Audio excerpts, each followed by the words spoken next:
Bro, they brought the whole fucking village this time. So, buddy, we need black sedan, low mileage. Bro, they brought the whole fucking village this time. So, buddy, we need black sedan, low mileage, low payments. We all going to use car for DoorDash, but we check who has best credit will be buyer. Just did 9 fucking credit applications. Thank fuck Sunpreet had a 640 score. The bank approved him at 29.9%. Now they need to make sure grandma likes the car. ਗੱਡੀ ਵਧੀਆ ਹੈ ਪਰ ਮਹਿੰਗੀ ਬਹੁਤ ਹੈ ਤੇ ਪਿਛਲੇ bumper ਤੇ ਸਕ੍ਰੈਚ ਵੀ ਹੈ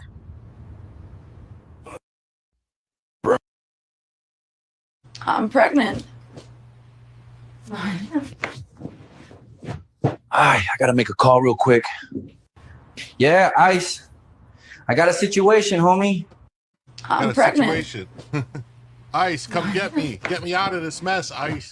I gotta make a call real quick. Yeah, Ice. I got a situation, homie. Wow. That's crazy. Crazy. What's everybody? Happy Tuesday night.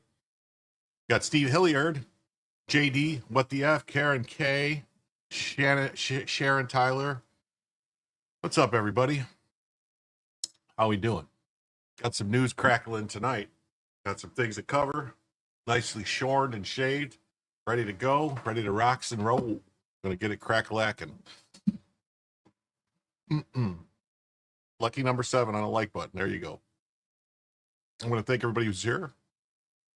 Give a couple minutes for people. None of your business. You're not here yet. Okay. Well, that's none of my business if you're not here. I guess Joe is not streaming tonight. I saw a post on local stuff about he's not home from his wedding or wherever he was. So I'll have to pick up the slack, as they say, get the news out to all you and let you know what's going on. So, what I think I'm going to do, and I'm going to try this out and see how this works from now on, is I'm going to try to keep the shows to 2 hours unless we get the goals. And what the goal is going to be, like a moving goal, it'll be like for every $50 in total contributions, I'll add an hour to the show. So if we get 50, it'll be an extra hour. If we get 100, it'll be 2 hours. If we get 150, it'll be 3 hours. If we get so technically, if the money keeps coming, the show can just go on forever and never stop, and I'll just sit here and die. It's so terrible. How's everybody? Nanner knows what's up. Hank, how's he doing? What's new? How's it going? Does it sound good for everybody? Sound good? We okay with the sound? All right. I don't get any feedback. The problem.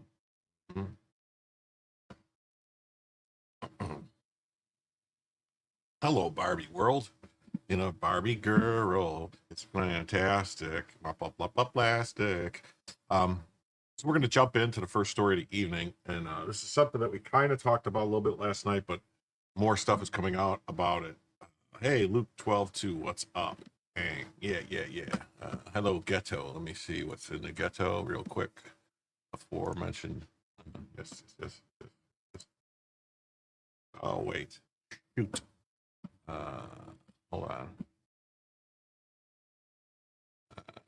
My content. Did I screw this up? I think I forgot to shut the DVR thing off. Let me see here. All right. No DVR. No. Okay. I think I got that fixed. We'll have to see. So I think people coming late on this will be able to start over. Yeah. So I got that. All right. Oh.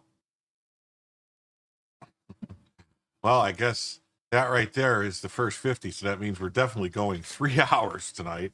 And then here's $55. So it says, Jim, you cheeky boy, make me laugh. Well, that is this. So that's what I think. This J.H. Welbeck, you let me know, and other people let me know how they feel about that. Very generous, exactly. Saxon, how we doing? Beamer girl, good night. Yeah, hello. I guess we're at 3 hours. Yes, we're at 3 hours. So yeah, I think that's going to be what I'll do. Is that for every $50 we will we'll go an extra hour. So right now we're at 3 hours, and we're 10% of the way to 4 hours. So here we go. First story. Treason. In 2017, a career intel officer began reporting to the FBI that Representative Adam Schiff was having his staff leak classified intel to the media to undermine Trump's administration. Despite overwhelming evidence, witnesses, and a whistleblower, the FBI, DOJ, declined to prosecute. That's better. Wow. Yeah, they declined to prosecute the congressman. Schiff lied to his staff, falsely claiming that they were protected from prosecution because of the Constitution's speech and debate clause.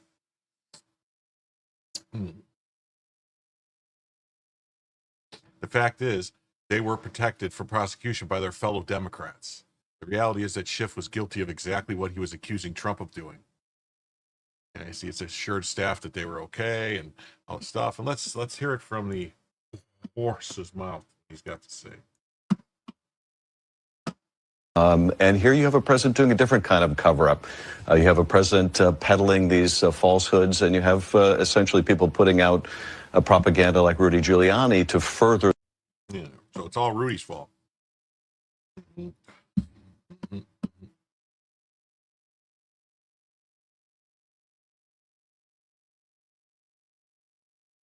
So we got there. Treason. U.S. Attorney Jeanine Pirro says the allegations that Adam Schiff leaked classified information about Russia to the media are a serious matter squarely in her wheelhouse,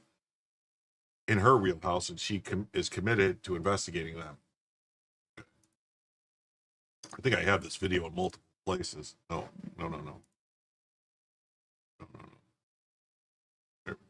Schiff today, there was an FBI 302 that has now been declassified by Cash Patel. It's gone to Congress, and it's about Adam Schiff leaking classified information. It's a whistleblower from his office, and the documents are here and they're public.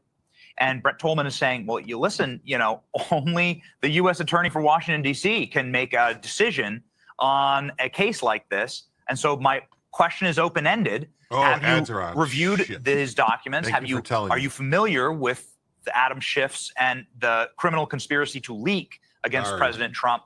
Do you plan on investigating?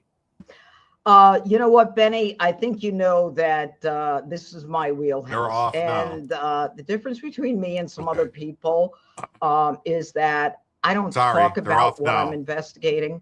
I don't talk about what I'm doing. When I have the evidence, they always when put I have enough to go forward, and they got you to will go hear in from and me shut them loud and off. clear. Schiff today, there was an FBI. If Schiff really leaked class intel, it's not politics, that's betrayal. It demands a full reckoning. I agree. Sure, we'll see justice. Yeah, I'm sure we'll see.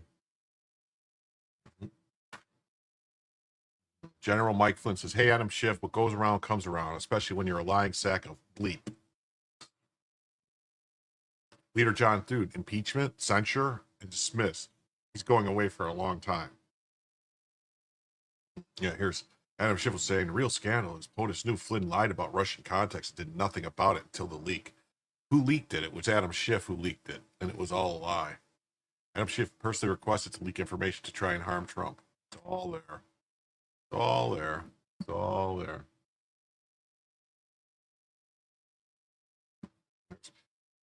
Yeah, Attorney General, U.S. Attorney Janine Pirro says Adam Schiff leaking classified Russian information to the media is a serious case. Right in our wheelhouse. Yeah, we saw this. Benny, I know this is in my wheelhouse. We just listened to this, so no, we're not going to listen to it again.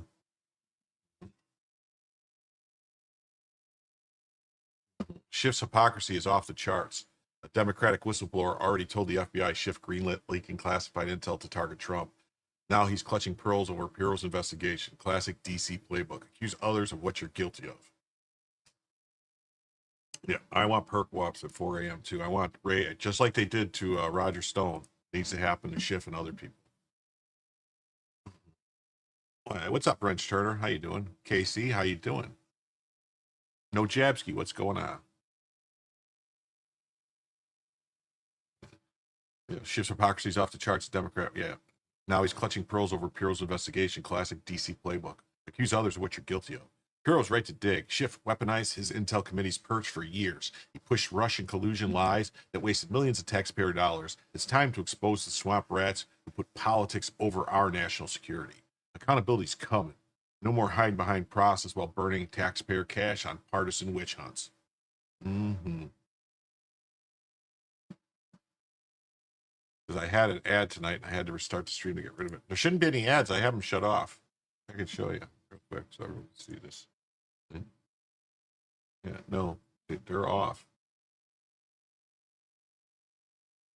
Yeah, it's off. They're off. There shouldn't be any ads. Shouldn't be any ads. I double checked.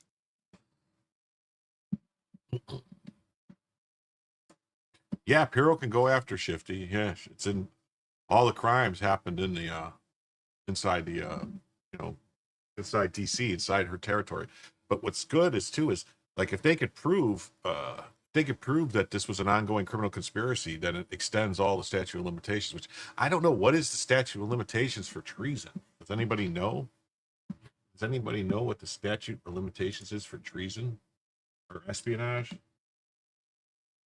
Statute of limitations.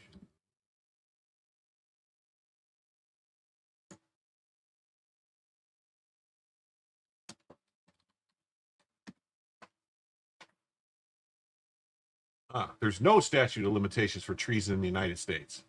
So there's no statute of limitations for treason.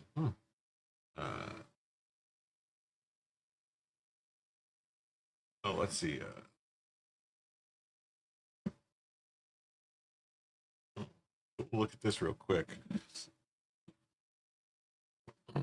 So this says treason, sedition, and subversive activities. 18 USC Chapter 115 from Title 18 Crimes and Criminal Procedures.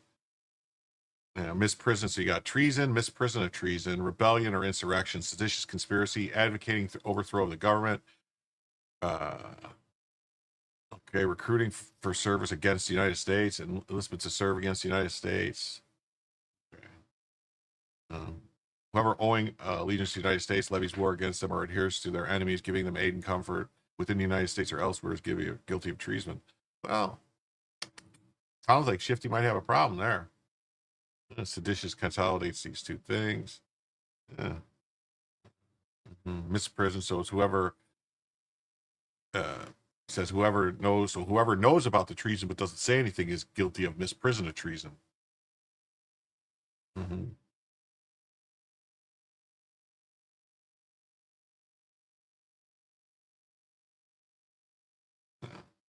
20 years for seditious conspiracy. So there's a lot of stuff going on here. So we have to. No, he didn't get an open-ended pardon. Schiff only got pardoned for his work on the January 6th committee. So the stuff that happened prior to the January 6th committee and the stuff that happened after the January 6th committee, he's not covered for. He's only pardoned. Yeah, guilt by association, lots knew about it. Yeah, that's true. So his pardon only covers his work on the January 6th committee, not on his work leaking stuff. So, and after the committee, any more leaks that might have happened, if it's an ongoing thing that happened after he got, so yeah, so that's that.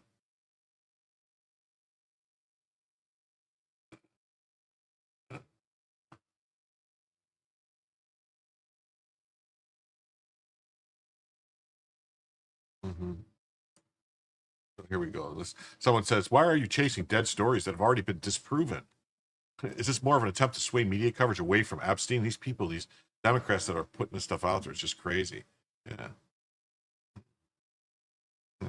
Yeah, it's J6 only, and it's suspect at the auto pen. Hey, retired nurse, how you doing? Good morning. Good evening here. I don't know where you're at. Yeah, it's like when they ordered the Capitol doors to be opened. Doge goes, dead stories. The only thing dead is DC's credibility when they scream distraction every time real investigations target their corruption. Bureau isn't chasing ghosts. She's tracking live intelligence leaks that cost taxpayers millions in wasted investigations. When establishment politicians claim accountability efforts are distractions, that's exactly when you know they're panicking. Swamp always tries this playbook, deflect from their crimes by pointing at something else. Meanwhile, congressional oversight committees burn through tens of millions annually on staff salaries, travel expenses, and consultant contracts, while actual accountability investigations get buried under paperwork. The same bureaucrats who greenlit years of Russia investigations theater now want to label follow-up investigations as irrelevant. Strip congressional committee budgets by half and demand real results before they get another dime. No more multi-million-dollar fishing expeditions that produce nothing but political theater. Every investigation must show measurable outcomes or lose funding permanently. The guilty always scream loudest when the spotlight's coming their way.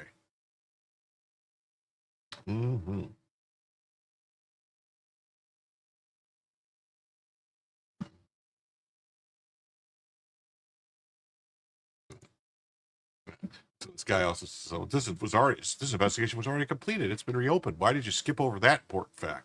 He's like, skip over what exactly? The real story here isn't what's been ignored. It's what's being buried under mountains of bureaucratic theater. Every major investigation in the last decade follows the same script. Endless committee hearings that burn through millions while producing zero accountability. The House Judiciary Committee alone spent over $50 million annually on staff, salaries, and operational costs. Yet, when's the last time you saw real consequences for officials they supposedly investigate? Congressional oversight has become the ultimate grift. Committees drag out investigations for years, hiring armies of staffers and consultants who cash fat paychecks while justice gets delayed into oblivion. Meanwhile, the same politicians scream about transparency, refuse to publish detailed breakdowns of how oversight budgets get spent. Bureau's investigation threatens this whole racket because it demands actual results instead of performative hearings. When real prosecutors start digging, suddenly all those committee chairmen who've been grandstanding for years look like the frauds they are. Mandated every congressional investigation complete within 18 months or lose funding entirely.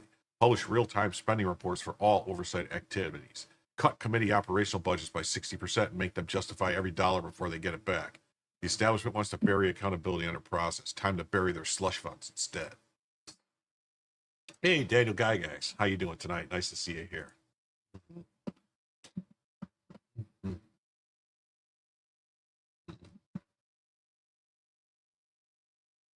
We got another one. He said, former U.S. Attorney Brett Tolman says Adam Schiff could be facing 20 years in federal prison plus a $250,000 fine for every piece of Russian information he leaked to the media.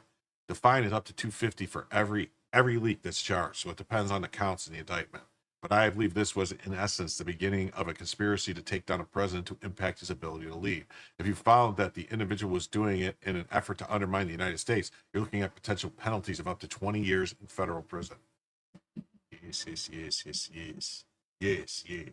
Let's see. Every American would say, yeah, absolutely, you shouldn't leak classified information. We don't want that to be something that you can do or get away with. Or if there's a temptation to do that and get paid for it, then the penalties should be very severe. So can you talk me through, like, what would the penalties look like for an average individual leaking classified information? Yeah, I mean, the fine is up to $250,000 for every leak that's charged. So it depends on the counts in the indictment. Also, keep in mind, some of the punishment hinges on the purpose that the classified leak or the possession of classified documentation illegally. So the purpose becomes very important. If you'll recall, Comey, when he said no prosecutor would prosecute Hillary Clinton for having classified information, I mean, it was just an outright lie. But there was always this question, this debate. What was the purpose of it? Was it just sloppiness? Same with Joe Biden. Was it sloppiness that he had all of these, that he used the classified documents to write his memoirs? Was there anything truly nefarious about it? And there was some analysis of Donald Trump. But with President Trump, it was just, you had him, we're going to go after you because that's how we're going to apply the law. But in reality, you have to look at the purpose to see whether or not there are aggravating factors. Here, I believe this was, in essence, the beginning of a conspiracy to take down a president, to impact his ability to lead. There are other statutes, conspiracy statutes, interference with, official proceedings, etc. There's question. A lot of people have question about treason. Is it treason? You probably don't satisfy the elements for treason, but there are some related crimes that could come into play. And if you found that the individual was doing it in an effort to undermine the United States, you're looking at potential penalties of up to 20 years in federal prison. Wow. Wow, that's crazy. Oh, hey, look, Julio's here. Hey, Julio. Julio says, let's rally. Let's get a rally going, folks. Yeah. Let's win one for the... Wait, no, not the toe. I don't know. I hope you guys don't know who the toe is, because I don't even want to get into that. But anyway, I'll let Julio know. So Julio, what I decided to do, I'm trying out, and it seems like it might be working already, because J.H. Swalback came through with a 50 right off the spot when I said, for every $50 I get, and I didn't mean every $50 super chat, I just meant every $50 in total across all platforms, memberships, all that stuff added together, I will go an extra hour. So 50 was going to be an hour. So we're already past that 1 hour. And now with your 10, and then there was a 5, that's $15 towards the second hour. So another 35 will get the second hour. And then if we get another 50, it'll be a third hour. And if we get another 50, it'll be a fourth hour. And we could just go until 6, 7 a.m. if, everything just keeps happening. Just keeps going. If people want to punish me and make me sit here and talk more stuff. But, thank you for the 10. And let's hope we rally, because 4 hours seems like it's on the table tonight. 4-hour show seems like it's within sights. J.H. Swalbeck says, Barry Wilfer says, I hope Shifty bends over for the soap. And what DF says, lock him up. And Rand Paul won't let it go. Fauci lied under oath to the Senate. The problem, though, is Fauci has a blanket pardon that go back to like 2013, 2014. And so they would have to get him to come in and get him to lie again to get him for that, or get him for something that was outside of that. And then J.H. Swalback says, they will never do anything. Hillary was a whale that beached herself at the whale oil factory, and they just pushed her back out to sea. Wow. Wow. Wait, why isn't he? I swear I gave him a wrench. What's going on?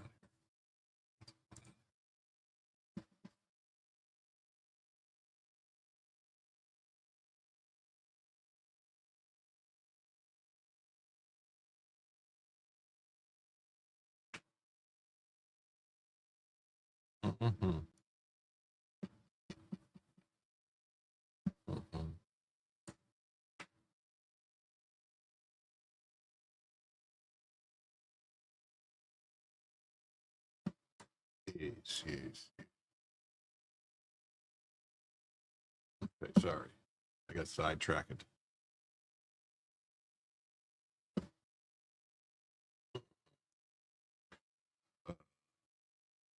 What TF says, I fell asleep during the stream the other night, woke up and he was still streaming. Yeah, that'll happen sometimes. Yeah. That was a great show. 8 hours we went. 8 hours. That was crazy. That was crazy. Looking at potential penalties of up to 20 years. Nonetheless, we want to see bullshit taken down. Yeah. When corrupt politicians start going to jail, we can start trusting the government again. I agree. I concur. This says massive development. Adam Schiff is now being investigated by U.S. Attorney Jeanine Pirro, Judge Jeanine Pirro, involved in leaking classified info to hurt Trump. Special Attorney Ed Martin is investigating him for mortgage fraud. Of all the people in D.C., these are the last two you'd want looking into you. He's squirming.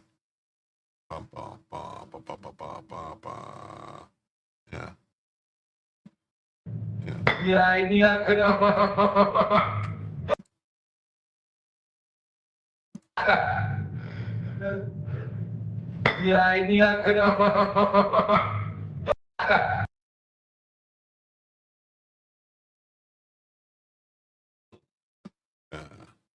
so did we see this treason? Did we see this one already? Treason. In 2017, a career intel officer began reporting that Adam Schiff was having his staff leak classified info to the media to undermine Trump. Despite overwhelming evidence, witnesses, and whistleblowers, the FBI and DOJ declined to prosecute the congressman. Schiff lied to his staff, falsely claiming he was protected.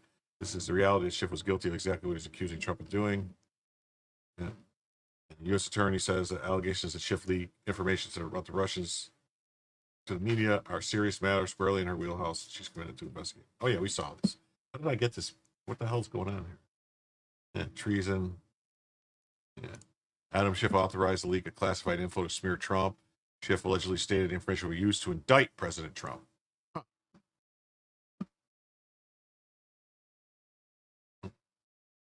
Casey says, I don't know what it is about Benny Johnson. He makes my skin crawl. I don't know. He seems a little slimy, but I don't know. I'm not sure, you know. And Slick Willie had low standards with women. Sure did. Mm-hmm.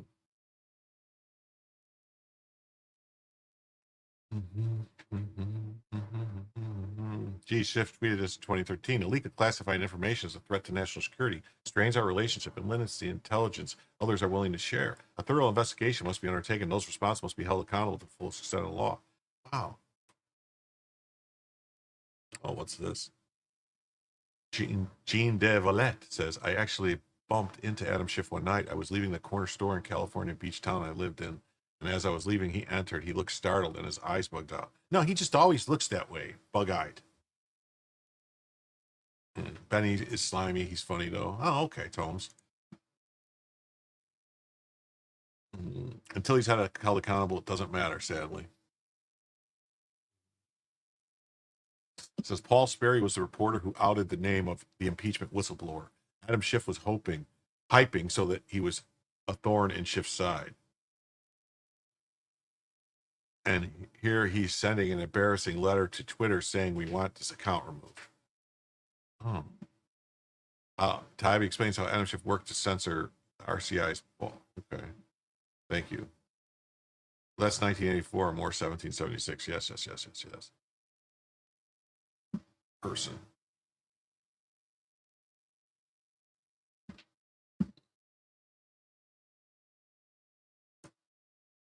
This is Representative Anna Paulina Luna calls for the Republican-controlled Senate to immediately kick Adam Schiff off of his committees and censure him.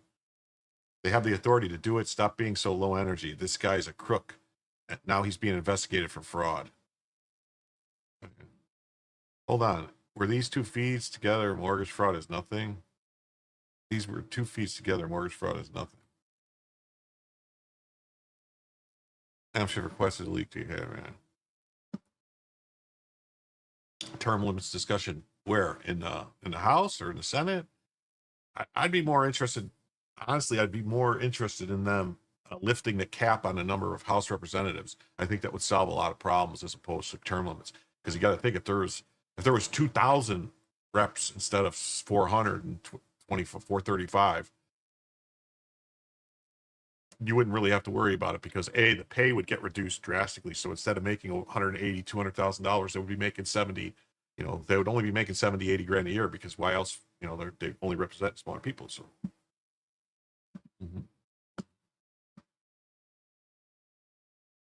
Oh, what says he had the same experience when he was getting his passport. His office is next to the Burbank City Cleary office. I don't know what that means. He's a creepy guy. Cleary office. Yeah, he sure is creepy. It's amazing. Yeah, no, mortgage fraud is not nothing. Mortgage fraud is serious. It's easy. Mortgage fraud is one of the easiest ways to end up in federal prison. And Mike Ben said, wow, use Grok to pierce through the redactions of the FBI drop.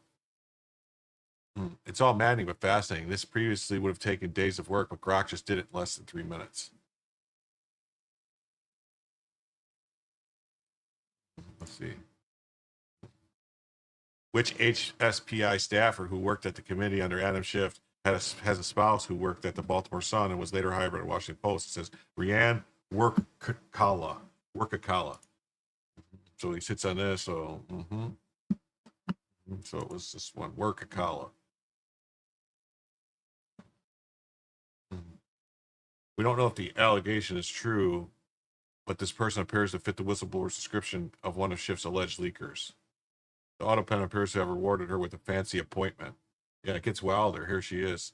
The Honorable Raheen Workala, managing partner and co-founder of Clarion Strategies. Oh, what do you know? Ambassador Julian Smith, president and co-founder. Oh, what do you know? Memorandum stated that Clinton approved the proposed plan by one of her foreign policy advisors, Julianne Smith, to smear Donald Trump.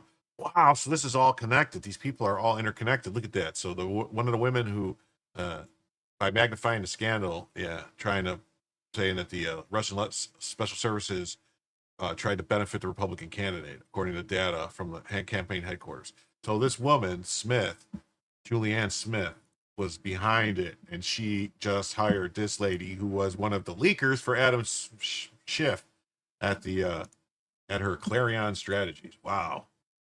Schiff needs to go down. That's how many places did Adam Schiff peddle the Russian hoax to?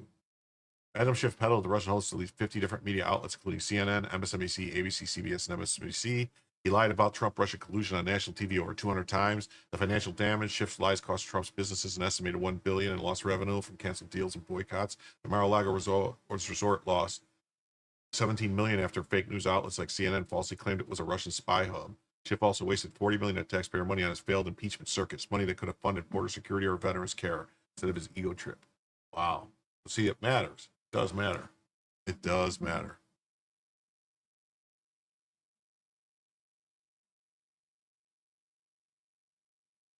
Yeah, I agree. A congressman should only make minimum wage from their district plus per diem.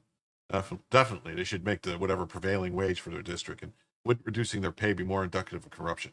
You would think, but not really, because if you have thousands of representatives instead of hundreds, you can't, it would get exposed that they were corrupt. You know what I mean? If somebody tried bribing too many, somebody's going to talk. You're not going to be able to, right now you only need to get a few key people on committees, but if you had 2,000, 3,000 reps in the House, nobody would serve as a chairman of multiple committees.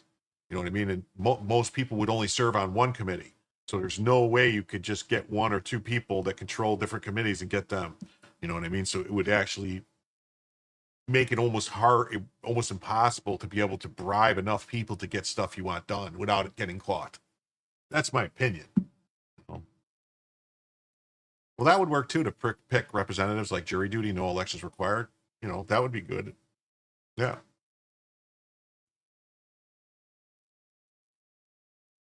Mm-hmm.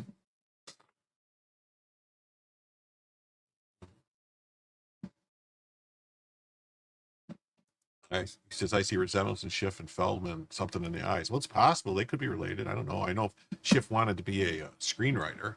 Newly discovered FBI 302s by Kash Patel reveal that Democrat Senator Adam Schiff allegedly leaked Russiagate intel on Trump because he was particularly upset after Trump won in 2016 because he expected Hillary to appoint him to succeed John Brennan as CIA director.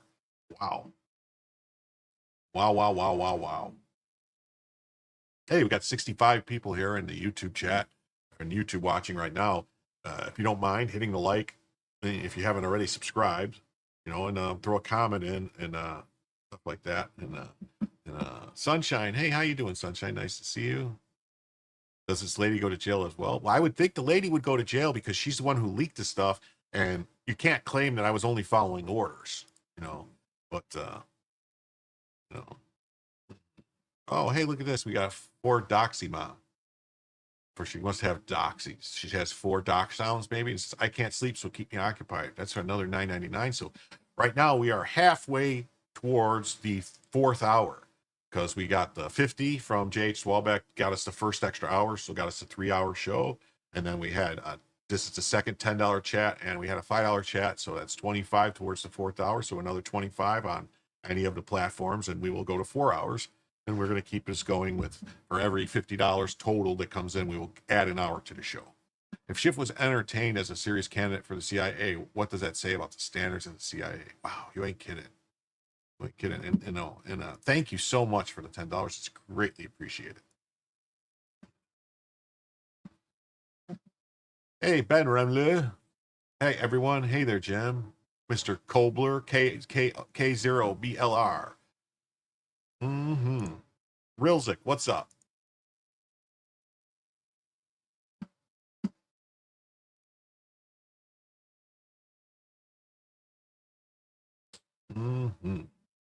These allegations from the Democrat whistleblower are wild. Schiff called a staff meeting, told everybody he was going to leak classified intelligence to harm Trump. Someone pointed out that's treason. Other staffers said not to worry because they won't get caught.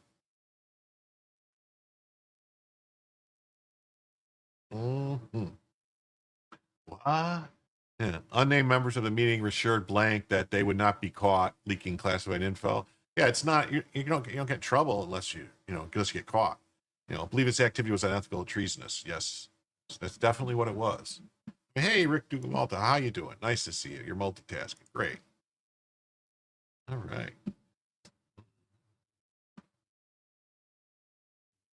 We got this story here from Real Clear Politics. It says, Tabby explains how Representative worked to censor RCI's Paul Sperry, the Jimmy Dore show.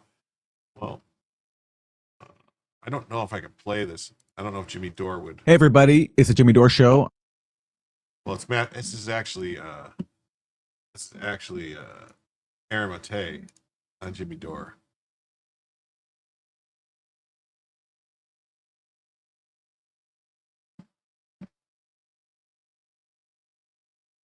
I don't know. Maybe I should just read the article because I don't know if I don't know how Jimmy Dore is, if they're going to strike me.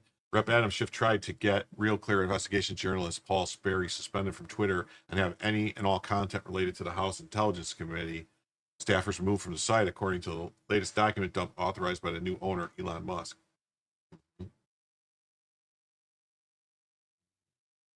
Wait, that's it? That's all that this is? It's just one page? That's it?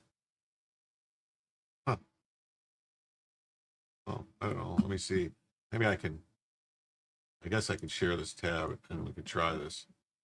Uh-oh. And we got Wrench Turner coming in for a big 20 saying, small dollar thank you for the show. It was fun to see you on Future Conflict the other day. Well, thank you. I love going on Future Conflict. And then, yeah, maybe we'll see you in the morning. Jam that like button and share. Definitely. Thank you for the 20. And that means we are $5 away from a 4-hour show. Just $5, and we'll have a 4-hour show.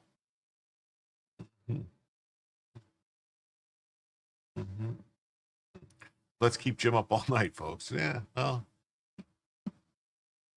Got a lot going on with harvest time. Harvest time is a fun time of the year, they say. Office for Democratic House Intelligence Committee Chief Adam Schiff asked Twitter to ban journalist Paul Sperry. And Paul Sperry is a journalist who writes for Real Clear Investigations, which I also write for, has done a lot of work exposing the Russiagate scam. Adam Schiff is the leading proponent, you could argue, of the Russiagate scam. Here he is. Yeah, Adam Schiff was the leading proponent because this says they also received astonishing variety of requests from officials asking for individuals they didn't like to be banned. Here, the Office for Democrat and House Intel Committee Chief Adam Schiff asked Twitter to ban this journalist. It says, yeah, remove any and all content, suspend the many accounts. Wow. This right here, this letter up, and then there we go. So right now, Daniel Guy comes in with the last 5 for the 4-hour show. So we are now past the 4-hour show point, moving towards a 5-hour show, depending on what happens over the next, 4 hours or wherever. We got 40 minutes in, and we're already at 4 hours. So who knows how long this might go? Wow. Thank you. Thank you.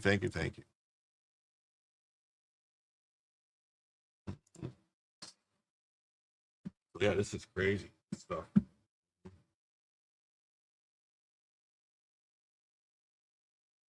Sperry was specifically the reporter who outed the name of the quote-unquote whistleblower that Adam Schiff was hyping during the Ukraine-gate scandal. So he was kind of a thorn in Adam Schiff's side, and here he is sending a letter. I mean, I think this is an incredibly embarrassing letter for an elected official, saying we want this this account and another account for a guy named Greg Rubini. We want them to be removed because they're, pushing Q. Yeah, and here's the thing too. A lot of people don't realize the government, Democrats basically, were getting people kicked off of Twitter all the time before Elon Musk bought it. It was very standard operating procedure. If you said anything they disagreed with or didn't want you saying, that they wanted to cover up. I mean, that's why all the people were getting suspended over the COVID stuff. It was the government telling Twitter to ban people over it. But this is way before that. This is going back to 2017, 2018. So that behavior that they did during COVID times, they were doing it to people who were challenging them about the Russia stuff. So, yeah, we probably should, it should be a crime, in my opinion, to try to silence somebody's First Amendment rights. It's I believe, if I'm not mistaken, it's a civil rights violation. What is wrong with my dog? What are you doing? Lay down. Yeah, it says, Gene says, Aaron Matei is a lefty, but I have to give him credit. He was into Russiagate from day one, just like Matt Taibbi. They both paid a heavy price for it, as did Greg Greenwald, another lefty. Yeah, I don't have any problem with lefties that tell the truth, with people like, that's their opinion. Like Jimmy Dore. Jimmy Dore is, and me probably don't agree on a lot, but we do agree on the main things like anti-war stuff. I don't want us involved in war. I don't want the government silencing people. I don't want the government, that lockdowns of COVID stuff. We agree on that. I mean, he still, for some reason, thinks that universal basic income is a good idea, or that, Medicare for all would be a great idea. But I disagree. I don't think, that would work out too well. I think it would end up being Canada or Great Britain's health system after, within a very short time. But other than that, but I respect anybody that is not, that will tell the truth even when it goes against their own party or their own beliefs. So I give these guys credit. Aaron Matei's the same. A couple of these guys got some real, like some of them have a real problem with the Middle East stuff, and that kind of shades some of their thinking. But yeah, that gang along with Dore tell the truth from their point of view. They're not liars like the rest of the lefty media. Yeah, well, that's why Jimmy Dore got kicked off of the Young Turks, is because he wouldn't go along with their bullshit. He's like, whoa, this ain't true. I can't talk, and so that's why the Young Turks and him are now like button heads. So request that they kind of rubber stamp that they say no in this case. And all like derogatory claims about a certain White House official who apparently was in touch with this whistleblower who triggered that Trump impeachment inquiry. I believe it's actually a HIPSI staffer, like a House Intelligence Committee staffer. Right. Yeah. He used to be at the White House, and then he went and joined Schiff's committee. And Schiff is saying, can you basically censor anything negative said about him on Twitter? Did I read? Yeah, that's crazy. Crazy. Oh, no. How did that happen? No. All right. So we'll jump into this story.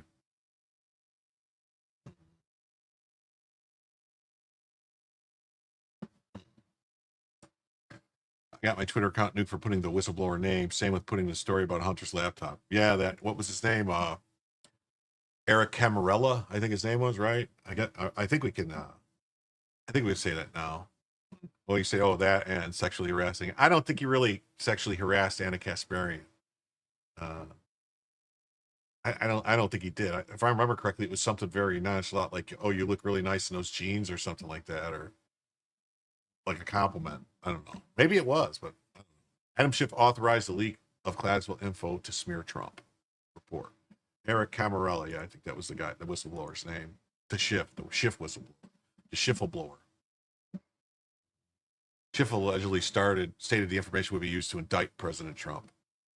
A career intelligence officer who spent over 10 years working for Democrats on the House Intelligence Committee repeatedly warned the FBI starting in 2017 that then Representative Adam Schiff, Democrat from California, who liked to frequent the Standard Hotel with a guy named Ed Buck, so you might want to Google that, check it out, authorized leaking classified information to damage Donald Trump during the now debunked Russiagate scandal. According to the newly revealed FBI memos obtained by Just the News, the whistleblower, a Democrat by party affiliation that described himself as a friend to both Schiff and former Republican House Intelligence Committee Chairman Devin Nunes. We know it's a man, so they shouldn't have said him. Yeah. Those guys too. Those they leaked the Zelensky phone call the day after the Mueller report was released. Yeah, I think that those two Ukrainian, what are they named, the Vindmans? I think both of them guys should have a talking, have some questioning done to them by either the Jordanians, because they're good at getting answers, or maybe just send them to Gitmo. But yeah, those two, no. And called the leaking unethical, illegal, and treasonous. But he told agents he was reassured by Schiff and others that there was no risk of prosecution because the Constitution's speech and debate clause would shield them from legal consequences. No public record exists showing the Attorney General or Solicitor General ever issued an opinion endorsing that interpretation. Yeah, they're definitely Ukrainian agents. Well, the one was asked to become the Secretary of Defense for Ukraine.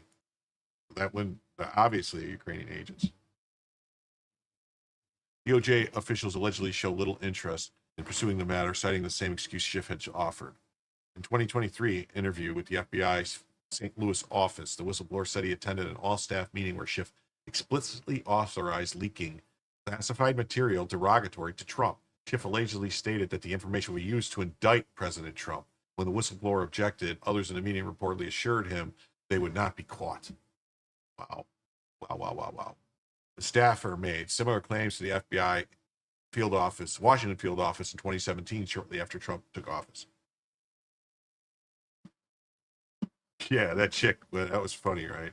I can't remember her name. She said that Trump somehow morphed through the divider in the beast and was able to overpower them and grab the steering wheel. People come up with some crazy. Yes, one of the Vindmans is a congressman now. Yes. Yeah, send them to a black site, delete any paper trail, squeeze them dry, drop them in a pool. Yeah, that would be nice. Mm-hmm. While the alleged leaks are now beyond the statute of limitations for most charges, not treason, the revelations come as Schiff faces a separate DOJ referral for a potential mortgage fraud.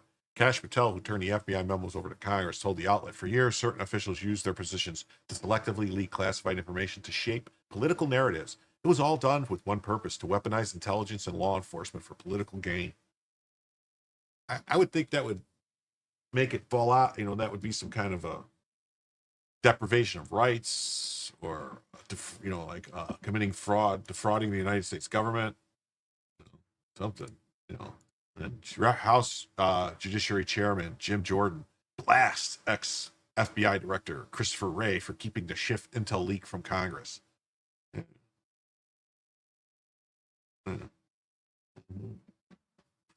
He says, Spycraft 101. They go down a wrong alley, never to be seen again. Yeah, the Vindmans did not get pardons. That's right. They did not warrant. His wife was crying about it on Twitter, saying, oh my God, we didn't get pardons. If Schiff thought he would be CIA director, then he is a CIA officer in Congress in violation of the Constitution. Every patriot should read Destroying America, the CIA's quest to control the government. The Rockefeller report states a distinct feature of the CIA is the absence of outsiders in top-level management. The Rockefeller report states that in any other United States executive agency, the chief officer and top-level assistants are appointed from the outside, but no such infusion occurs at the CIA. Schiff thinking he would be Hillary's CIA director means Schiff must be, at this time, a high-ranking CIA official. Schiff is violating the Constitution. Article 1, Section 6 states, no person holding any office under the United States shall be a member of either house during his continuance in office. Officers of the United States Central Intelligence Agency hold office under the United States, and they are constitutionally prohibited from being members of Congress while they are in the CIA.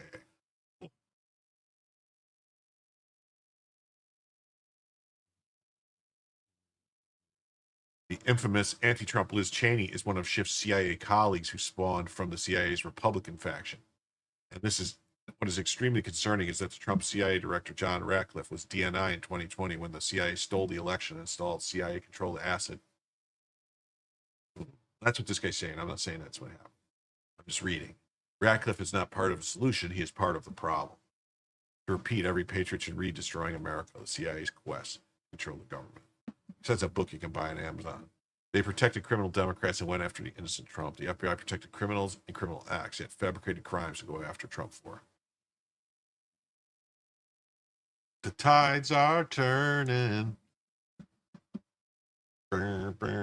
D. Watt, what's up? How's it going? Hey, look at that. It's the Law Racks.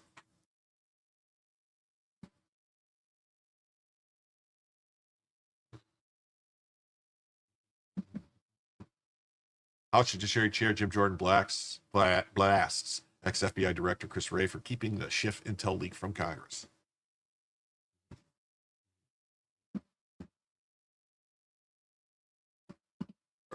Close that. House Judiciary Committee Chairman Jim Jordan on Tuesday blasted former FBI Director Christopher Wray for not going to Congress after a whistleblower had provided information about how then Representative Adam Schiff approved the leaking of classified information to smear then President Donald Trump in 2017.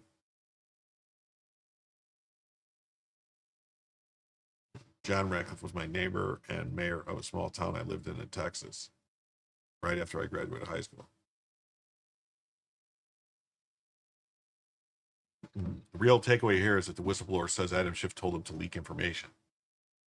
Jordan said on Just the News, No Noise TV show, "We didn't get this information from Chris Wray. We got it from Kash Patel, who was actually trying to get the truth out to the American people. For some reason, this was never given to us by Director Wray." So I think those two are kind of key facts. Schiff told him to leak. It happened. There was a whistleblower who came forward, and Christopher Wray kept it from us. An intelligence officer who worked for the Democrats on the House Intelligence Committee for more than a decade reportedly warned the FBI in 2017 that Schiff approved of leaking classified information to smear Trump over the now-debunked Russiagate scandal. According to an FBI memo first reported on Just the News, the FBI 302 interview reports obtained by Just the News state the intelligence officer, a Democrat by party affiliation, described himself as a friend of both Schiff and the now a U.S. Senator and former House Republican House Intel Chairman Devin Nunes.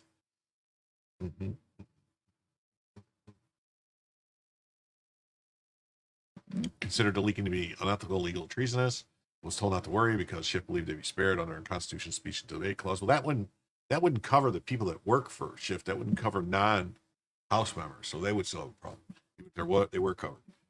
Jordan said there are questions that need to be answered about Wray and his alleged involvement in the situation, as the whistleblower brought the information to the FBI on 4 different occasions. The fact that Chris Wray had this, because I believe the date on the 302, if I remember correctly, is from 2023 during the Biden administration, during the Garland Justice Department, when Chris Wray was FBI director, when this all took place. And yet now we're finding out about it in August of 2025, 2 years later. That in and of itself is a problem. It definitely is a problem.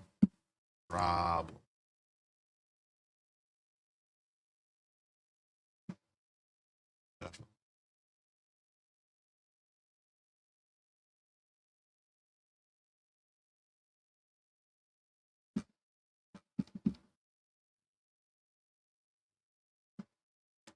This is you vote with new revelations reported about Senator Adam Schiff will be indicted and convicted. Let's see. These allegations from the Dem whistleblower are wild. Schiff called a staff meeting, told everybody he was going to leak. Let's see. This is you vote with new revelations. Will he be indicted?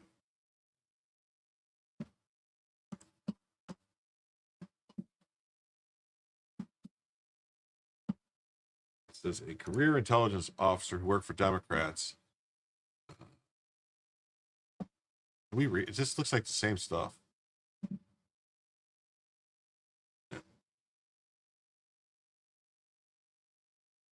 Oh, Schiff responded. Here we go. So Schiff responded to the article that we read. It says Kash Patel's latest smear against Senator Schiff is absolutely categorically false. It's just the latest series of defamatory attacks from the president and his allies meant to distract from their plummeting poll numbers and the Epstein file scandal.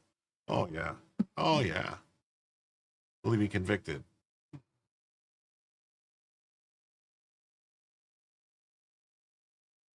Oh, so yeah, I think he'll be indicted. Vote. So 55% of people think he'll be indicted and convicted.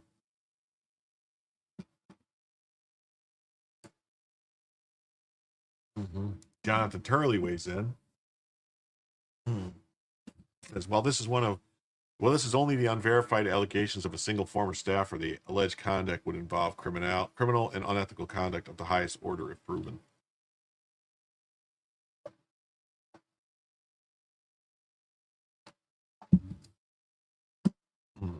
Did I yawn?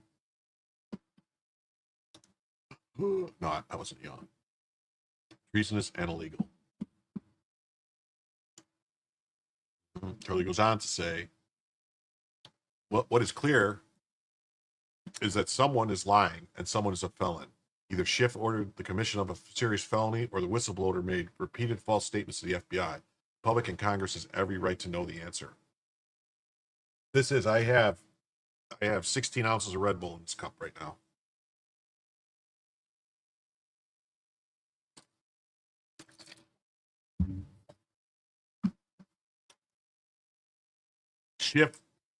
Schiff did write a screenplay. I've been trying to find it. I've had people looking for it. I have a couple connections with some people that are in the film industry that actually made some, produced films. And I've asked them to try to find it. It's buried. It's supposedly a sequel to Schindler's List. Yeah, I know it can kill me, but it can also keep you awake. Shifty Schiff, yeah. Yeah, it would be good. Yeah, really, he does. Yeah, really, it's supposedly a from everything I've seen so far. It's a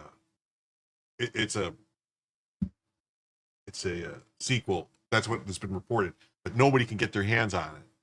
But yeah, this is going back to like 2008, 2009. He was shopping it around when he was in Congress. This is where the importance of Devin Nunes' work comes in, along with the House IC obtaining Cash's phone records during Trump 1.0. Yeah, Schiff has a long proven, very public history and reputation of lying. A whistleblower likely has the receipts and a lawyer before ever producing the sworn FBI testimony. I know which I'm betting on. Choose any 10-second clip of Adam Schiff and watch it. It's perfectly clear who the liar and psychopath is. Schiff should be in prison. I agree with that. So let's read. Jonathan Turley wrote an article on this. So, treason and illegal. Whistleblower accused Schiff of intentionally leaking classified information. Kash Patel has released a bombshell report that a Democrat whistleblower accused now California Senator Adam Schiff of approving the leaking of classified information to target President Donald Trump. While this is only an unverified allegations of a single former staffer, the alleged conduct would involve criminal and unethical conduct of the highest order if proven. Whistleblower is described as working for the House Intelligence Committee for over 10 years and reported Schiff's alleged conduct in 2017. According to documents obtained by Just the News, the staffer described Schiff's conduct as treasonous and illegal. Schiff has previously been accused of politicization of intelligence, including his claims after special counsel rejected the Russia collusion claims as unsupported that he had secret evidence in the committee proving such collusion. He never produced that evidence and is widely believed that it did not exist. This is different. This would be a premeditated criminal act. It's hard to believe that a player like Schiff would be stupid enough to openly discuss such a criminal act in a staff meeting. However, the fact that the whistleblower made this allegation and report to the FBI is equally probative. It is a crime to lie to federal investigators. It is also notable that this allegation never leaked. At the time, the Congressional Committee and FBI were leaking sieves of classified and embarrassing information targeting Trump and his associates. Yet this allegation, as well as exculpatory information on the Russia investigation for Trump, were not leaked or published to the media. The whistleblower was reportedly very specific in details on the meeting. When working in this capacity, redacted staffer's name was called to an all-staff meeting by Schiff. In this meeting, Schiff stated the group would leak classified information, which was derogatory to President Donald Trump. Schiff stated the information would be used to indict President Trump. Whistleblower stated this would be illegal, and upon hearing these concerns, unnamed members of the meeting assured that they would not be caught leaking classified information. This is the same type of statement that can presumably be confirmed by any of the staffers in the room, who are themselves subject to criminal charge if they lie to investigators. The question is what these staffers said to the FBI, or whether it pursued this investigation fully in the light of the alarming allegations. Yeah, we don't even know if the FBI ever even talked to any of the other staffers. What is clear is that someone is lying and someone is a felon. Either Schiff ordered the commission of a serious felony or the whistleblower made repeated false statements to the FBI. The public and the Congress has every right to know the answer. Oh, yeah, we need to know. We want to know. We want to know. Hey, hey, ho, ho, Schiff's got to go. Hey, got 80 people here watching on YouTube right now. Please remember to hit the like. Please subscribe if you haven't subscribed. And, leave a comment in the chat. It helps with the algorithm. All right, now on to the next story, which I think is kind of interrelated to this whole Schiff stuff. It says, sources tell me that admitted communist, Islamic convert, and traitor John Brennan has fled the country and is hiding out in Austria, where MSNBC has built a makeshift studio for him to make it appear that he is still in the United States. Brennan has no intention of returning to the country and can be considered to be on the lam. Wanted for treason, CIA Director John Brennan. Huh. Yeah. Did you know that John Brennan was instrumental in the 2014 coup in Ukraine that plunged their country into a civil war that took hundreds of thousands of lives? He flew to Ukraine personally in 2014 following John McCain and John Kerry's previous visits. Well, any way you hit it with farts with your fingers is okay by me.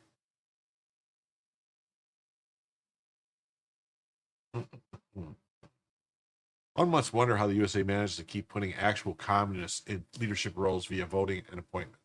It's amazing to me that we allow this. There are laws on the books to prevent communists from getting into positions of power. McCarthy was very right. Told you so. It says 18 USC 2381 treason. Dirty deeds done dirt cheap. They owning allegiance to the United States leverage war against them or adheres to their enemies. Giving them aid and comfort. Yep.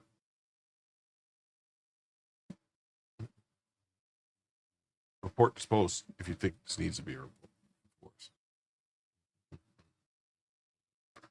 Right Angle News says it is being reported by Roger Stone that former CIA Director John Brennan has fled the United States for Austria, where he has set up a fake studio to make it appear as if he's in the country for media appearances. Confiscate their passports. Susan Powers, Samantha Powers, Susan Rice, Valerie Jarrett, James Clapper.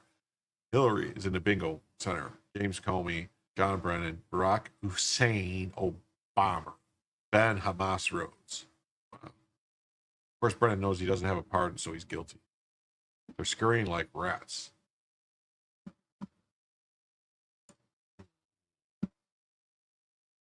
It says, breaking, Obama's communist former CIA director, John Brennan, has reportedly fled the country. CIA Director John Brennan.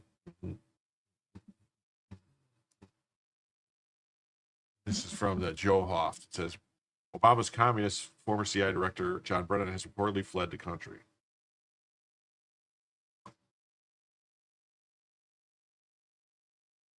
Oh, it's Rachel Boone. Rebel Rose, 56. Got my tab fixed and forgot my password. Uh-oh. I hate when that happens. John Brennan was Obama's head of the CIA who attempted to claim that he was impartial. This was and is a complete lie. Brennan is at the center of the Russia collusion lie and the attempted coup of President Trump's first administration.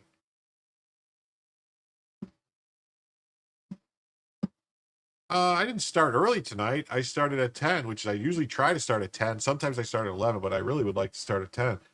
I would like to start at 9, actually, every night, but the problem is I have 2 grandchildren that are young and that live with me, and I have to get them to sleep and stuff, so I can't start till they're in bed, and sometimes they're up past 9, so 10 o'clock is generally where the earliest I could start. Yeah. Roger Stone is claiming he's hiding out in Austria. Brennan is a creepy, short man who, according to one of our sources, had a prayer rug in his office. He was a registered communist in his early days. These ties to Islam and communism were very likely very attractive to Obama. 7 Mountain Standard Time? Is that 7? 10 is 7? No. Oh.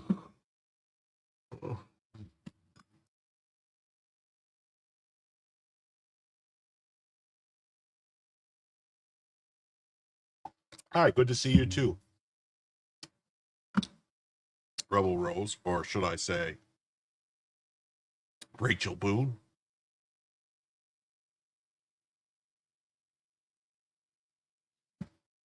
Steve Hilliard says, Jim, what is your opinion? Will Schiff get charges brought?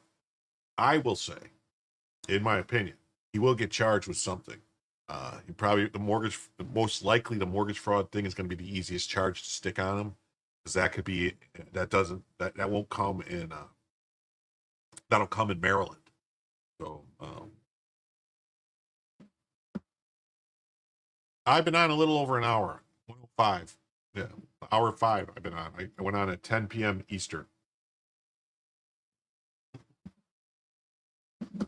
It should be fixed though. If you just got in, I think I have Rumble fixed to where you can start it. You know, you don't have to. You can start at the beginning. You can rewind. There's like a setting on Rumble where if you got to uncheck it in order to get it so that you can actually have the DVR feature. Otherwise, you can't watch it until the stream's completely over or something. I don't know why anybody does that. Here's what Wes, as advisor, says about Brennan, who's a principal at outfit. John Brennan served as director of Central Intelligence Agency from March 13th to January 2017. As director, he was responsible for intelligence collection and analysis, covert action, counterintelligence, and liaison relationship with foreign intelligence services. From January 2009 to March 2013, he was the Deputy National Security Advisor and Assistant to President Obama for Homeland Security, Counterterrorism. Shape and coordinated Obama administration policies on counterterrorism, homeland security, pandemics, cyber attacks, and natural disasters. John began his government service at the CIA, where he worked from 1980 to 2005. He served as CIA's daily intelligence briefer to President Clinton, Chief of Staff to then Director of Central Intelligence George Tenet, and Deputy Executive Director. In 2003, he led a multi-agency effort to establish the National Counterterrorism Center and served as the center's first director. After retiring from CIA in 2005, he worked in the private sector for 3 years. He graduated from Fordham University in 77, with a bachelor's degree in political science, conducting field research in Indonesia in 74, and studying at the American University in Cairo 75 and 76. Oh, so he gets around. He earned a master's degree in government from the University of Texas at Austin in 1980. John is currently a distinguished fellow at the Center on National Security at Fordham Law School, a distinguished scholar at the University of Texas at Austin, a member of the Board of Trustees of the International Institute of Strategic Studies, and a senior intelligence and national security analyst for NBC and MSNBC, a member of the board of directors of Immunity Bio Incorporated. I said Immunity Bro, and advisor to a variety of public sector companies. He is the author of the New York Times bestseller Undaunted: My Fight Against America's Enemies at Home and Abroad, a memoir of his career in public service. Many believe Brennan was a key player behind the Russia collusion lie that was put in place to remove President Trump from office in 2016. Brennan met with Obama, Biden, Hillary Clinton, Comey, and many more deep state operatives in the conjure up the attempted coup of President Trump and his administration. George Papadopoulos believes that Obama, Clapper, and Brennan all knew he was being spied on related to the Russian collusion.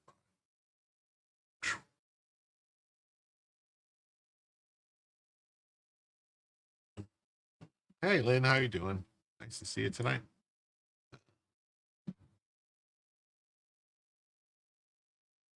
General Flynn recently mentioned Brennan when discussing deep state war against President Trump that is ongoing today. Yesterday, Papadopoulos and others released a damning email showing that John Brennan knew the 51 spy letter was garbage in 2020 and signed it anyways. This was another attempt to attack President Trump and Brennan from seeking a second term in office. In February, General Michael Flynn shared that creepy deep stater John Brennan was in big trouble.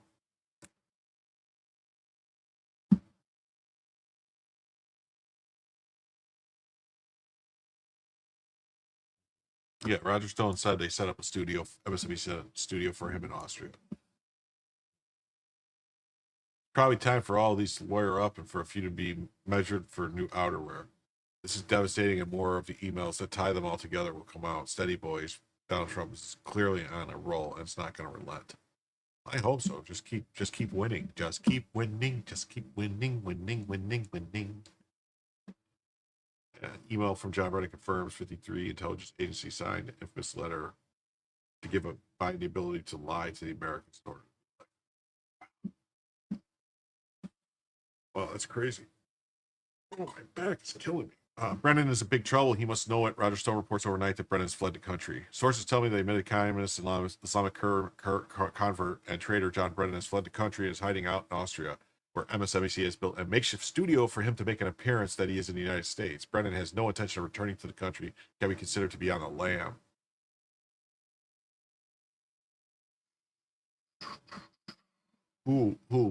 Barbie World? Are you talking about John Brennan? Dual citizenship? Well, man, if a CIA director had dual citizenship, that would be messed up. That would be messed up. Up.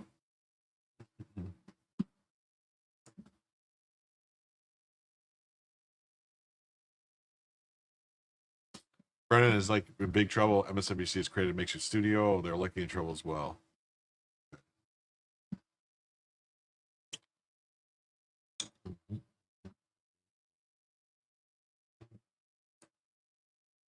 It says breaking: John Brennan has fled to Austria, where MSNBC has set up a makeshift studio, making it appear like he's still in the United States, according to Roger Stone. It says Grok, does Austria honor U.S. extradition request? What if the potential for punishment is the death penalty? Austria honors extradition requests under the 98 bilateral treaty as supplemented. However, if the offense is punishable by death in the U.S. but not in Austria, extradition may be refused unless the U.S. provides assurances that the death penalty will not be imposed or carried out.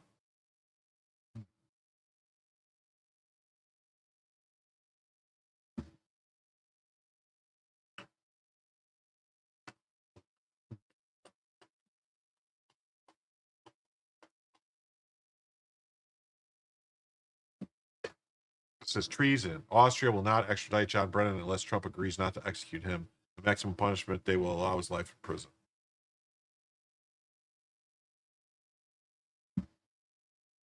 John Brennan's fled to Austria, where MSNBC can set up a fake makeshift studio for him. He's fled to Austria.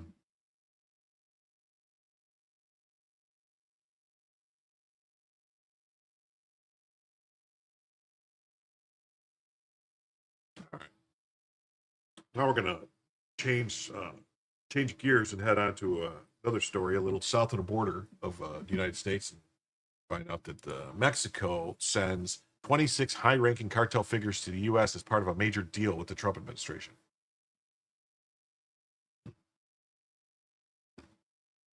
Mexico. The Mexican Senate has just approved the entry of U.S. Special Forces to take on the cartels. President Trump's administration has designated them all terrorists.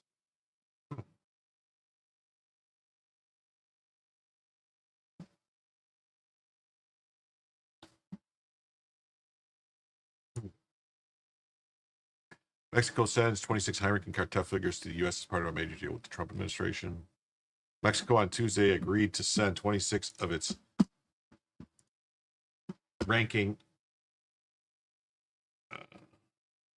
high-ranking cartel members who are wanted by the United States over to its neighbor as part of a major deal with the Trump administration amid the U.S. crackdown on drug smuggling. Trump administration promised not to seek the death penalty of any of the cartel members. Well, that was nice of them, so they probably won't seek it at Schiff. The new cartel, Trump administration promised not to seek death penalty, according to the Associated Press. It comes after the country sent 30 other highly sought drug cartel members to the United States in February. Wow. The new cartel members include Abigail Gonzalez Valencia, a leader of the Los Cunias, which is closely aligned with the notorious cartel Jalisco New Generation. Another person is wanted for the 2008 killing of a Los Angeles County Sheriff's deputy. Wow. Mexico confirmed to the Associated Press that the 26 defendants were transferred to the United States, but did not identify the individuals. However, a press briefing on the matter is scheduled for Wednesday. The deal comes after President Trump allegedly signed an order directing the Department of Defense to use the military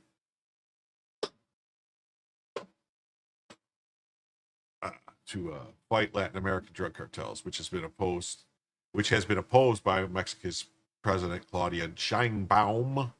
Trump has made the war on the drug cartels a top priority for his administration in his second term as the U.S. witnesses a devastating opioid epidemic primarily fueled by fentanyl. Fent.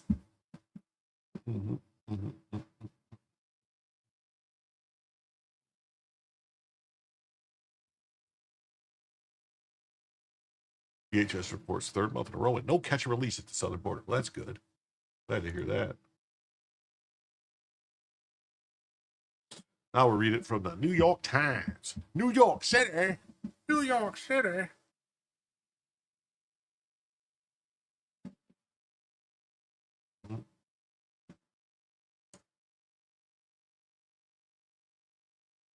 Mexico sends 26 more captured cartel operatives to the U.S.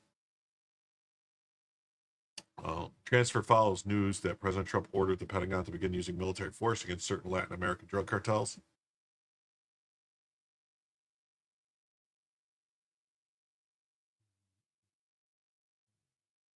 Mexico on Tuesday sent 26 cartel operatives to the United States. Mexican officials announced in an apparent bid to alleviate the intense pressure on the country faces from President Trump to do more to combat powerful cartels.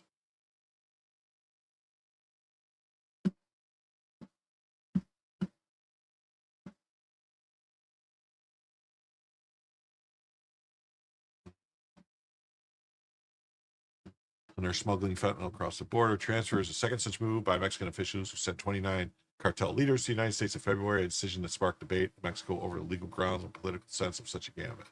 The only people that would be complaining about the cartels getting sent to the U.S. would be the cartel people that are in the government. So that's interesting. For months, Mexico has been under intense pressure from President Trump, who has threatened. I don't know. The New York Times never calls him President Trump. They call him Mr. Trump all the time. Who has threatened high tariffs over issues like immigration and combating drug cartels, although the Mexican government has worked hard to curb migration and launch an aggressive campaign against the Sinaloa cartel. U.S. officials have consistently asked for more action. Yes, more action. We want more action. We want action tonight. Satisfaction. All right. The New York Times reported that President Trump had secretly ordered the Pentagon to use military force against Latin American drug cartels and that his administration has deemed terrorist organizations. Wow. There has been a conversation between Mexican and U.S.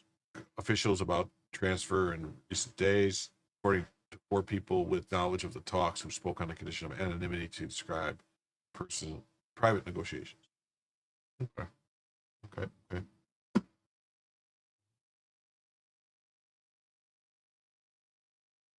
The Mexican government said on Tuesday that 26 people being extradited were wanted for their links to criminal organizations for drug trafficking, among other crimes, and represented a permanent risk to the public safety. It said that the U.S.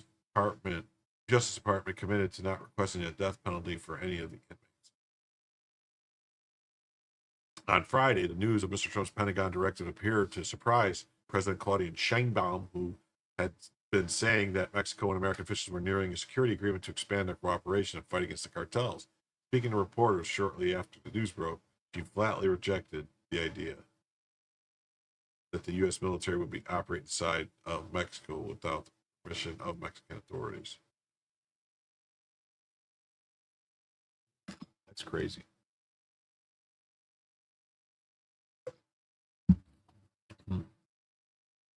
The United States is not going to come into Mexico with the military. We cooperate, we collaborate, but there's not going to be an invasion. That is ruled out, absolutely ruled out, she said. It is not part of any agreement, far from it. When it has been brought up, we have always said no.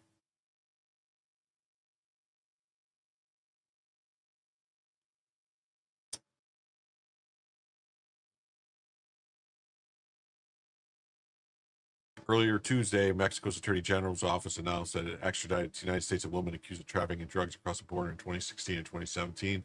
It was unclear if she was part of a group of 26 operatives extradited.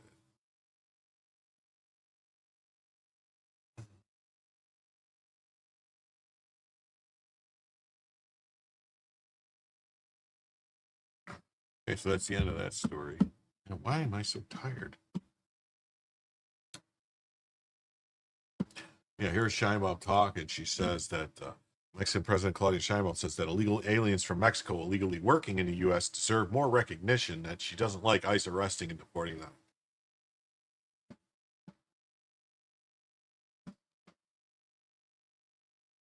En esas mesas nosotros hemos planteado que nosotros queremos que se reconozca el trabajo de los mexicanos en Estados Unidos. Y lo he dicho públicamente, sin las y los mexicanos que viven en Estados Unidos, no sería Estados Unidos lo que es. California, quinta economía del mundo, no sería lo que es. No solo sin los trabajadores del campo, sino de los servicios, de la manufactura. Nuestra insistencia permanente de que en Estados Unidos esté el consumo de drogas y particularmente de fentanilo, y que si no se atienden las causas de las adicciones, por más que se pongan soldados en la frontera, va a haber esta u otra droga que se consume. Nosotros hemos planteado que se requiere mucho más para el reconocimiento de los mexicanos en Estados Unidos, pues sobre todo aquellos que llevan más tiempo y que aún no tienen documentos, pero que pagan impuestos, trabajan y levantan la economía de su país, y que no estamos de acuerdo con las redadas y los esquemas de criminalización a la migración. Wow. Wow, wow, wow, wow. She's crazy. That's crazy. Well, she can go first. If they're so terrific, why doesn't she want them back? Mexican President Claudia Sheinbaum can kiss our star-spangled. The grift is over. The legal aliens sent $56 billion to their home countries last year. This is after their children enjoyed free lunch, free medical care, free education, free daycare, free housing paid for by you. Wow. That's a lot of dim.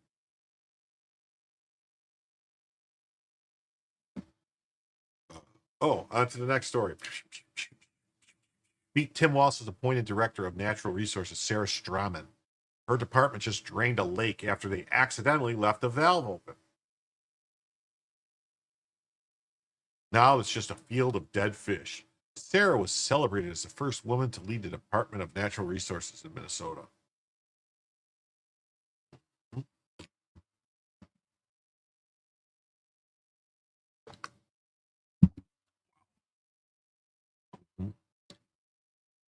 Is anyone surprised DEI strikes again? Yep.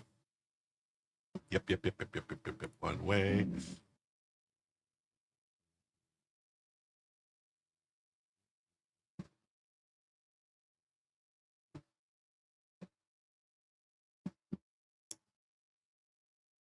Yeah, we should make the Odd Couple great again with Chef Ramsay and Bobby Jr. It is sad. Dam malfunction drains entire Lincoln State Park, leaves thousands of fish floundering. I would say more than thousands, tens of thousands. The earthen berm that separates Lake Alice from St. Croix River is intact, but a valve inside the structure is stuck open. Bystanders rush to save piles of gasping fish.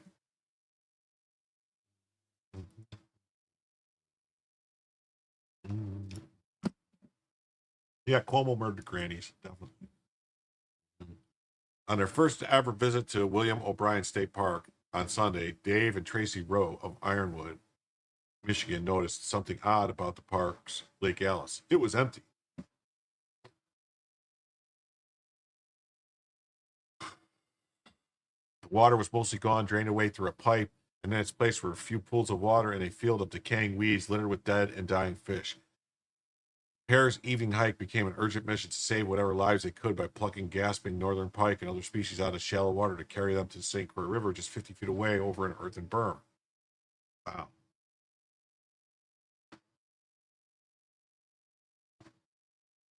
We literally reached in and carried fish over to the other side. The lake drained over the weekend after a 64-year-old mechanism for regulating Lake Alice's water level failed, leaving the valve stuck open.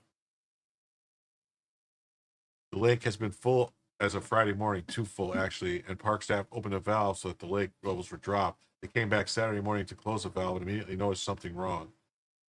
We went to close the valve and there was no resistance, he said. The lake was nearly gone by Sunday evening.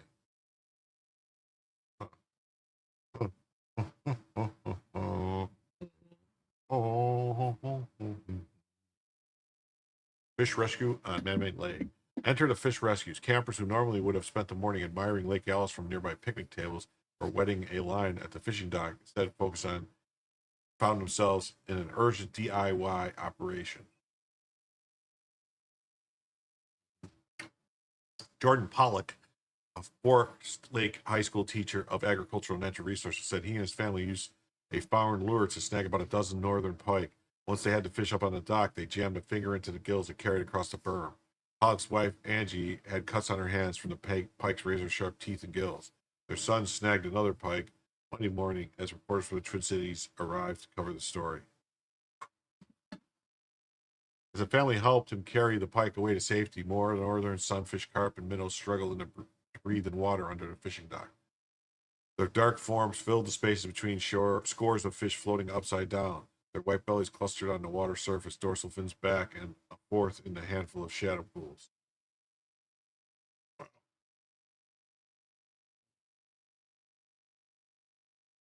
Lake Alice was created in 1961 to answer demands for more fishing and swimming areas at the state park near Marie on St. Croix. The St. Croix River is nearby, but with steep banks, tannin, darkened waters, and a steady current, the river isn't safe for small children. The area that became Lake Alice was originally a forest perched on leaky ground, with some 30 underground springs weeping into the nearby river. An earthen berm was built, the trees removed, and within a few years, Lake Alice filled with the spring water. Oh.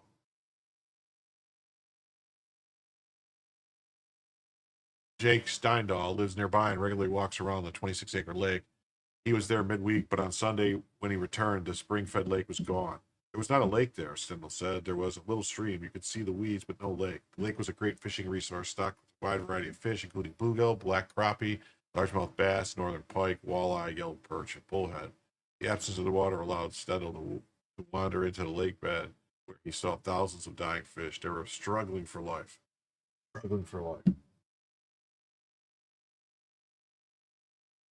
That's horrible. Though the air smelled fishy, it was not too overpowering, he said. The lake also had a beach frequented by campers, no longer usable, with a nearby boat launch offering access to the St. Croix River. The boat launch was functioning as normal on Monday. Borner, the park's manager, said it's not clear how long it will take to refill Lake Alice, and the DNR said in a statement that water recreation will be effective for at least 4 to 6 weeks. 4 to 6 weeks. Even with the fix, the lakes will take time to fill in. It was partially drained in 2015 to fight Eurasian milfoil, and refilling it back then took 28 days. Wow. Borner said he would prefer a solution that's quick, but the mechanism that broke will take time to replace. The berm itself is still intact. The short-term solution would be something as simple as a piece of plywood to cover the open pipe while his team repairs whatever went wrong inside the berm. Borner said he's already been in touch with the state's fisheries to tell them that once it's ready, they're going to need a lot of fish.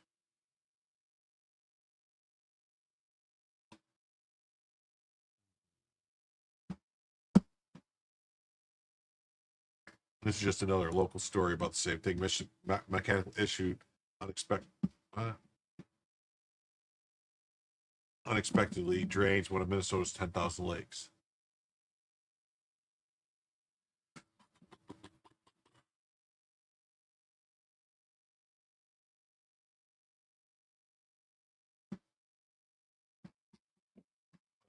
Officials are working to restore the lakes northeast of the Twin Cities after mechanical issue caused all the water to drain. That's crazy. It's crazy. Sarah Berner with the Minnesota State Parks and Trails says, when the water level was back to what it should be, the staff attempted to close the valve, but the mechanism that closes the valve was not functioning and the valve could not be closed. Wow. Wow. All right, on to the next story. We got, this is illegal. Karen Bass says LA has a rapid response network to disrupt ICE arrests. So this would fall under aiding or impeding or otherwise impairing or stopping enforcement of federal law is actually a crime punishable by federal law.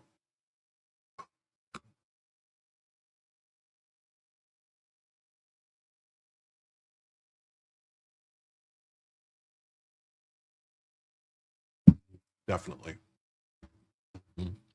Illegals and criminals, liberals, conservatives. Yep. Anyone who interferes with ICE should be arrested, including her. Karen Bass says LA has rapid response network to disrupt ICE arrests. In LA, we have a rapid response network where everyone is alerted. If you see masked men getting out of unmarked cars, let everyone in the area know. Yeah. Los Angeles Mayor Karen Bass said in a recent interview with MSNBC's Rachel Maddow that her city has a rapid response network to respond to immigration and customs enforcement arrests in the area. When they were doing the random snatching or kidnappings of people off the street, when people gathered, they backed away on many occasions. Bass said, and so in Los Angeles, we have a rapid response network where everybody is alerted. You see masked men getting out of unmarked cars, let everyone in the area know. Los Angeles was the center of riots against immigration enforcement earlier in the summer, with thousands of National Guard troops and hundreds of Marines deployed to the area to quell violence. Rioters were seen setting fires to autonomous taxi cars, looting and attacking law enforcement. Bass claimed in July that the riots that were reported never happened, and we did have a couple of incidents of vandalism and looting, but that way it was portrayed nationally was like the whole city was up in flames. The comparison to 92, completely 100% appropriate. Referencing the Rodney King riots. Some activists are using the phone app ICE Block, which was featured on CNN. The app allows people to alert others of ICE sightings in the area. In early July, the Trump administration said that it had been considering a case against the outlet for reporting because what they were doing is actively encouraging people to avoid law enforcement activities. We're going to actually go after them and prosecute them with the partnership of Pam Bondi if we can, because what they are doing, we believe, is illegal, said DHS Secretary Christine O. at the time. This comes as the DHS revealed that ICE agents are facing an 830% increase in assaults between January 21st to July 14th compared to the same period in 2024. Wow. What do we think about that? Well, so if she's setting up this network, if she's paying for it with tax dollars and she's notifying people, I think she's crossing the line. I think she needs to be punished. And on to the next story.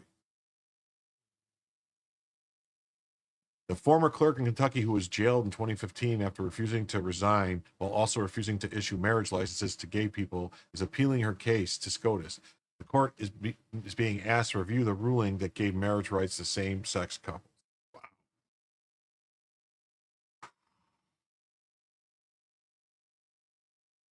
ABC coverage.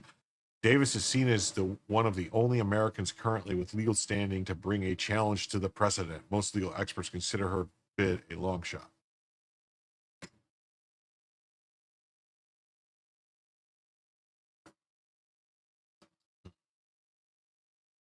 What's my point? We're talking about me?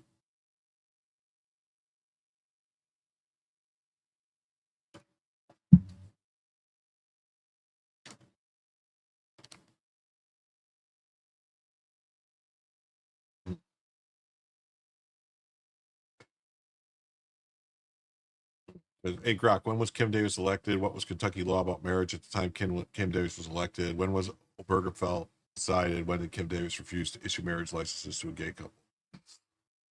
You talking to me? You talking to me? I know you got to be talking to me. There ain't nobody else here.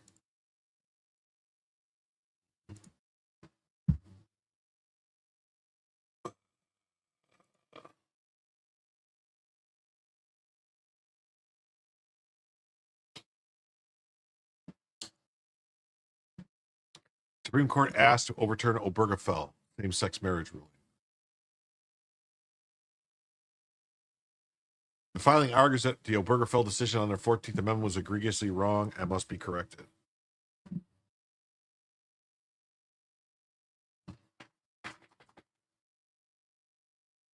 The Supreme Court of the United States has been formally asked to take up a case that asks the court to overrule Obergefell v. Hodges' 2015 ruling that extended legal marriage rights to same-sex couples. Former Kentucky clerk Kim Davis, who was jailed for 6 days in 2015 after refusing to issue marriage licenses same-sex couples on religious grounds is appealing the $100,000 jury decision on the basis of emotional damage as well as $260,000 in legal costs.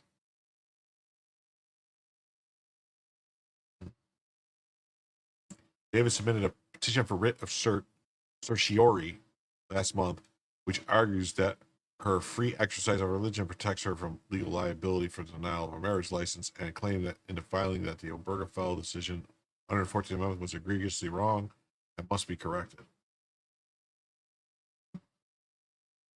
Petition states that, as predicted at the time Obergefell was decided, it would threaten the religious liberty of many Americans who believe that marriage is a sacred institution between one man and one woman.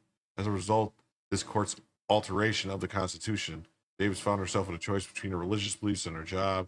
When she chose to follow her faith, she was sued almost immediately for violating the constitutional rights of same-sex couples. The petition marks the first time the High Court has been asked to take up a case that argues for overturning Obergefell. Davis is viewed as one of the only Americans who have legal standing to bring the case, ABC News reported. If there was ever a case of exceptional importance, Davis attorney Matthew Staver wrote in the document, the first individual in the public's history who was jailed for following her religious convictions regarding the historic definition of marriage. This should be it. At the time, Davis was the Rowan County clerk in 2015 and was the only person in local government who could issue marriage licenses under state law.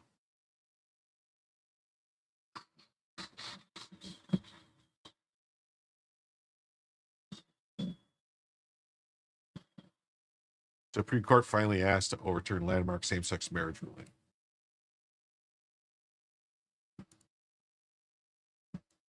Oh, this won't let me play it. Okay. 10 years after the Supreme Court extended marriage rights, to same-sex couples nationwide, the justices this fall will consider for the first time whether to take up a case that explicitly asks them to overturn it.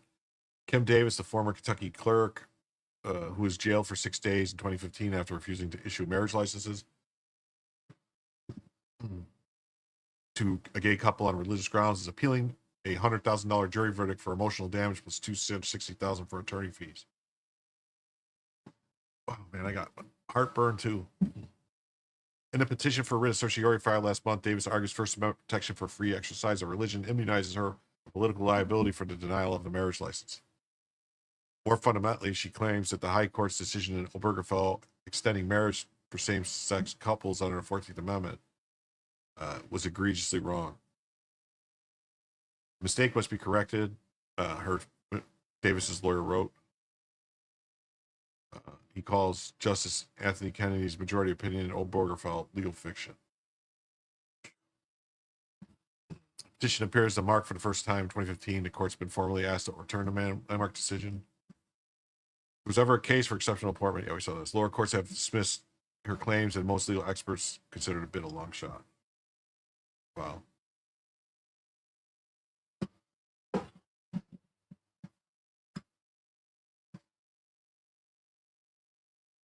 Hold on a second.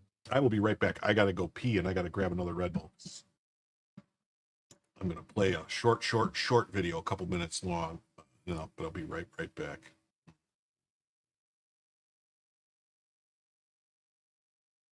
No.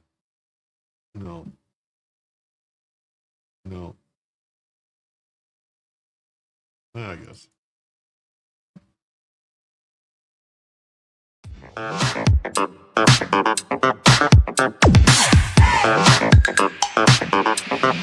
Let's see. So this is Alex Marquardt out at CNN after Navy veteran defamation suit cost $5 million. So I don't know if you guys know, there was this guy, CNN guy who sued, or a Navy veteran guy who sued CNN because they defamed him. CNN national security correspondent Alex Marquardt is leaving the outlet after 8 years after his reporting on Navy veteran Zachary Young cost CNN $5 million following a defamation suit.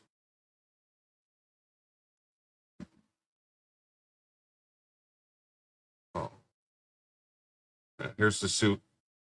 The CNN liable for defaming Navy veteran Jake Tapper. Segment $5 million awarded. We'll go back though and read the other story. So, some personal news. I'm leaving CNN after 8 years. 8 terrific years. Tough to say goodbye, but it's been an honor to work among the very best in the business. Profound thank you to my comrades. Comrades? That sounds commie to me. Comrades. Very communistic. Okay. National security team, the phenomenal teammates I'm working with, the U.S. and abroad, Marquardt wrote. Former CNN correspondent Oliver Darcy said that CNN had dismissed Marquardt, citing editorial differences. Marquardt was at the center of the defamation case filed against CNN by Young, who in 2021 was working to evacuate Afghans during the Biden administration's chaotic military withdrawal from that nation. Per the Daily Mail, Marquardt wrote to members of the team that worked on the November 2021 report, "We're going to nail this Zachary Young MFer." The message was part of texts that were used against Marquardt in the case.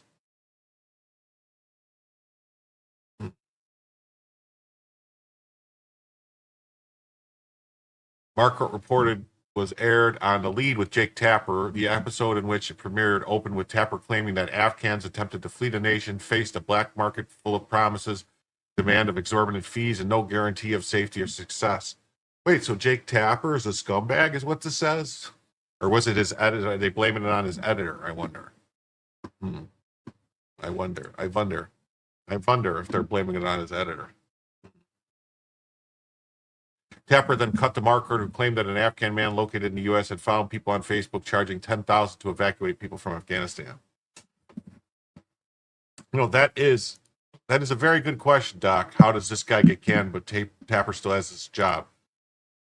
Somehow they were able to put the blame on this guy. Maybe he was the editor. Maybe he was the researcher. He was the staff producer who came up with the story and was supposed to vet it.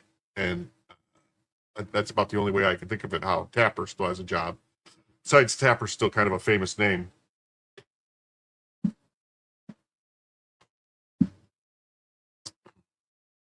He claimed that desperate Afghans are now being exploited and used B-roll that featured a LinkedIn post from Young. Young had said during the trial that he never accepted money from those needing rescue, and that he had relied on corporate and NGO sponsorships to help.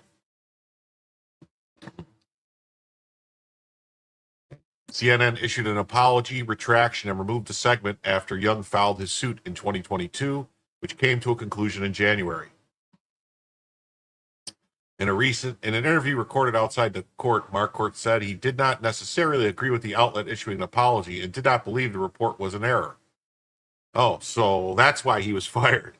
That he stuck by his guns and claimed that, that it wasn't, they shouldn't have apologized, and he didn't think it was an error after. So that's why they fired him, because they're like, yeah, asshole, you cost us money and you were wrong.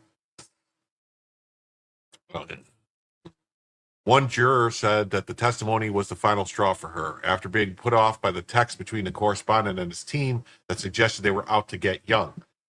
Marquardt was arrogant. He acted as though he really didn't need to be there, she said in an interview after the case concluded, like he was far too important to be sitting there on a witness stand.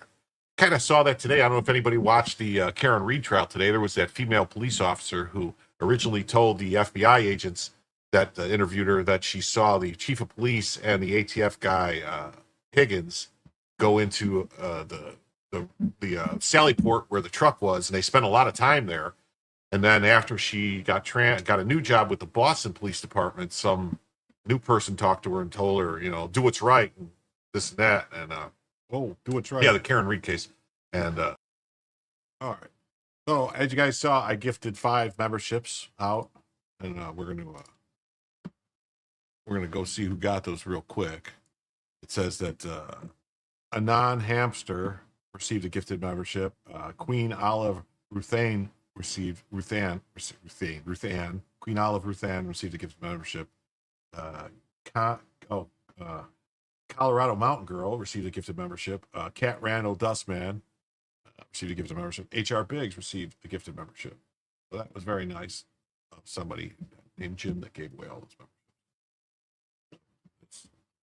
This, I think I can give away 5 more.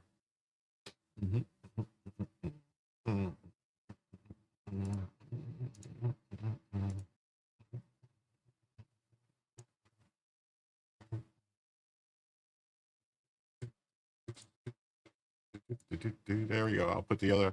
Every month I get to give away 10 for free, so I give away 10. It's because it says Cami Kamikaze received a gift of membership. Kelly Davis, Mama Pillow, Warren Moffat, and Patrick. We've all been gifted memberships by a man called Jim. Free rides. What is the purpose of this channel? It's to give people news. That's all. Purpose of the channel is to give you news. News that you might not hear other places, news that you might not understand. Free rides. There you go.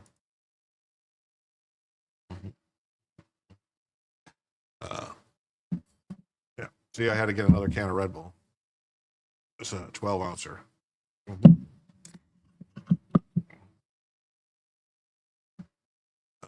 It says lower courts have dismissed Davis's claim, and most legal experts consider her bid a long shot. A federal appeals court panel concluded earlier this year that the former clerk cannot raise First Amendment as a defense because she is being held liable for state action.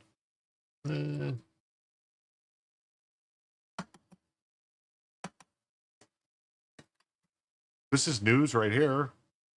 All news, whatever news I can find, JT Thompson. Whatever news I see, any news that I see that I'm like, oh, that interests me, I'll talk about it.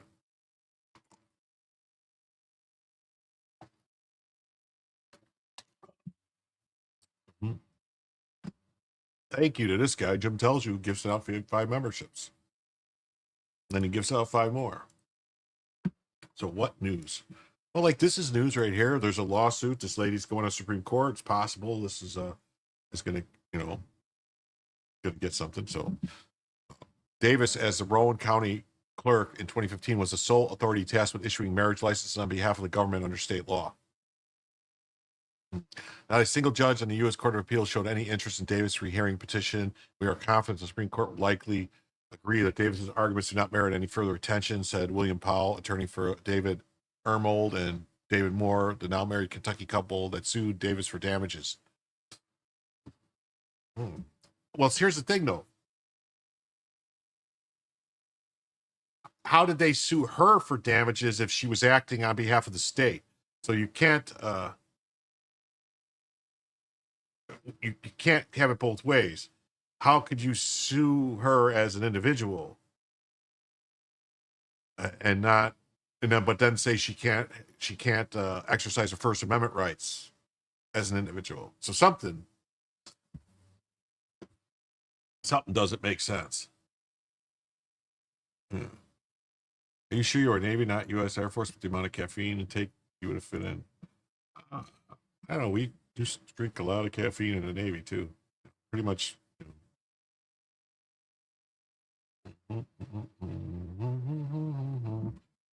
I bring us all the news. Why aren't you people saying thanks? Man, maybe they're not here. I don't think the court's going to touch the case. It's possible they might if there's...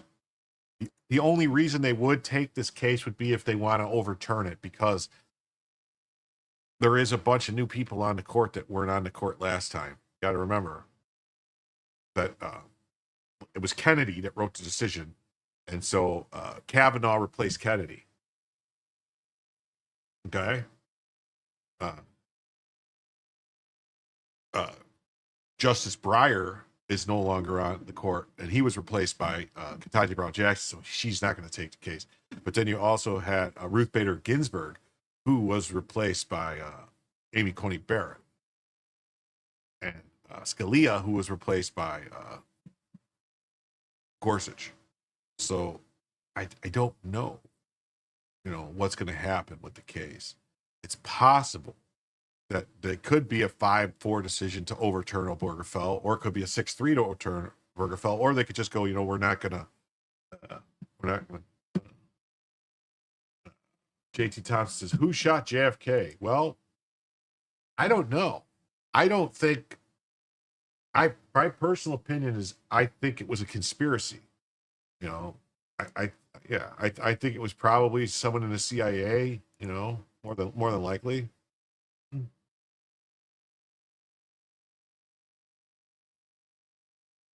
Davis's appeal to the Supreme Court comes as conservative opponents of marriage rights for same-sex couples pursue a renewed campaign to reverse legal precedent and allow each state to set its own policy. I mean, it's possible that they could do it because, Oswald was Oswald was more than likely a patsy. You know, the fact that he came out and said, "I'm a patsy" right away. It's like, wait, what? Where'd you come up with that? Yeah. At the time Obergefell was decided in 2015, 35 states had statutory or constitutional bans on same-sex marriage. That's right. A lot of states had bans. So far in 2025, at least 9 states have either introduced legislation aimed at blocking new marriage licenses for LGBTQ people or passed resolutions urging the Supreme Court to reverse Obergefell at the earliest opportunity. Yeah. I mean, I don't know if LBJ knew about it or not. He definitely benefited. He was the one person that benefited the most from Kennedy getting killed. Well, the CIA benefited because the CIA was going to get broken up. Oswald worked for the CIA. That's a huge conspiracy. I think there's a lot of stuff that we don't know. I think there's a lot of stuff we should know. But yeah. In June, the Southern Baptist Convention, the nation's largest Protestant Christian denomination, overwhelmingly voted to make overturning of laws and court rulings, including Obergefell, that defy God's design for marriage and family top priority.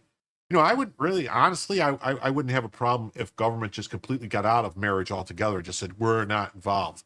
Marriage is a religious thing. It always has been. Let's leave it to just let religions handle it. And then whatever, if a religion wants to marry gay people, let them marry gay people.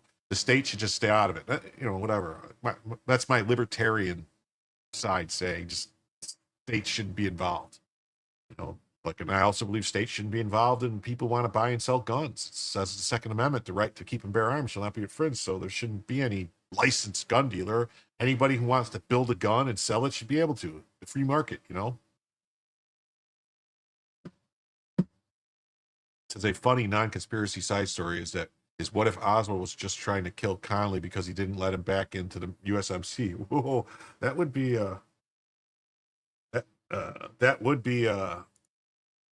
just make it a civil union. Yeah, civil unions. Yeah, I have people that are gay in my family, that are, and I have, that's their choice.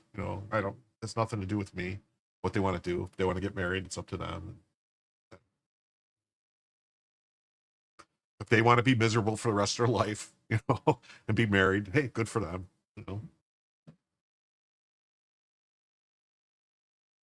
Yeah. Did you know JFK was shot in both the front and the back of the head? It sure looks like that to me when you see the way what the camera looks like and everything, and the way the spray, what happens. It sure looks to me like it came from both directions. So, when he went like this to his throat, that was a shot through the throat. And then the second one, it went boom and blew his head out like this. That's what I see. I don't know. I'm not a scientist. Support for equal marriage rights softening. While a strong majority of Americans favor equal marriage rights, support appears to have softened in recent years. According to Gallup, 60% of Americans supported same-sex marriages in 2015, rising to 70% in 2025, but that level has plateaued since 2020. Wait, how? I don't understand. How can I say 60% supported it in 2015, rising to 70% support 2025, but that level has plateaued since 2020. So they're saying it's been 70% in 2020. They wrote this wrong. Then if it's got to be 70% in 2020, they should have said it got to 70% and just stayed there. That's weird though. If 60% of Americans supported it in 2015, why did the Supreme Court step in to do anything? They should have let the people change the votes and do the stuff. And he says, I can't believe they blew up judicial filibuster over Gorsuch. They should have saved their ammo for RGB's replacement, but a much better argument keeping ACB off the court. Actually, the filibuster, judicial filibuster was not blown up over Gorsuch. The judicial filibuster was blown up by Harry Reid, and they told him you're going to rue the day that you did this, and he blew it up. And he blew it up for all the judicial picks except for the Supreme Court. And all the Republicans said, well, you blew it up for all the judicial picks. Now we're going to blow it up for the Supreme Court. So, yeah, America's Untold Stories is awesome.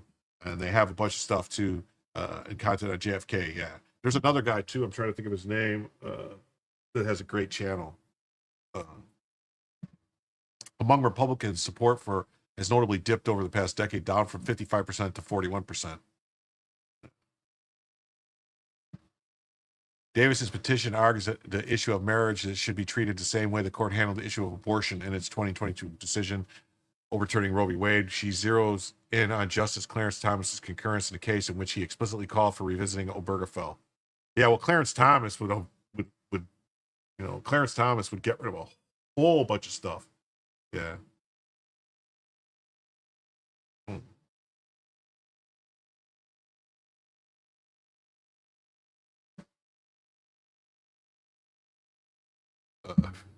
The justice should reconsider all the court's substantive due process precedents, including Griswold, Lawrence, and Obergefell. Thomas wrote at the time, referring to landmark decisions. Wait, isn't Griswold?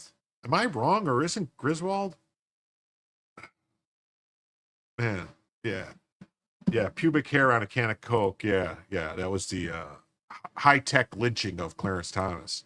I think Clarence Thomas is one of the most brilliant minds of the 21st century that has been on the, I mean, he is amazing. And anytime people say things, I'm going to just put this out there right now. Anytime people like to say things and say like that certain racial demographics are not capable of achieving things through merit, I just look at Clarence Thomas and I say, explain this to me. Explain Clarence that, or look at Thomas Sowell and say, explain Thomas Sowell. Explain Clarence Thomas. So that's why people are individuals. Explain. What's his name? The brain surgeon guy. I can't think of his name now. Very soft-spoken guy, but people are individuals. You got to judge people by their own. Basically, just like Martin Luther King said, the content of our character, judge them as individuals, not as a group, not as a collective. Ben Carson, fantastic guy. Yeah, Joe Biden perpetrated that high-tech lynching, definitely. It's hard to say where this will go, but this will be a long slog considering how popular same-sex marriage is now. The head of HUD, yeah, Ben Carson. Is Ben Carson in the current Trump administration, or did he back away from Trump? I don't even know if he's doing anything, because I know he didn't like what happened during the first administration. He kind of got beat up a lot, not by Trump and stuff, but by the left. So I think he backed away. He doesn't want to be involved in politics anymore. A prominent conservative constitutional scholar and professor of South Texas Law College, Blackman predicts many members of the Supreme Court's conservative majority would want prospective challenges to Obergefell to percolate through lower courts before revisiting the debate. Yeah, he's not in administration right now. The 999 guy, no, that was oh man, he just died. That was the pizza guy, the guy who had Godfather's Pizza. What was his name?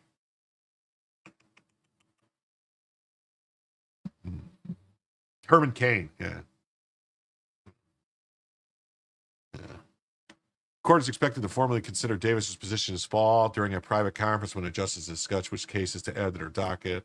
If the case is accepted, it would likely be scheduled for oral argument next spring. But I just want to, Carson is alive and well. Yes, no, Carson's not dead. I'm saying Herman Cain died years ago.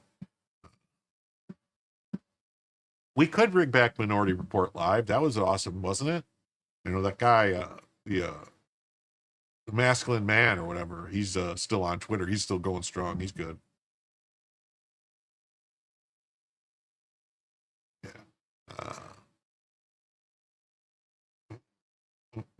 Yeah, so what was I saying? Yeah, Herman Cain wasn't bad either. Good guy. Court's expected, yeah. So the court could also decline the case, allowing the lower court ruling to stand and avoid entirely the question to revisit Obergefell. Justice Brett Kavanaugh, Amy Coney Barrett seemed wildly uninterested. Maybe Justice Gorsuch too, said Sarah Isgar, ABC News legal analyst and host of the legal podcast. Well, how would they know? They're not supposed to comment on stuff like this that can come before them. I mean, you got to remember, though, that Alito, Thomas, and Roberts all voted against Obergefell. And, Scalia, but Scalia is, and it was a 5-4. Kennedy swung with the lefts. So, yeah. There is no world in which the court takes the case as a straight gay marriage case. It would have to come up as a lower court holding that Obergefell binds judges to accept some kind of non-traditional marital arrangement. If the ruling were to be overturned at some point in the future, it would not invalidate marriages already performed. Respect for Marriage Act requires the federal government and all states to recognize legal marriages of same-sex interracial couples performed in any state, even if there is a future change in the law. No, Alito was assassinated. No, Alito's still alive. I think Scalia was assassinated, but Alito is still alive. Unless did this just happen? Are you breaking news? Something happened to Alito?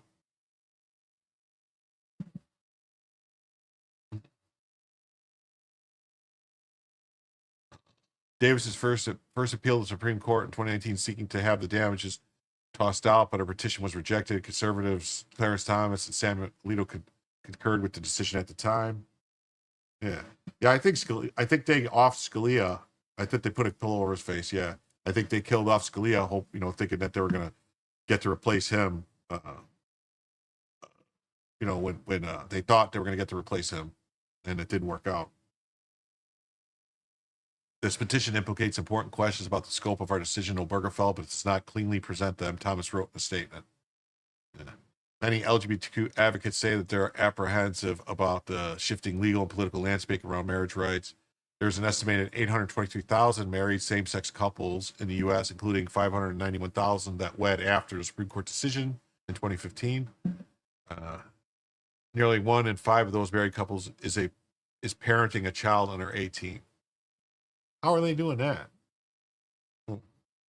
Since the Obergefell decision to make up the Supreme Court has shifted rightward, now including 3 appointees of President Trump and a 6-justice conservative supermajority. Well, I wouldn't really call it a supermajority. Yeah, that's the only thing McConnell ever did that was good, was keeping Garland off the court. That's it. Yeah, me too. I hate everyone equally too. Chief Justice John Roberts, among the current members of the court who dissented in Obergefell a decade ago, sharply criticized the ruling at the time as an act of will, not legal judgment, with no basis in the Constitution. He also warned then that it creates serious questions about religious liberty. Davis invoked Roberts' words in a petition to the High Court. Hopefully, at least 4 justices will vote to accept their case and hear arguments next year. So that's the thing. They only need. Let's just say Carson was appointed by Trump as a vice VC of Religious Liberty Commission, March 2025, established by EO. Well, that's good. I'm glad. Carson was a good man. And this is interesting because they only need 4. So Roberts said the stuff about religion, and that Thomas and Alito are going to say, yeah, take the case. So they just need 1 more. They just need Amy Coney Barrett or Brett Kavanaugh or Gorsuch to take it. So if one of them just gets a burr and they're like, yeah, I mean, once they have it, the other 2, you never know. But I have just from seeing how Amy Coney Barrett rules on other stuff.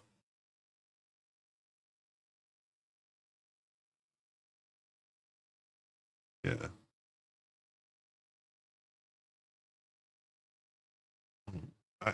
I worry what she might do. On to the next story. This is all we have a big section about DC and the stuff going on in DC. We have like a whole bunch of links, so we're gonna go through them and just bear with me. Hey, Black Snowflake, how you doing?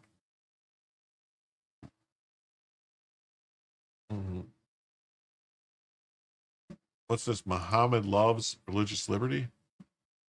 Didn't say it. I don't know what that means. Nice save, Jim.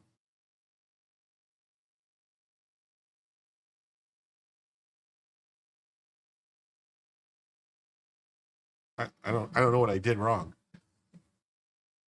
Okay. So lifelong DC residents react to POTUS's action to make DC safe again. I'm ecstatic. I've been saying this for a long time. The federal government should take over DC Police Department. I think Donald Trump really needs to clean it up, and I'm all for it.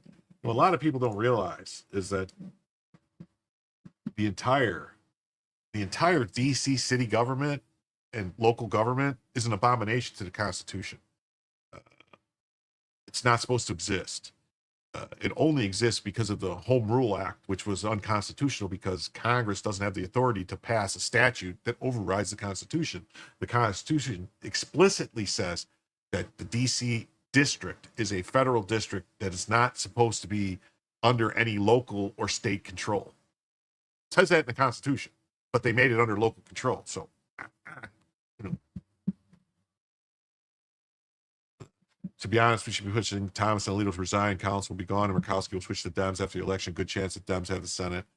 I don't know, man. It's Phil Coggins. They need 3 to get the Senate, and the map is not the map is not looking good for them to pick up the 3. Like personally, like the Republicans should have 57 in the Senate right now.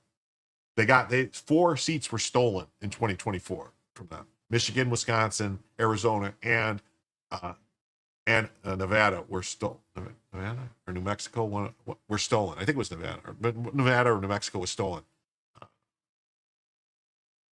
Yeah, I think it was Nevada. The guy that was the burnt guy, the army guy that had the burnt face, he should have won. I mean, there were just some crazy stuff happened. Yeah, Arizona too. Yeah, and it should be 50. It should have been 57. But they stole those, and the reason the Republican establishment didn't say anything about them stealing them and didn't complain was because they wanted it to be McConnell and Collins and Murkowski and the rest of them. They wanted it to be tight without them because they didn't want, it was Nevada, yeah. They didn't want, if there was 57, if they had those 4, Sam Brown, he should have won. Kerry Lake obviously should have won. And then what was his name? Hovel in the Wisconsin, and then I think in Michigan it was the what's his name? I can't think of his name. But anyway, if they had those, there wouldn't be no stopping any of Trump's nominees. Mike Rogers, yeah, they wouldn't have been able to stop any Trump nominees if they had those 4 seats. Trump would have got every nominee through. There would have been no way that any Republican would have been able to vote again. I mean, you might have got like Murkowski or Collins to vote against a couple, maybe even Mitch McConnell, but there's no way that you wouldn't have had 53, 54 votes for every one of his nominees. We would have, if they had those seats, we would have Matt Gaetz as Attorney General. And oh, buddy, if we had Matt Gaetz as Attorney General, we'd be seeing some serious heads rolling. There would be some stuff. But YouTube is crack. YouTube is crack. Mm-hmm. And China is asshole. I'm just ecstatic. I've been saying that a long time ago. The federal government should take over the D.C. Police Department. Leroy Thorpe is a native Washingtonian who founded the volunteer group Citizen Organized Patrol Efforts, also known as the Red Hats. They walk the streets of Chinatown doing violence prevention work. So you guys can hear it. The mayor been in power so long, I think she's kind of used to how things are going, and I think Donald Trump really wants to clean it up. And I'm all for it. I'm just ecstatic. I've been saying that a long time. Oh, no. For Doxy Mom, Andy Beshear will not win the Senate race in Kentucky. That's not going to happen. He wouldn't win again for governor. They are not happy with him, what he's done. He lied and said he was a centrist. He's not. And it looks like Scott Jennings, the guy who crushes people on a daily basis on CNN, that he's running for Senate in Kentucky. He's going to win. He's going to win. I'm more worried about North Carolina. I thought it could be a problem because of who they want to, because they're having this weirdo, the guy that the RNC guy run, and when it should be, in all reality, I know people ain't gonna want to hear this, but North Carolina, it should be Lara Trump running for North Carolina. She has deep ties in the Republican establishment, North Carolina, her family, and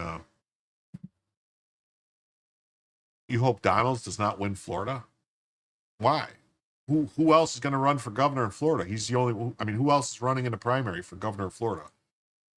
I don't know what other choice we would have. Rick, I know. I've met Donalds. I've talked to him. I don't know what. I think he's a nice guy.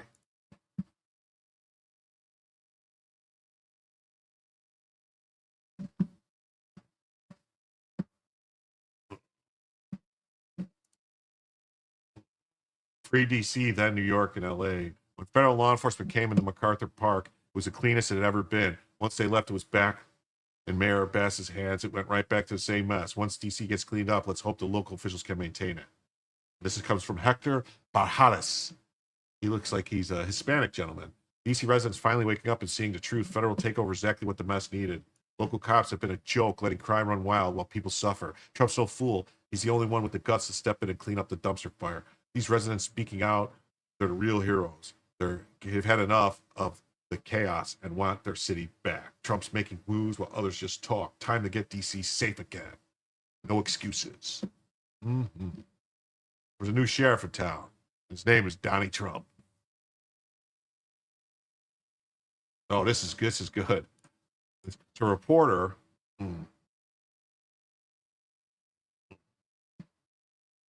Says, you have a legal obligation to make us all happy. Well, I'm trying.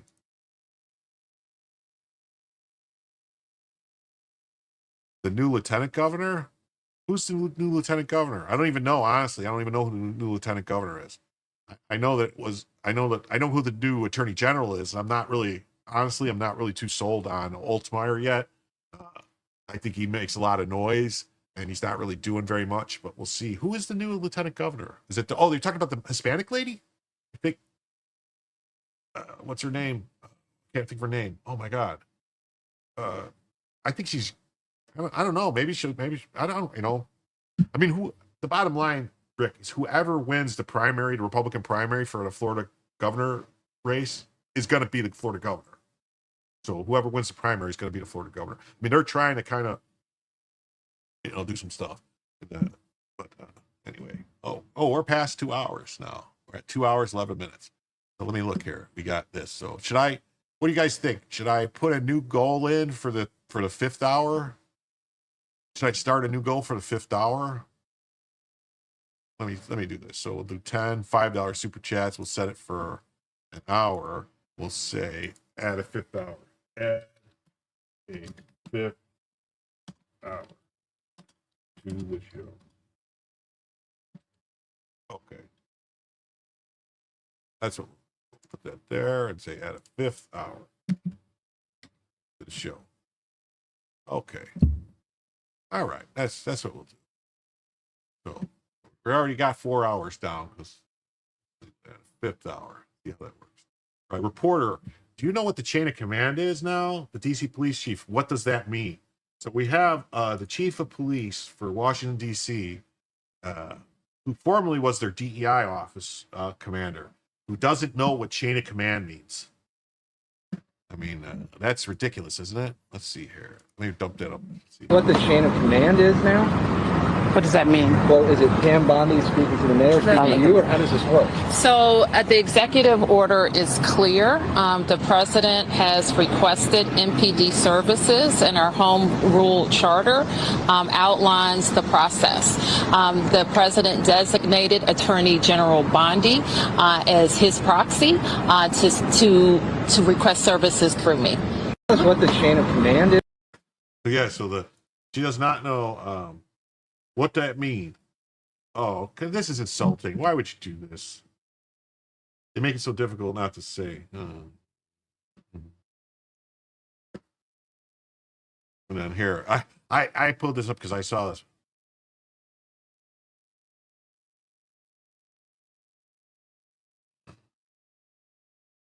This is, remember Joe Biden says, they're going to put you all back in chains of command. 82 watching, 82 likes. That's a perfect score. Yes, it is. I said it is. Byron is a great pick for governor. I'd say he has some big shoes to fill. Lol, DeSantis is amazing, but his little baby boots did have the lifts inside. He should never ran for president. Yeah, I don't know. They're going to put you all back in chains of command.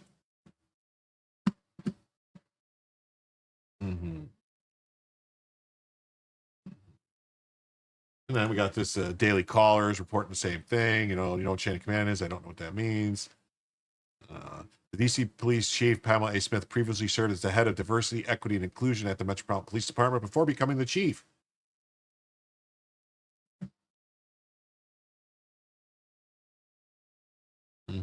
The DC Police Chief Pamela Smith previously served as the head of diversity, equity, and inclusion at the Metropolitan Police Department before becoming the chief. She was hired in May of 2022 as the department's first chief equity officer, a position created to lead DEI efforts. So she was hired in 2022, and now she's the police chief. Just let that think in there for a few. Position created to lead DEI efforts. In this role, she developed organizational strategies for the department-wide accountability, provided strategic advice to leaderships on DEI matters, and supervised related units such as the employee well-being and equal employment opportunity. Smith's leadership in DEI was a prominent part of her work at MPD prior to her promotion to assistant chief and later to her appointment as chief in 2023. So wait a minute. So she was hired in May of 2022 and she was promoted. She was hired in May of 2022 and she was promoted to chief in July of 2023. Wait, is Mayor Bowser a lesbian and is this her lesbian girlfriend or something? Because that's the only explanation I have that makes any sense, that she was hired and then made chief a year later. Huh, no kidding. That's crazy.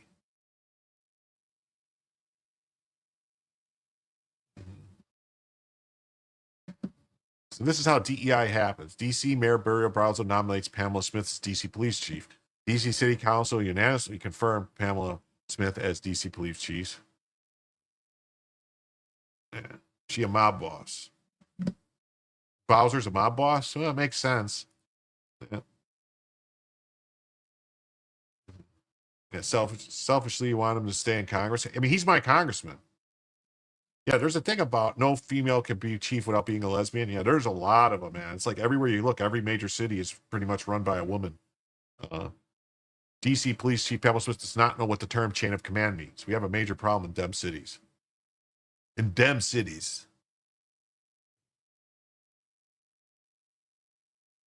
Is she wearing a wig? Is that a wig to make it look like a man's haircut? I mean, I don't understand. Wait, it says State Senator Jay Collins appointed Lieutenant Governor retired Green Beret. Really? The Lieutenant Governor was a Hispanic woman. I could swear. What was her name? Why did she resign? What happened to Lieutenant? Who was? Hold on. Now I gotta look this up.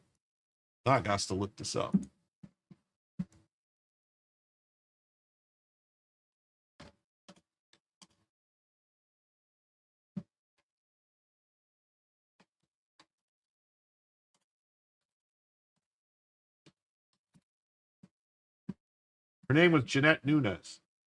The most recent female lieutenant governor was Jeanette Nunes. She served alongside DeSantis from 2019 until her recent resignation in 20. Oh, okay. No, she became she became the president of Florida International University.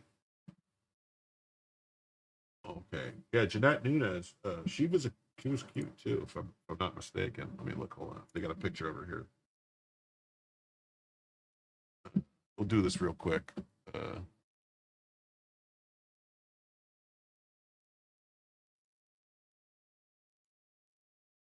Uh-oh. Did I just close something out? Oh, I did. Hold on. My bad. She left in February. Oh. 5th hour would bring the stream to, so you got 2 to 3 a.m. Because we started at 10, so that's 11, 12, 1, 2, and then 3 a.m. 3 a.m. Eastern time would be the 5th hour. We'll see what happens.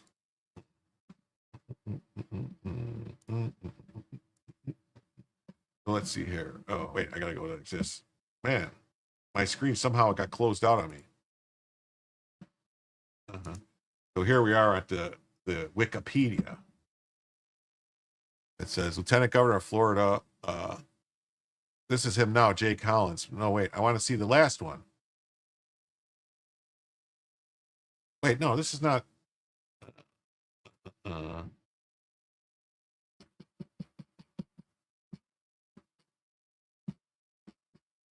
There she is, Jeanette Nunes. Yeah, she was cutie. Jeanette Nunes, American businesswoman, politician, born in 1972. And then this guy. He's running, yeah. February to, yeah, she was, Jeanette Nunes. 7th president of Florida International University, and Incumbent assumed office February 17, 2025. Preceded by Kenneth Jesso. She was the lieutenant governor. She was the Florida House of Representatives. Yeah, but who?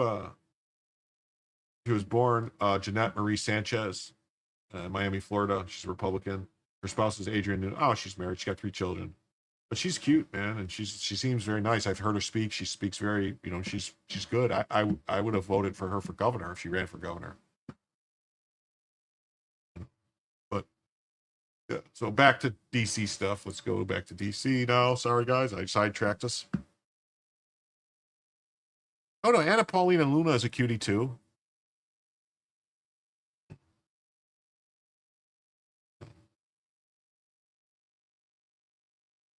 It says people should come together more often. Yeah, I will tell you right now, as someone with, that knows a little bit about something, is that if you come together with your partner, you guys will be happier.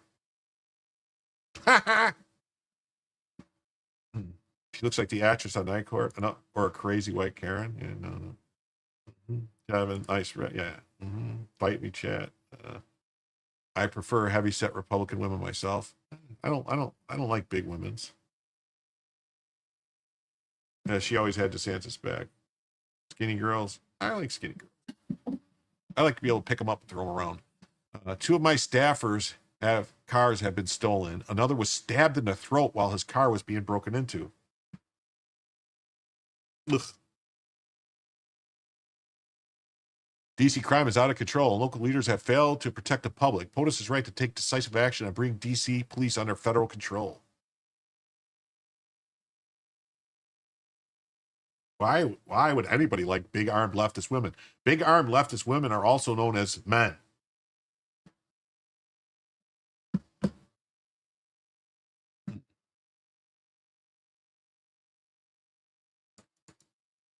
Hold on, I gotta close some tabs. I'm running out of room.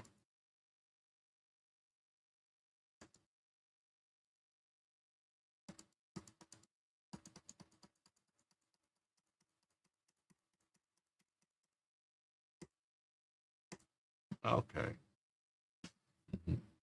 Yeah, Hakeem Jeffries, and so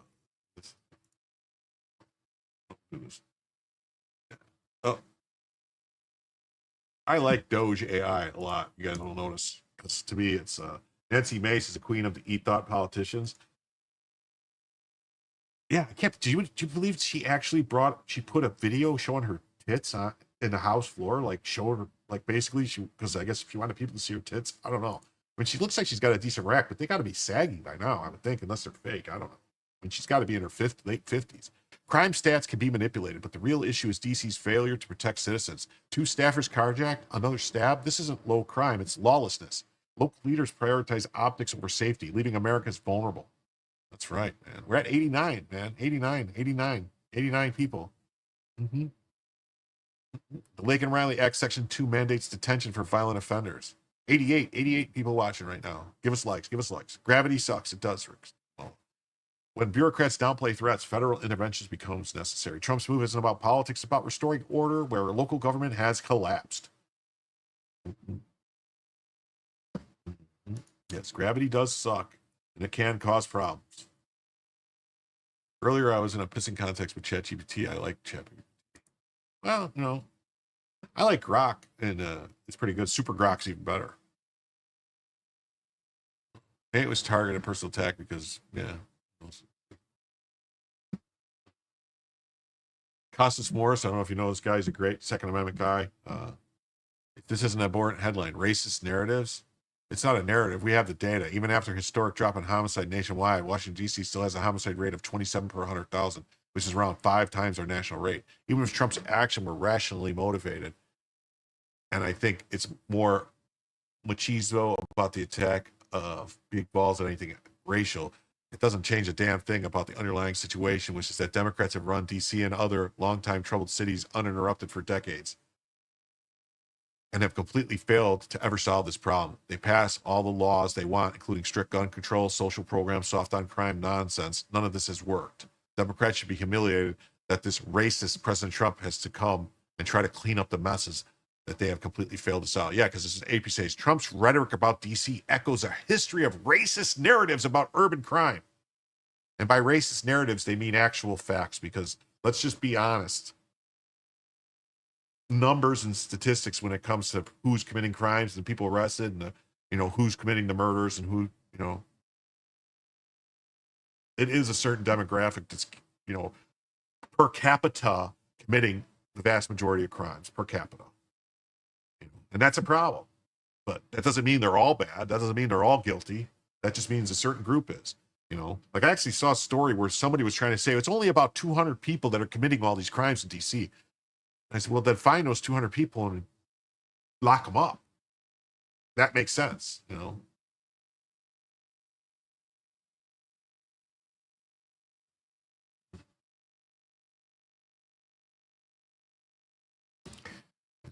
And then Costa says, I just don't understand the outrage over the president taking over a federal district that is our nation's capital and has been plagued with violent crime.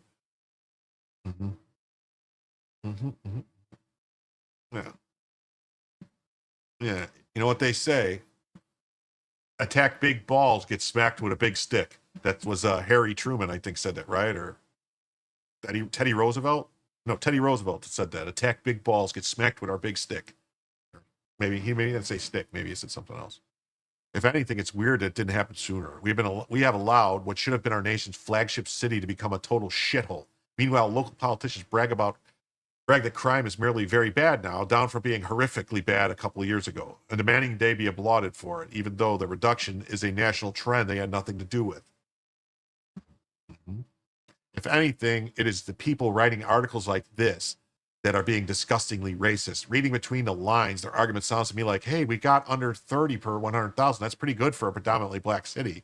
No, it's not good. Set higher expectations for your communities. Jesus. In the OP, I meant to say racially motivated, not rationally motivated, but that's a hilarious typo.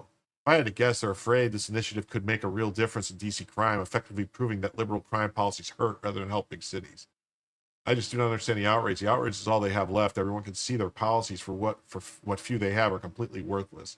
The outrage is that their plan to sink this country into a pit of crime and destruction is being opposed. The people in power want us threatened and scared.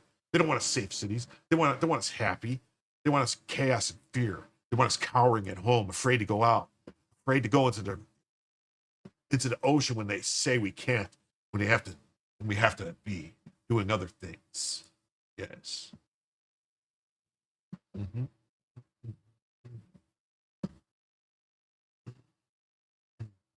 DC equals dark country. Well, DC has the longest bridge in the world. The 14th Street Bridge goes from Virginia to Africa. Oh my God, well, either way you look at it, urban crime, but it's not like white gangs like the Democrat KKK are committing crimes in their neighborhoods. Yeah, no, yeah. I mean, that's the thing. Like, they try to say racist, that it's all racism and stuff like that, but the vast majority of these cities that are like DC, almost all the cops are minorities. So I mean, I don't know. Mark Rondazzo says half the city is black, yet there are maybe 1% black in this protest. So here's what Trump ought to do: send the guard to clean up crime in black areas, but divert all resources out of white neighborhoods. The white people are the ones who want them out, so give them what they want. Yeah, here's DC residents are so upset that Trump will make their city safer, they decide to sing a catchy song about it. So I sing a catchy song. Let's see. Townhall.com. The DC residents are so upset that Trump will make their city safer, they decided to sing a catchy song about it. Let's hear this catchy song. DC is our home. You can have it from. DC is our home. You can have it from. DC is our home. You can have it from. We need all people, not just black people, not just white people, not just Asians, not just Mexicans, Hispanics, and other Latin Americans. We need all people, but we need all people to be productive and good members of society. And we need to, we need everyone to call out when stuff bad is happening in their own community. When someone does something bad. I mean, that's one thing. Like, if somebody does something wrong in certain communities, they're completely ostracized and thrown out. But then you have other communities where something happens and you have people going out there saying that the victim should be arrested because they incited the violence of them getting beat up. So it's our role to get on out.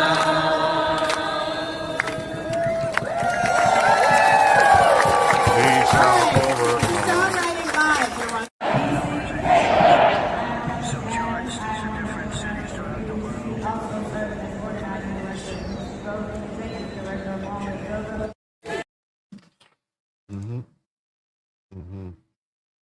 No one cares.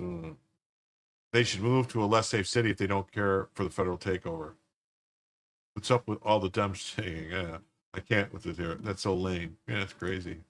So here, but here, and I want to show you. This is this thing where they're saying like Trump's rhetoric about DC echoes. It says I've never held a sign. Well, I want you to notice too, JT Thompson. If you look at all these signs, if you look at the signs, who created the signs? Who's paying for them? There's two groups mainly that are promoting all these signs. It's well, three counting Churla. So you got Churla, but you got DSA, the Democratic Socialists of America, which is just an offshoot of RevCom USA, the Revolutionary Communists of the United States of US, RevCom US. RevCom US is who was providing all the signs during the whole Black Lives Matter protest back in 2020 and everything, the riots. It's still the same people. It's the same people doing these things. They're still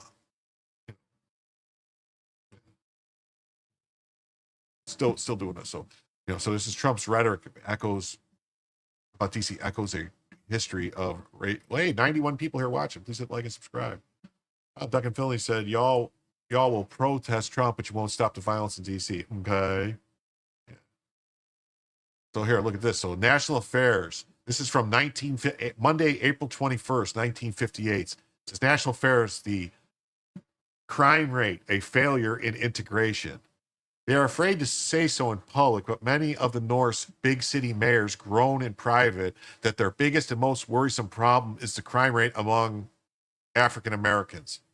In 1,551 U.S. cities, according to the FBI's tally for 1956, African Americans make up 10% of the U.S. population, accounted for about 30% of all arrests and 60% of all arrests for crimes involving violence or great bodily harm. I mean, this is going back to 1956. This is crazy. Murder, non-negligent manslaughter, rape, robbery, and aggravated assault. In one city after another, the figures where they are not hidden or suppressed by politicians reveal a shocking pattern. So even back in the 50s, they were hiding the stats and juking the stats. Yeah, cool it with the math, Jim. I know, man. I know. 1350. What? I don't know what that means. So yeah, so I saw that. I was like, whoa. I was like, I didn't know. I mean, because I wasn't alive back then. Hey, look at this. We are at 91 people watching right now on YouTube. If we could get you guys, yeah. See, that's what's wild too. It's 10% today, or 10%. It was 10% in 1956. It's only 12% today. What happened? I'll tell you what happened. Planned Parenthood happened. Margaret Sanger happened. Her whole plan was to do exactly what's happened. You have cities, like this is off on a tangent, and I hope I don't upset anybody, but in New York City, on almost every year, more African-American babies are aborted than are born alive in New York City. That's insane. Yeah, it's abortion. It's exactly what Margaret Sanger and the Democrats wanted. I don't know, nobody wants to call it out and say something, but that was the plan. That was what the entire purpose of Planned Parenthood was for, was to keep the numbers in the African-American community down. Eugenics is what it's called. Why is DC crime out of control? DC Mayor Muriel Bowser, when she's not trying to steal Princess Peach from Mario, she's screwing up the... She's screwing up DC. Deputy Mayor for Public Safety and Justice, Lindsay Apaya. DC Police Chief Pamela Smith. It's a crazy stat, and it's not, you can look it up. You can Google that stat.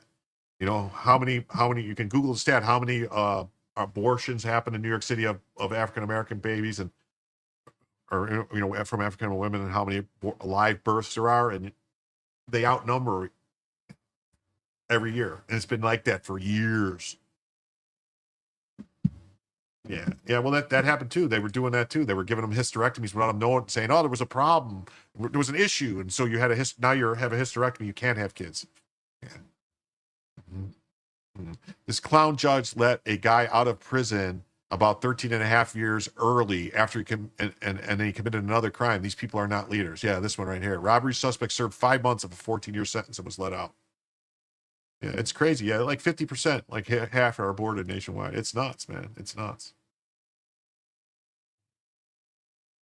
Yeah, not to mention, but that's true. And then the highest cause of death for between the ages of 12 or 14 and I think 40 for African American males is murder. They're murdered. It's nuts. There is a legit like genocide they're committing on themselves in their community. It's crazy. And BLM was designed to get people to run past the answers to white people who have zero responsibility for it. Yeah, well, no, I don't know, man. CJ Pearson, all this stuff. We've seen that about that. And then look at this.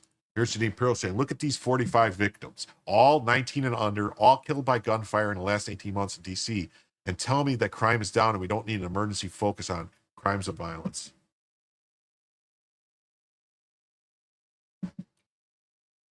It's not it's a theory about the whole gender affirming surgery. It's just a way to sterilize mentally challenged children. I've seen some of the videos of some of these people who are seriously that have mental, like that are disabled, mentally disabled, handicapped, that they like someone talked into this, and like I don't understand. Like whoever did that's like mangle as shit, man. 2024 shot and killed in DC. 2025 shot and killed in DC. These are all people under the age. Look at this. We got this Nahim. You know what? I'm going to say all their names and we're going to say their ages because, it needs to be said. Nahim Andre Worley, age 19. Keith White, age 18. Devin Sharp, age 16. Terrell Oliver, age 18. Tyreek Moore, age 19. Jerry Hardy III, age 19. Deontay Alexander, aged 18. Victor Bolden, age 15. Marquise Ward, age 19. Irving Laborde, age 14. Vontae Martin, age 19. Jabari Malloy, age 19. Nadir McCoy, age 19. Kaya Settles, age 3. Oh, God, that's horrible. David Bailey, age 14.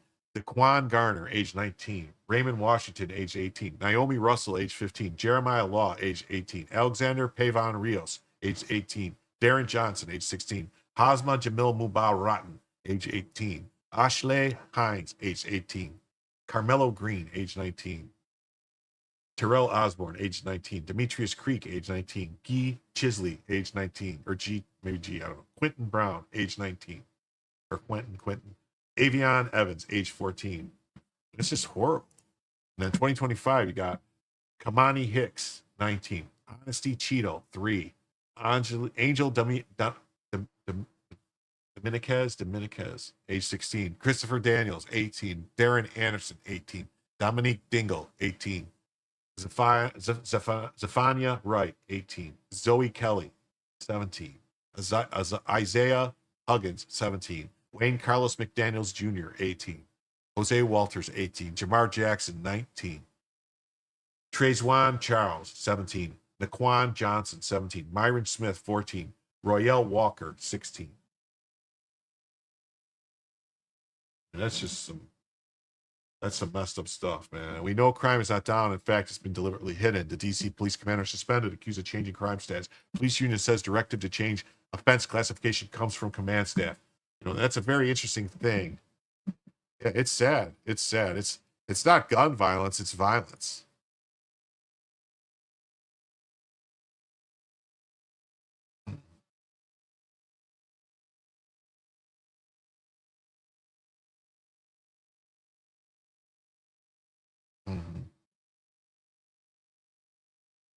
Yeah. Julio says, no, gender affirming surgery is the fault of white women who threw away their husbands. Hey, Duckenfeld, nice seeing you. Says many years ago, Margaret Sanger's book, The Pivot of Civilization, and also her biography, just so I can read myself what this was up to. They only care about violence when it's in white schools. They don't really talk about the violence that happens in. Yeah. Let's not forget about the Tuskegee syphilis study that was perpetrated on the black community. Do you know, and this is something you can Google for yourself, just want to find out, Anthony Fauci, his first job with the National Institute of Health was working on the Tuskegee experiments. Yes.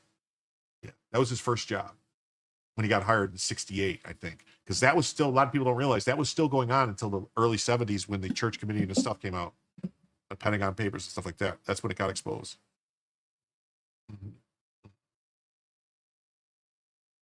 Yeah, it's sad. Very sad. It's very sad. Very sad. Yeah, Fauci should be arrested, definitely. Yeah. Capital homicides rates, DC, 41 for 100,000. Look at Lima, Peru, Havana, Cuba, 4. Brazil, Lagos. That's great. Bogota, Colombia, man. Mexico City. I mean, it's nuts. It's nuts, man, that DC is that much deadlier than all these third world countries' capitals. Yeah. It says Democrats and MSDNC are now complaining that Judge Jeanine doesn't want juveniles to be given arts and crafts as punishment for violent crimes. These dipshits really like to defend criminals. They truly believe that American streets need less police to have safer neighborhoods. Yeah, there was the guy that was let's see here. I can go chapter and I can go chapter and verse if you'd like me to. Yeah, I mean, well, Joe, I've lived in D.C. for the last 10 years. My husband runs the Restaurant Association, I think, as most people know, and he used to be the nightmare. So I think that and I do think that you had David Drucker on earlier, and I think he hit the nail on the head, that it is perceived violence amplified by some actual real acts of violence. But the way I've heard D.C. being described this morning is like it's a city under siege, like it's a dangerous place, clutching your pearls. You got to keep your bag under your dress when you leave the house, and that's just not true. What we are talking about, though, is these instances of juvenile crime. That is what Jeanine Pirro came to the White House press briefing yesterday and zeroed in on. Does it matter if you're killed by a 14-year-old or 13-year-old or a 19-year-old or 20-year-old? Does it matter to you or to if your daughter or son was killed by someone who's a juvenile or by someone who's an adult? Does that make it better? Does it make it worse? Or does it make it the same? It doesn't really matter who's doing the murders or who's doing the crimes, who's doing the robberies, the carjackings, the break-ins. It's that it's happening. And the fact that it's juveniles doing it is because the gangs are telling them they can't get in trouble. They know that nothing will happen. That's why they have them doing it. Surprised I didn't hear Brian Schwab talk more about it. He mentioned the juvenile courts and the judges. But my concern is that the president is using instances of juvenile crime in the city of Washington, D.C. as a pretext for what I would describe as his authoritarian overreach. And because there is enough there for folks to say, oh, well, you know, maybe it's not all that bad what Donald Trump is doing, just like there are people that said the same about immigration until you know, the Marines were rolling down the streets of their city. And ICE was snatching up their neighbors in neighborhoods that people have been there for years.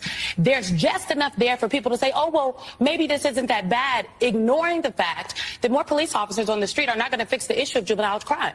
What about the policies? What about the laws? What about the judges? What about the policies of the Juvenile Assessment Center in Washington, D.C.?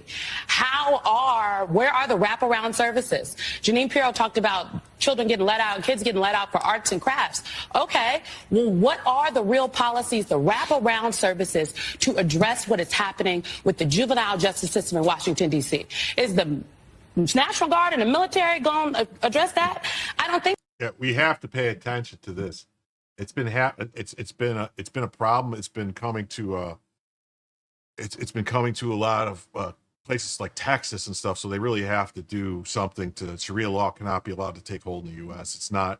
Sharia law is not conducive, and I'm sorry, with the Constitution of the United States. It's just not. It's just not. Hey, Kevin, look at that. With Fire 99 says I can't stand seeing a zero next to the target.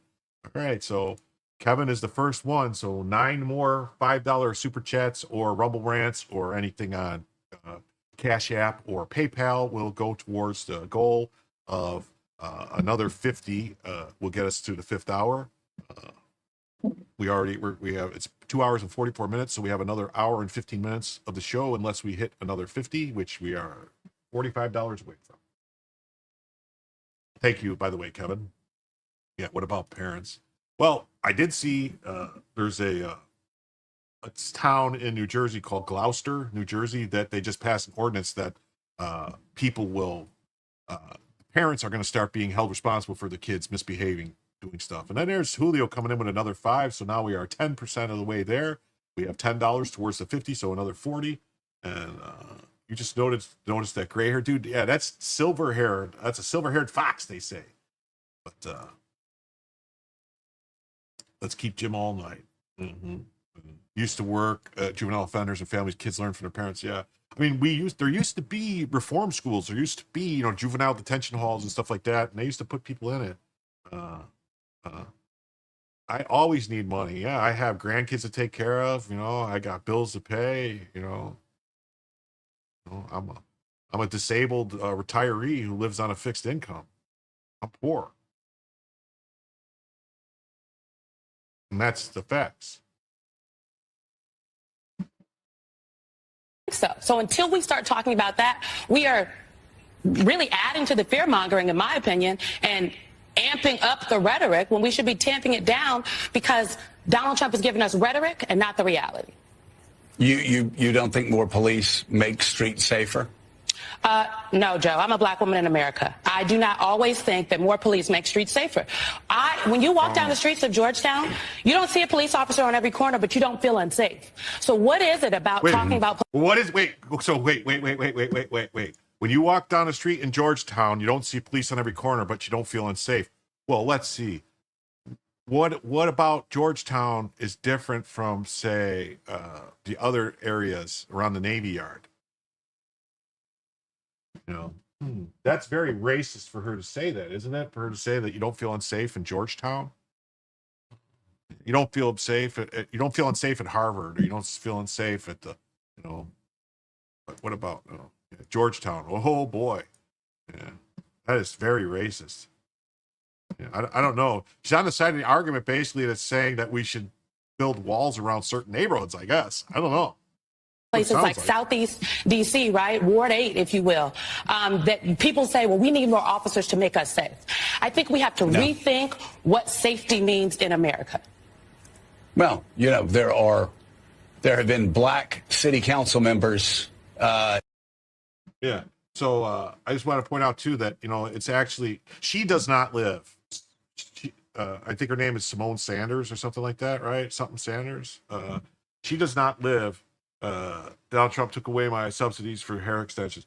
She does not live in a shitty part of town. She's a multi-millionaire who lives in probably a gated community or has security.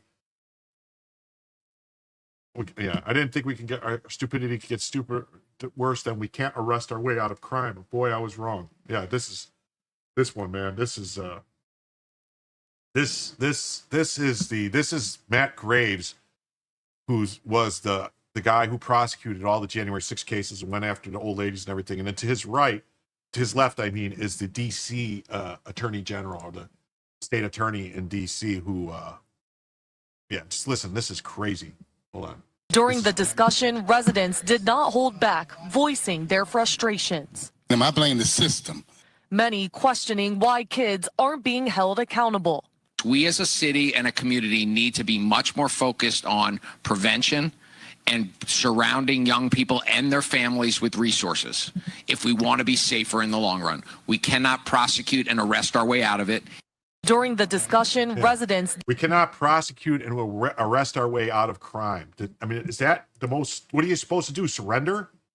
I guess if you surrender, violent crime isn't a paint-by-numbers project. You don't fix a carjacking by handing them watercolors. You fix it by enforcing the law and making crime carry real consequences. Soft on crime policies don't rehabilitate to recruit more criminals. This is what paid activism looks like. They aren't reporting news either. A bunch of propagandists. It's crazy. It's crazy. I am not race baiting, by the way. I don't know if you were talking to me. Arrest the parents too. Yeah.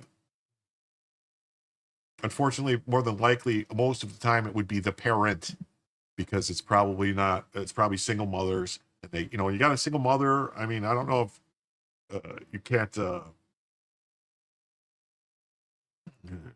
You know, you get a kid that's a boy, you know, a son that's in this 16, 17-year-old son or 15-year-old son that's 6'2".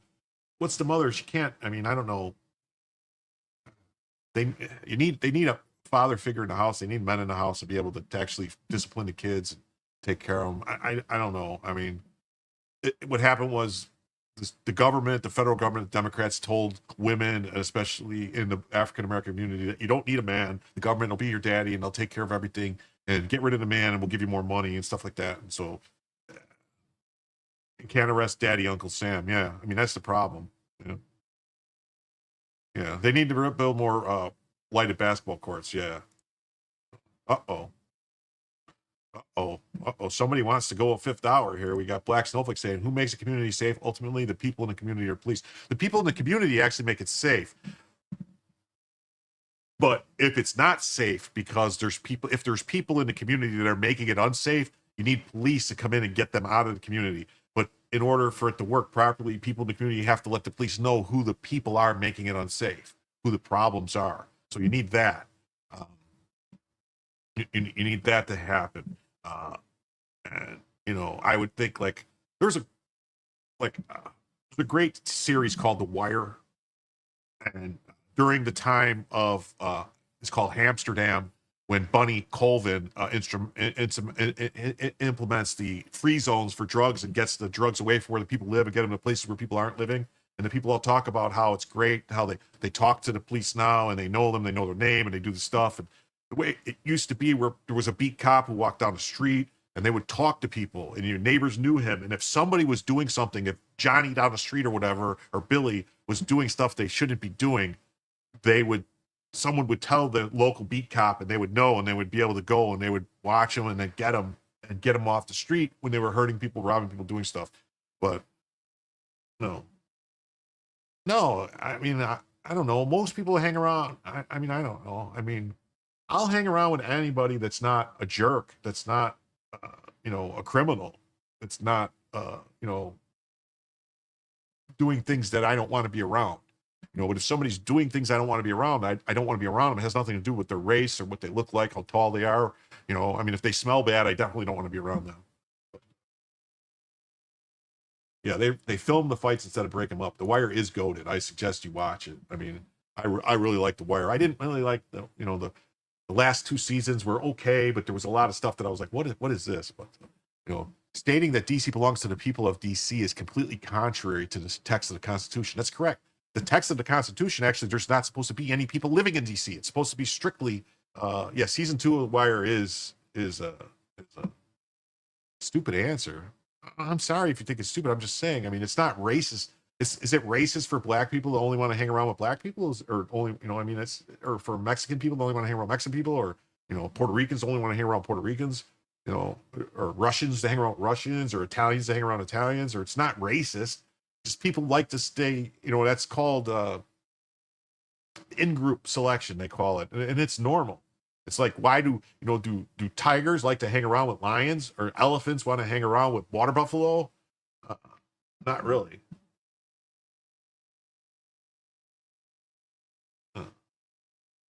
Good night, sunshine. Thank you for being here. In Washington, cops can't talk to a juvenile with a kid's attorney. I don't think. And I'm not a wackadoo lefty. I don't think police should be able to talk to any minors without having a parent there or someone, because they're a minor. They can't consent to things, so they shouldn't even be able to. Someone needs to be there to protect them. To protect the innocent minors from getting police taking advantage of them. That's my and I'm not a lefty.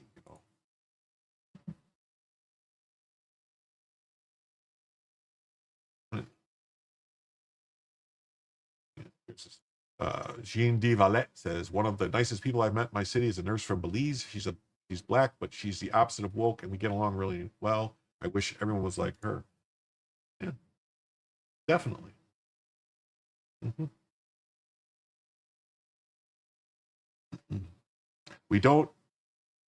Why don't we have more elected representatives who read and internalize the great charter of our form of government? Yeah, it's crazy. I'm 100% real. I don't know what you mean.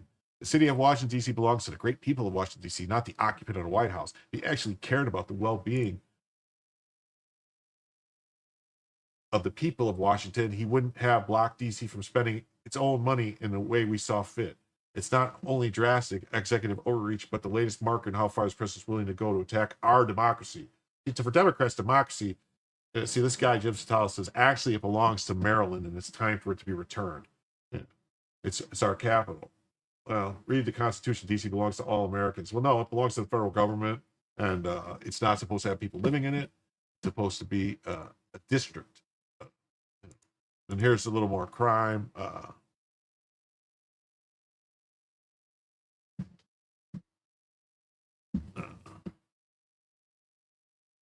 Yeah. And still, excuse me, we stand our ground. Minors should not be able to consent to anything and should be held accountable when they allow mutilation of children. Definitely. You know, that's why, like, I think the predatory, I'm not in favor in any way, shape, or form of forgiving student loans or for the colleges and stuff like that. But I think there should be some penalties on these colleges that are predatorily doing things and letting people sign up for loans that have 15, 20% interest rates for student loans. That should be a crime. That should not be possible. But, you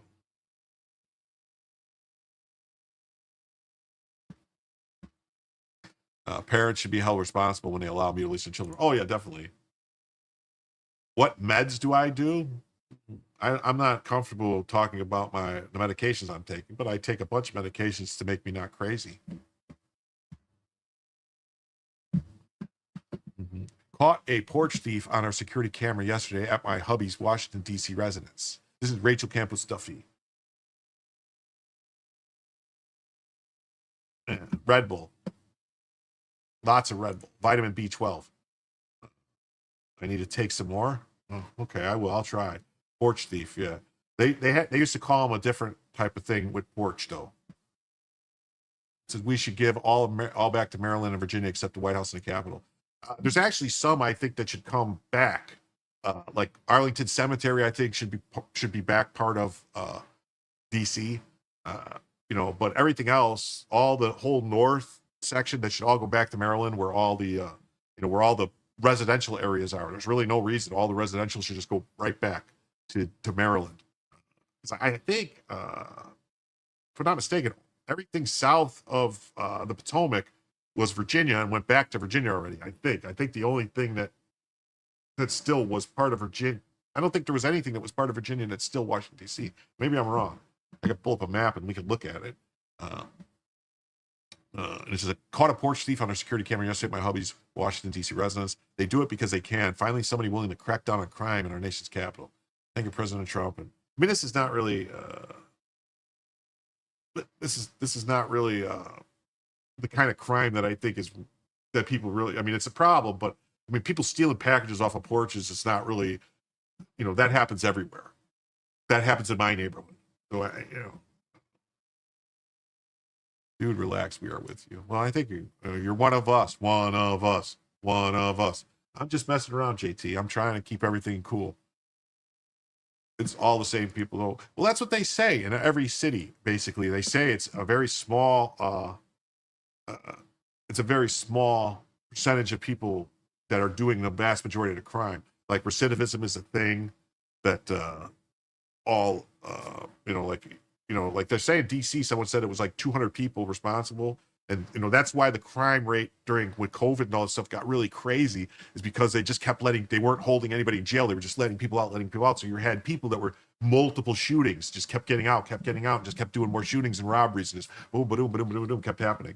This is my new job, YouTube. Well, I guess, I guess it's a job. I mean, I would hope maybe I could make some money, do a little bit of money doing this, be able to buy, a couple extra cans of tuna every month. That way, buy some more sardines, stuff like that. Get an extra gallon, pay for an extra gallon of milk, so I don't have to have water with my cereal in the morning. says, I bought my son $150 worth of product and I got Porsche Pirates. I'm still paying on the product and never got it because they were stolen. Well, that's horrible. You know, you couldn't get your money refunded. You are a disabled retiree. Yes, I am. I'm a disabled retiree. That is true.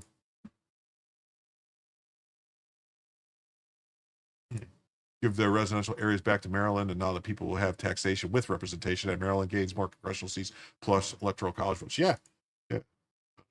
I'm not lying. I am 100% disabled. I have a machine in my back that shocks my spine. I have a spinal cord stimulator.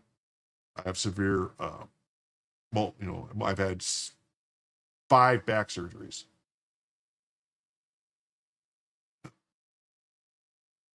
I'm going to show this video.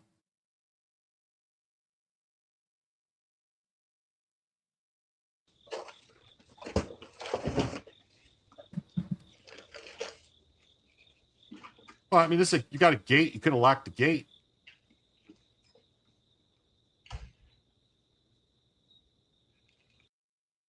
You know, and I will point out too that Amazon, you can have if you have Ring and stuff like that, or a Q for door locks and stuff like that, you can let Amazon open your door and put it inside. So I don't know.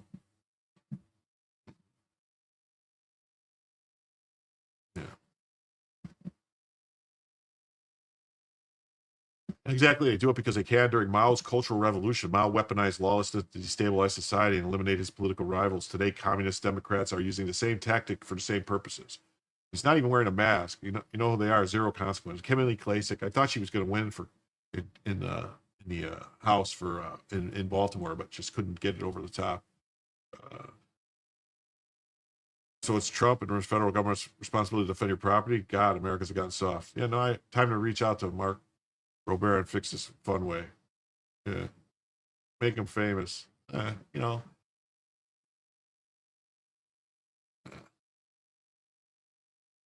Oh, here we go.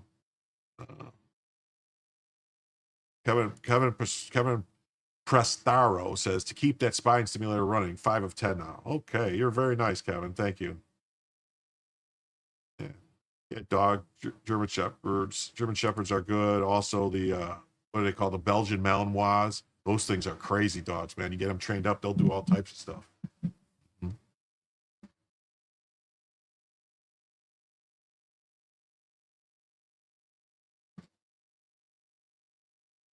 And Mike, I just want to point out that just like my idol Tony Montana, I never lie. I always tell the truth, even when I lie.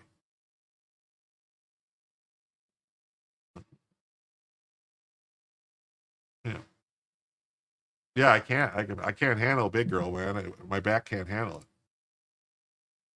DC area reporter confirms crime is under control in DC. He cites the fact that he's never been carjacked as evidence. Using this standard, crime is under control in Memphis and St. Louis.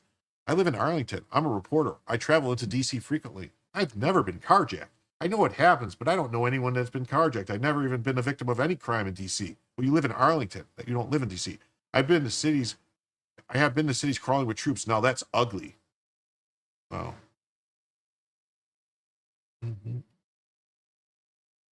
What? Oh, okay. More cushion for the pushing, I guess.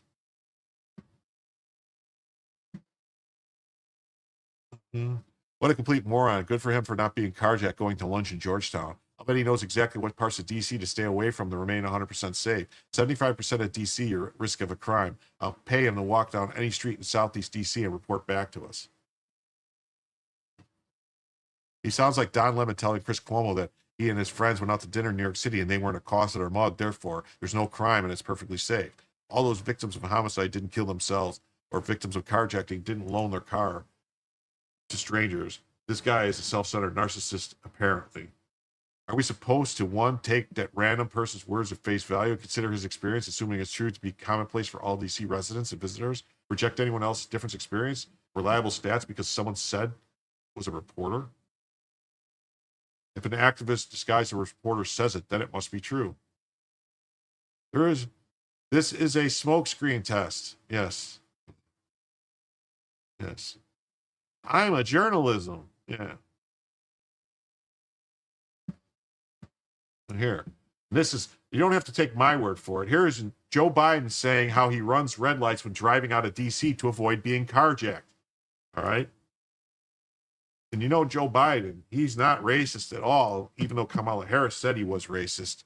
But, you know, so we're going to turn it up just to make sure we can hear it. Driving home, my staff who lives here in the Hill reminded me, don't stop at a stoplight until I'm out of town. If I see a red light late at night, since there's very little traffic, slow up at the other block so I never come to a full stop except in the middle of the block because of carjackings. Stopping at a light, people standing at a corner, walking up with a gun. Driving home, my staff... Wait a minute. If Tony Montana is your mentor, that's dumb. Let's move forward. I didn't say he was my mentor. I said he was my idol because he always got to tell the women, say hello to my little friend. Joe, come on, man. Come on. Yeah, he did make that comment about he didn't want his kids growing up in a racial jungle, which that's like, I don't know how he wasn't chased out of Congress for that. I really don't. DC has the highest murder rate of any capital city in the world, higher than Baghdad, higher than Bogota, higher than Mexico City. Where are the Democrats so against cleaning this up? Because they themselves are criminals.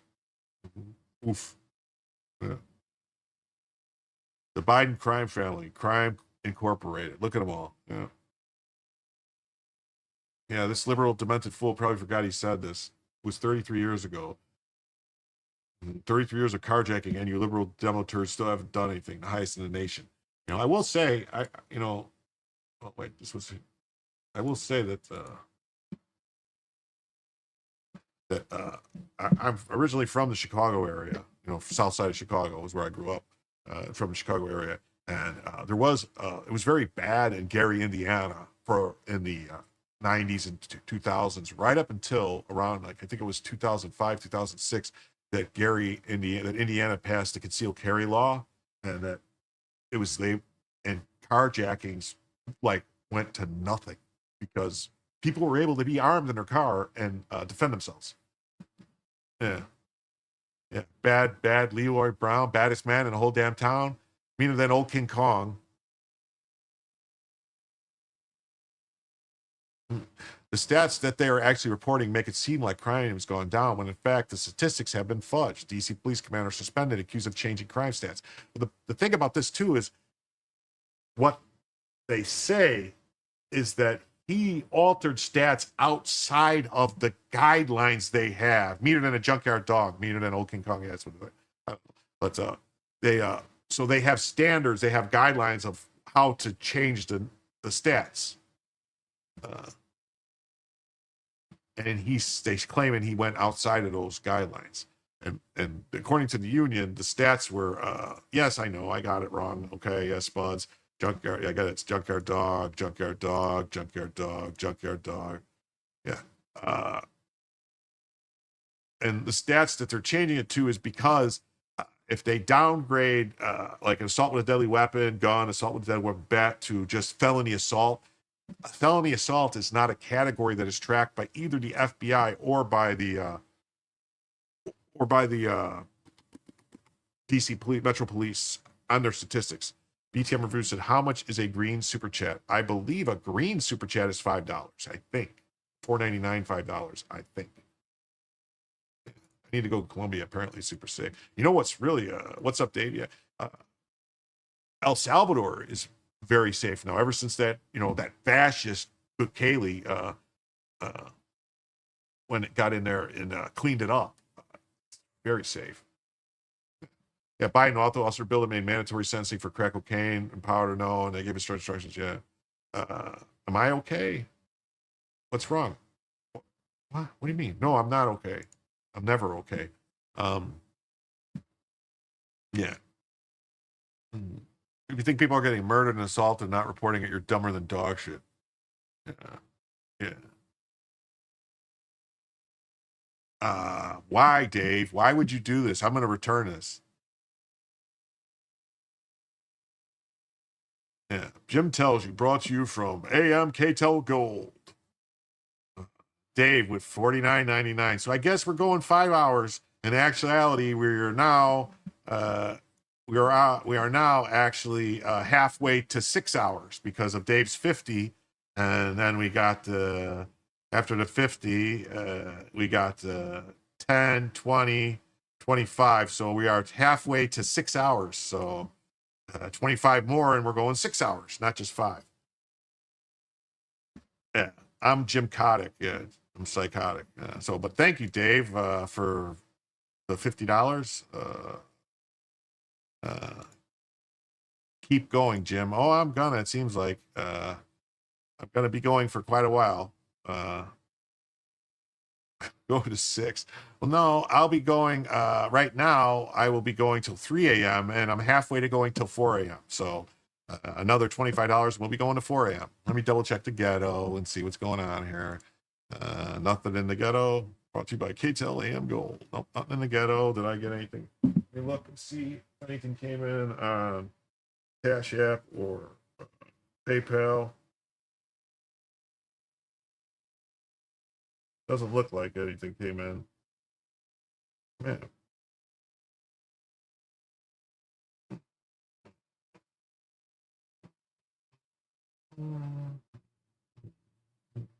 No, I don't see anything. I'll double check. Nothing on Cash App and nothing on PayPal. All right. So, here we go. Here we go. Here we go. Here we go. Here we go. Okay. Okay. Oh, Byro, this has been a great show. Thank you. It's been a great. You guys have been a. I'm already losing. I'm not losing my voice. My voice is fine, Mike. I'll be fine. I'll be fine. I'll be fine. Where am I? You asking me? Where am I? I'm in Florida, Southwest Florida. No, okay, so, yep. So we are at 5 hours, and we will. So we go 10. So right now we're going to be done at 3 a.m. Right, and we'll be going to 4 a.m. if we get another $25. Wow! Right? Okay. No, I'm not resetting the target. I'm leaving the target where it's at, right? Because the target is, wait, hold on. Where is the target? No, actually the target's right on 5 of 10. So we're going to add a 6th hour for, if we hit the goal, it ended. Oh, I don't really need it. So we're, okay, here, we'll do this. Start another goal. We're going to do 5. We'll do 5. $5 super chats. Hold on. That's what we need is $25, and we'll add a 6th hour. You guys are killing me. So there we go. Oh, you suck. Well, someone just sent me $25 on Cash App, so now I have to change it. I have to change the goal. Okay. No, I'm going to end the goal because now that just remove this goal and remove it. And then we're going to make a new goal, and we'll say 5 $10 super chats, and we will add a 7th hour.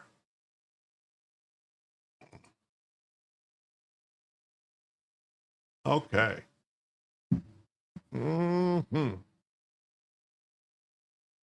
Okay. Yeah, someone just sent me $25 on Cash App, so.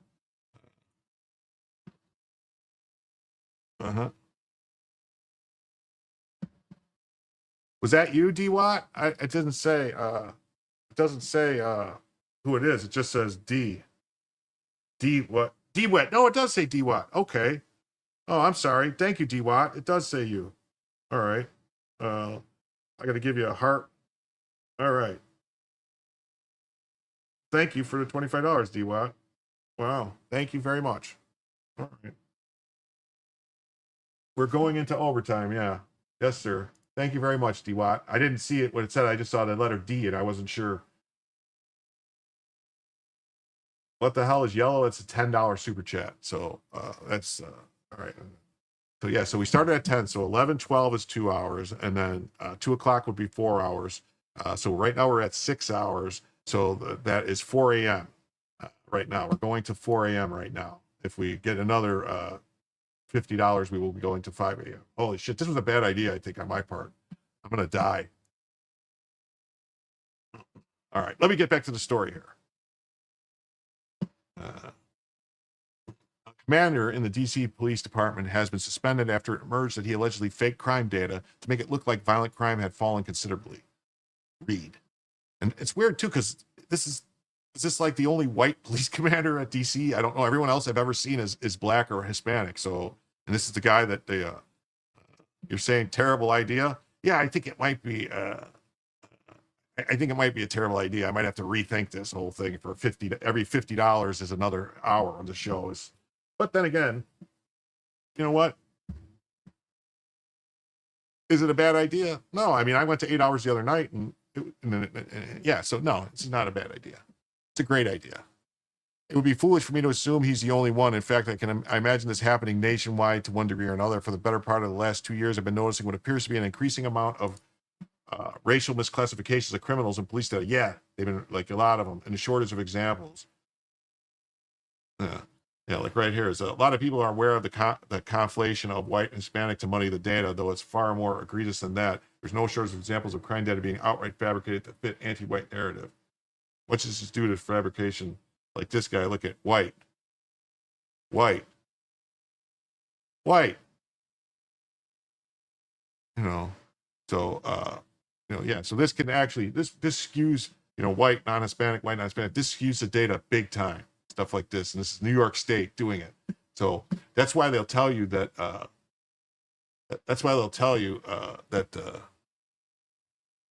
It's the white people causing all the crime is when they reclassify everything as a white person.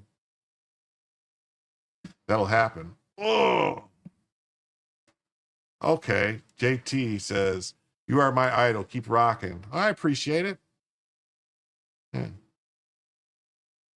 Oh no, I have enough content, Dave. I've got stuff from the past week I can pull up from. Like I have Thursdays. I didn't do a show on Thursday, so I have a whole 30 or 40 topics from Thursday to pull if I need to. Thank you, JT. I appreciate it. I'm glad that you're enjoying it. I'm glad you're here. I appreciate you participating in the chat. Let me know. And, and I also want to tell anybody, if you see a story, any of the people here, if you see a story, reach out to me on Twitter. X, my handle's Jim Satala. If you send me a message, my messages are open. If you send me a message, let me know who you are from the chat. I know who it is. I'll follow you back. I'll communicate. You want to send me stories, stuff like that. Yeah, it's crazy, right? They fired the white guy for covering up minority crime. It's messed up all around. Yeah. Julio goes, I guarantee Jim has enough content to go around. Yeah, I do. Yeah, it's not, $50 an hour is a pretty good wage, but it's not actually $50 an hour because the first 2 hours are free. So, but it's pretty close. Getting up there, getting up there. Am I Italian? No, I'm not Italian.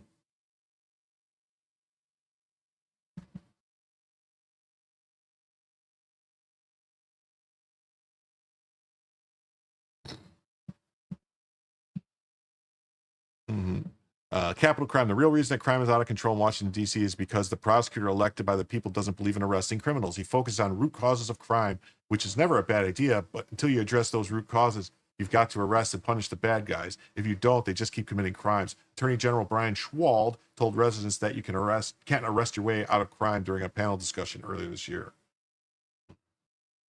D.C.'s top prosecutor doesn't believe in arresting criminals. In February, during a panel titled Understanding Juvenile Carjacking, Brian Schwald, the Attorney General of the District of Columbia, explained to the community that they can't arrest their way out of crime. This sort of thinking is what forced President Trump to invoke the Home Rule Act to get a handle on the crime wave facing this nation's capital.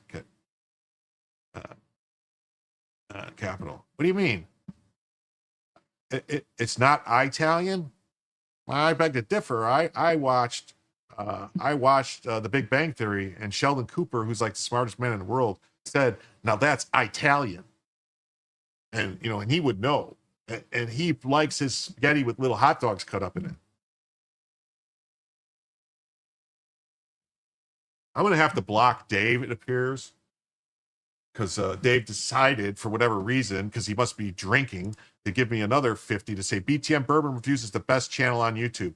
Well, it is, and he should put his link in there so people can sub up. Oh, wait.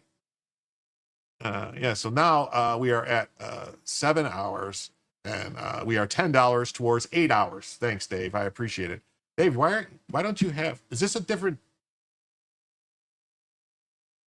does I might influence a life with your channel, FYI? Well, I'm hoping that people just pay attention and learn to talk to people and not get upset. And why does Dave not have a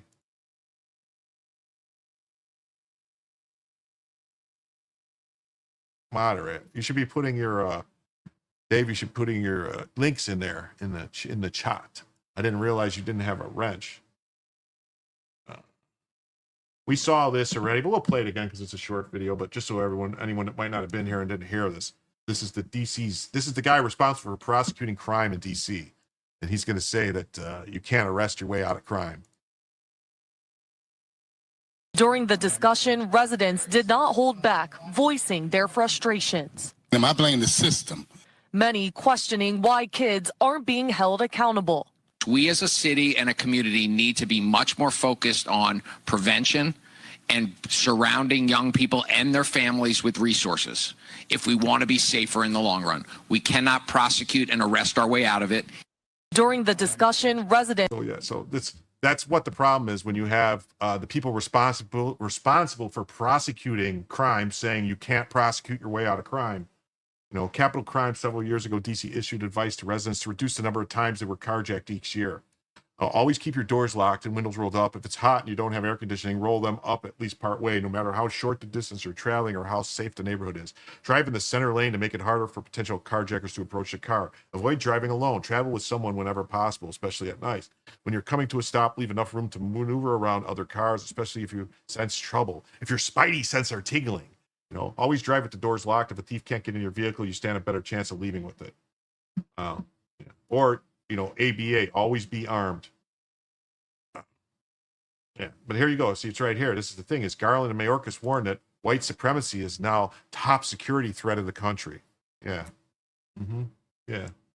It's a very common Democrat belief. Not prosecuting crime or go light on criminals is in the best interest of the jurisdiction. It's backfiring bigly. Addressing the root causes of crime is good long-term problem solving. We should be doing so, but at the same time, we shouldn't be combining that with no accountability for crimes. That's just madness.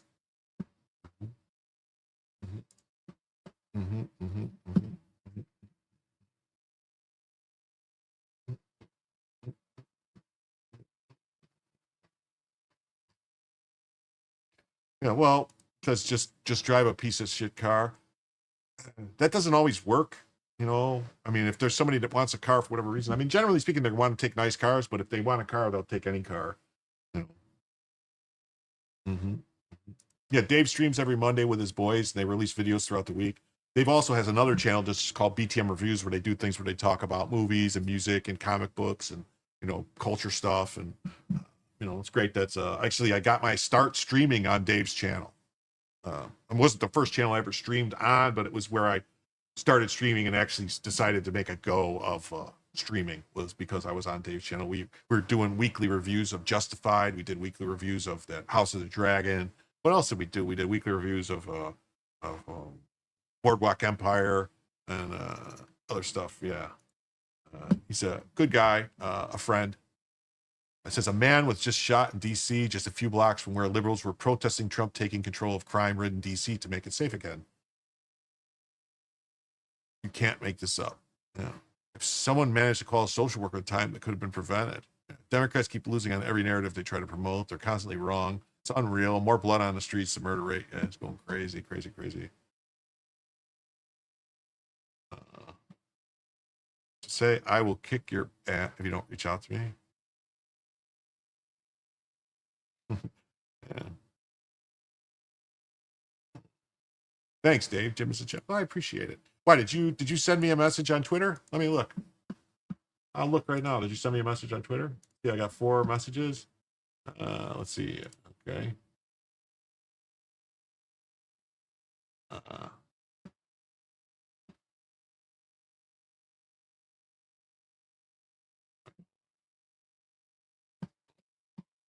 Scott Murray. Is this someone? No. 15 hours ago. No, no one sent me a message. Unless it's unless I don't see it. If you reached out to me on Twitter, I would see it. Right?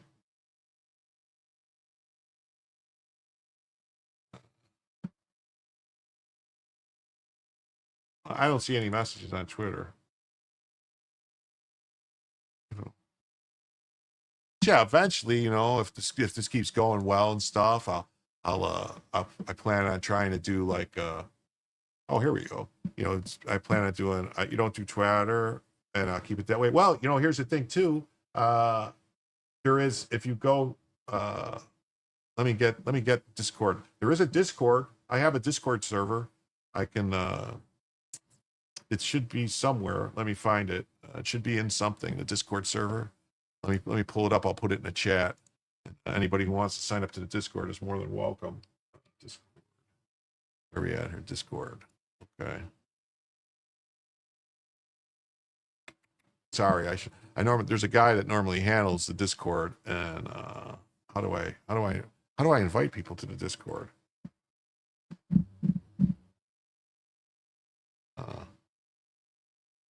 Invite people. Okay. Here we go. Okay, copy the link. Okay, I got the link. You know what? I had the link. Dummy. Here's the link to the Discord. Oh, Julio put it in. Yeah, there's the link to the Discord. Anyone wants to sign up to Discord, and then you can message me if you got any stories or something. Your mod guy. Thank you.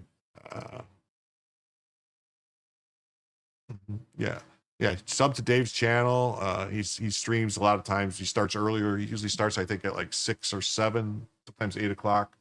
And he does the streams also on Saturday nights where he does like movies, that he watches movies on Rumble, and then on Sundays he does Farscape. But yeah, I suggest everybody go sign up to Dave's channel.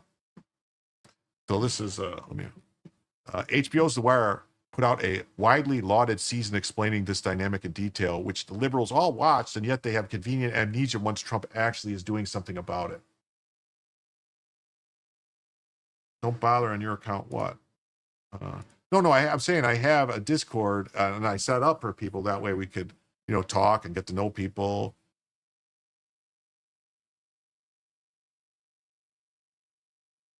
Yeah. See, Nicole says I've always pronounced it with the hard I too. Italian. Yeah, he does conspiracy series shows. Dave does. He does Barbie on Monday. I don't know what that means. He does a Barbie show on Monday. I don't know. That's okay. Dave gets up early in the morning. Dave works. Dave sells equipment for a locating business, for locating stuff. And so he's up, I think, at 4 or 5 in the morning every day. So he's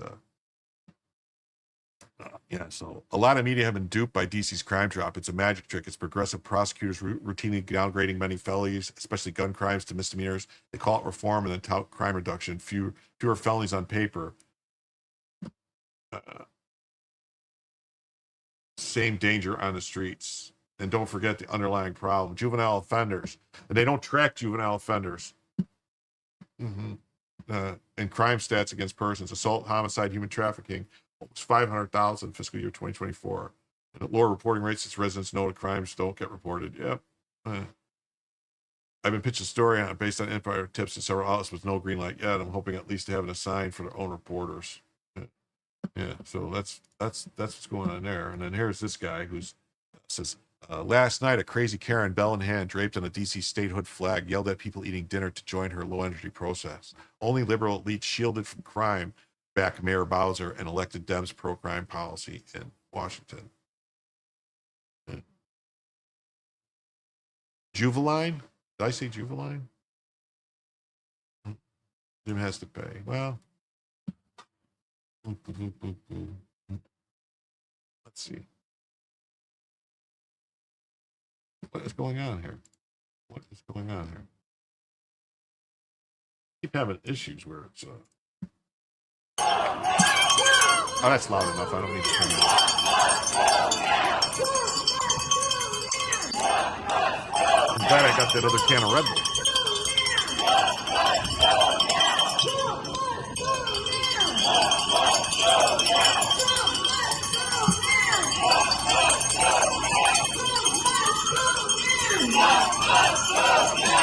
Everyone needs to stay alive, definitely.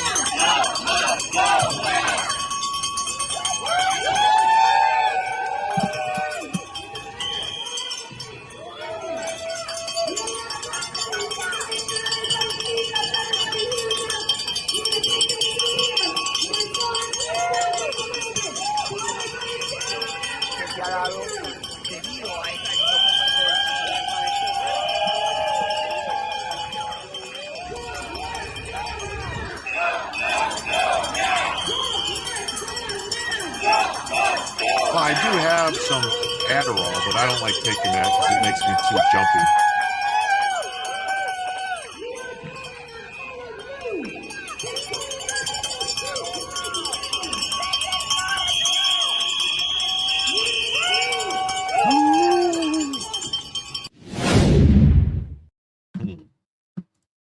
Yeah, so, yeah. Liberal tears. Oh, hello. More cowbell, yeah. All paid people who's paying, that's where I would start. Most carpetbaggers who work on the Hill have no job, show jobs at DC government or work for a crooked NGO. The pigs at the trough are squealing, and that's a good thing. Yeah, a lot of these I would imagine. Hey, if they want statehood, they can be done. Give the land back to Maryland and Virginia and dissolve the district. We don't need to dissolve the district. You just need to give the residential areas back to the states they came from. Yeah, so here we go. We have insurrection. DC Democrat activists aren't happy about the federal takeover of DC. Here's a click thing. It was always federal, always governed by federal. That's it. It's in the Constitution. It's a federal district controlled by the federal government. Winner of the gayest attack on federal law enforcement goes to the guy who threw his foot-long sub at an officer after taunting him with it. Yeah, we have a video of this. This guy. This is just ridiculous. He throws his sub. I wonder if he was at Subway with Jesse Smollett getting the sub. Go fucking way! You bitch! Motherfucker! Oh! Look at him run. Oh my God. Look at him run. Oh my God. Fucking gun! Fucking gun! Good night, Steve Hilliard. I'm glad to see you. You're doing He cooked him! He cooked him! Go fucking way! I mean, that's crazy, right? This guy throws a sub sandwich at the cops and then runs away. I noticed a lot of skepticism of the video. I first thought it was odd too, but it was taken on the 10th. Here are Getty images with the date. Federal law enforcement increases DC president after Trump decries crime. August 10th, FBI and Border Patrol arrest a man alongside U Street corridor during a federal law enforcement deployment to the nation's capital, Washington, D.C.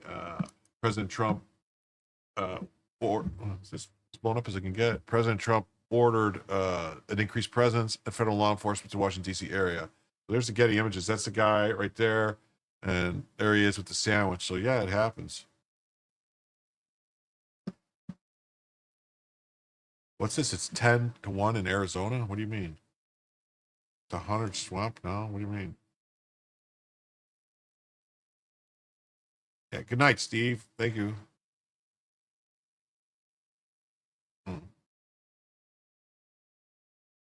Oh, it's 10-something in Arizona. Your clocks are off? Why, is that Pacific time? I think is it Pacific time? Just 3 hours, so it's 10. Yeah, so it's 10:30.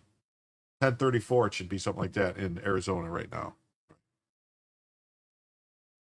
Yeah. What if the cops? Well, we don't know what kind of sub it is. It could have just been a veggie sub. It could have been a cheese sub. We don't know. Yeah, they got him. Source the video. Yeah, they got him. They're arresting him right there. Thanks for the tag. Assaulted with a sandwich. Freedom fighter escapes. Yeah. Here, same time as California. Yeah, okay. 10:34 West Coast. Yeah.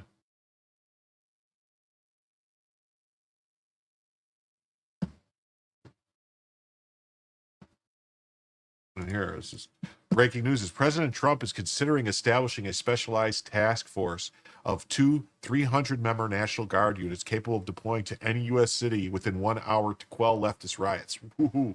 To be designated the Domestic Civil Disturbance Quick Reaction Force. QRF forces in the U.S., huh? As he should. Trump tissues, cleaning Democratic-run shitholes one at a time.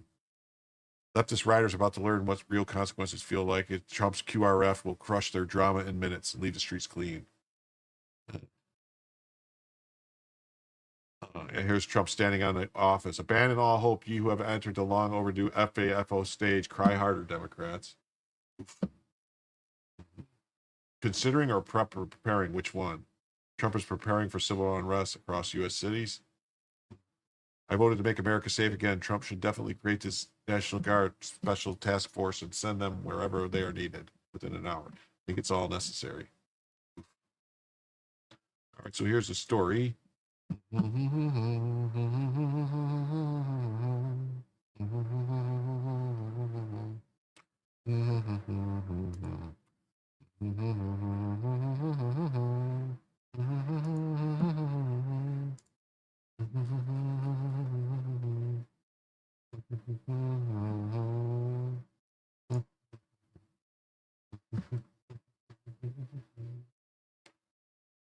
DC police commander placed on leave over deliberately falsifying crime data. Yeah, this is the story that, but I want to read this and I want everyone to pay attention to this because it's very. Hey, Jay Leibgott, how you doing tonight? He was on the roof making renovations. Yes, he was. Yes, he was. The police union has accused Pulliam of deliberately falsifying data. As attention is turned to Washington, D.C. and crime in the district in the wake of the former Doge employee being attacked, it's been revealed that a commander with the Metropolitan Police Department was placed on paid administrative leave in mid-May after being accused of falsifying crime data. Hey, J-Rock, nice to see you tonight. Base Jim, as always, to stream in the chat. It's awesome. Pulliam. I don't need Adderall. I don't. I'm good. Pulliam. Purim. It's been revealed. Yep.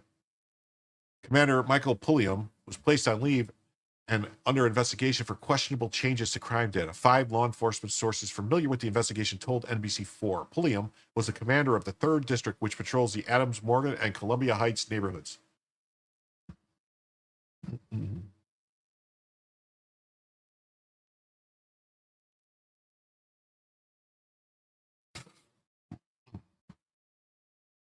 Here's an important story everyone missed, and it was just flagged to me by someone in the know. When President Trump floated the idea of seizing federal control to stop crime, the press raced to point out the crime is falling.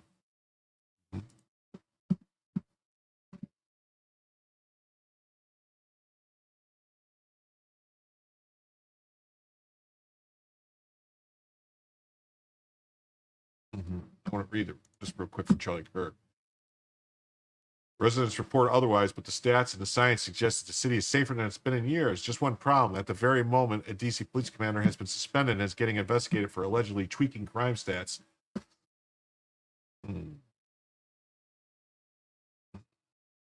Uh-oh. 7 hours, Jim LFG. Actually, I think that's wrong. I think it's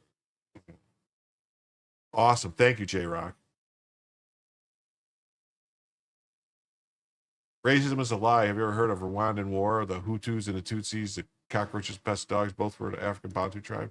Not sure, but I think I got to do some math here in my head. Let's effing go. All right. I actually think let's get here.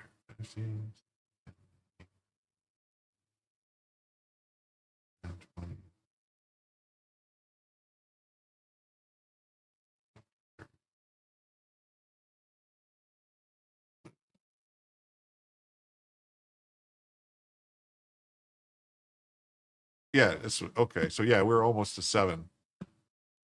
All right. Yeah. Man, I lost count. I just did the math. Oh no, once I got that. So no. I think we're at hold on.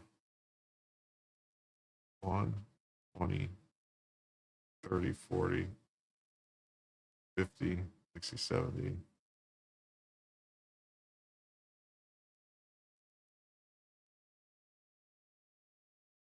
I don't know. I can't do math. I can't do math. I'm losing my train of thought. Getting all screwed up here.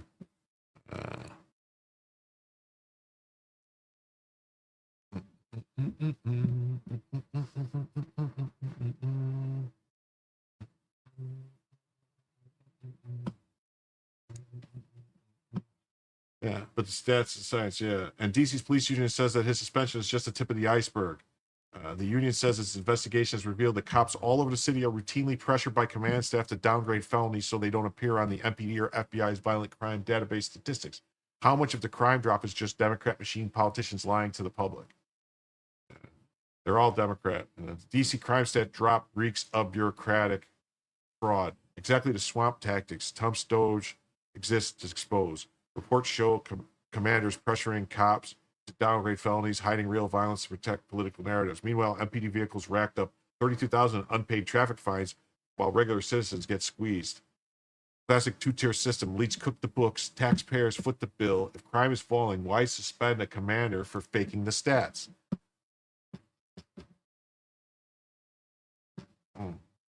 No. The only Coke I do is the Mexican Coca-Cola. That's the only stuff I imbibe. Real accountability means auditing every downgraded case and firing every bureaucrat who rigged the numbers. The real story behind DC's crime numbers are right here. Yeah, I've been on for 20 minutes short of 4 hours. So we still got, we're almost halfway through the show, basically, with the way things are going. So let's go back to this. Here. Finish reading this story. Yeah, so crime is falling. The police union has accused Pulliam of deliberately falsifying the data.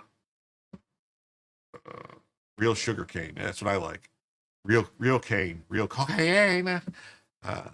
And claimed that police supervisors in the department have been manipulating crime data to make it seem as though violent crime has fallen considerably in the district compared to 2024. Return Order of Police Chairman Craig Pemberton said, when our members respond to the scene of a felony offense where there was a victim reporting that a felony occurred, inevitably there will be a lieutenant or captain that will show up on the scene and direct those members to take a report for a lesser offense. So instead of taking a report for a shooting or stabbing or carjacking, they will order that the officer take a report for theft or an injured person to the hospital, or a felony assault, which is not the same type of classification.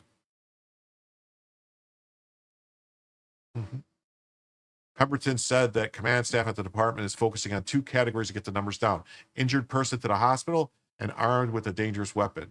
When management officials are directing officers to take reports for felony assault, or if they go back to the police databases and changing offenses to felony assault is not a category of crime that's listed on the department's daily crime stats. It's also not something that's a requirement of the FBI's Uniform Crime Reporting Program. Wow. Yeah, cane sugar in the Mexican Coke is good. Yeah, it's good. I like the Mexican Coke. Wow. We're up to 95 people watching now. So by changing the criminal offenses from, for example, ADW bat or ADW gun to felony assault, that would avoid both the MPD and FBI from reporting that as part 1 or a felony offense. Unbreaded. Yes, unbreaded. Definitely. He added, what we've heard through our members and through members of management that were willing to talk with the union is that this is a directive from command staff, is that they want to make sure that these classifications of these reports are adjusted over time to make sure that the overall crime stats stay down, and this is deliberately done. At the time of NBC4's report in mid-July, crime data showed the violent crime was down 28%. As of 30, DC police statistics say that violent crime is down 26% from the same period in 2024, and that all crime is down 7%. Pemberton said in response to the 28% statistics, that's preposterous. There's absolutely no way crime could be down 28%. Last year, they suggested that it went down 34%. So think about that. 34% they're saying it went down last year, and they're saying 28% this year. That is over 60% reduction in crime. That would be unheard of. That would be championed. They did something, they screwed up because they juked the stats so much that now it's obvious. Yeah, it's not unique to DC. They do it in all the major cities. And they always do it like right before elections because that way if the mayor is saying, I need to get crime down, they start juking the stats and play them to say that they can get some kind of thing to say that crime is down. Hey, Mr. K, nice to see you. Hello, sorry I'm late. You're better late than never, buddy, as I always say. The Metropolitan Police Department is committed to upholding the trust and confidence of the public, Chief Pamela Smith told the outlets regarding the union's claim. Any irregularity in crime data brought to my attention will be addressed immediately. This is the point I want you to read and pay attention to this. Yeah, right now we're going to 4 a.m. Yeah, right now we're going to 4 a.m. If we get another, I think it's another, I don't know how much, another certain amount of money, I don't even know, we'll go to, we'll go to 5 a.m. That's just so. I don't condone any official reclassifying criminal offenses outside the guidelines set in MPD policy. So that means they have policies established for reclassifying crimes. It's right there. She said it. They have guidelines for reclassifying crimes. What are the guidelines? Is the guidelines reclassifying them to okay. I'm gonna have to block this guy with another 20. Go and know your old man, whatever that means. I don't know. He's another. Yeah. What time do the kids wake up? Like 8 o'clock. I need to get some sleep.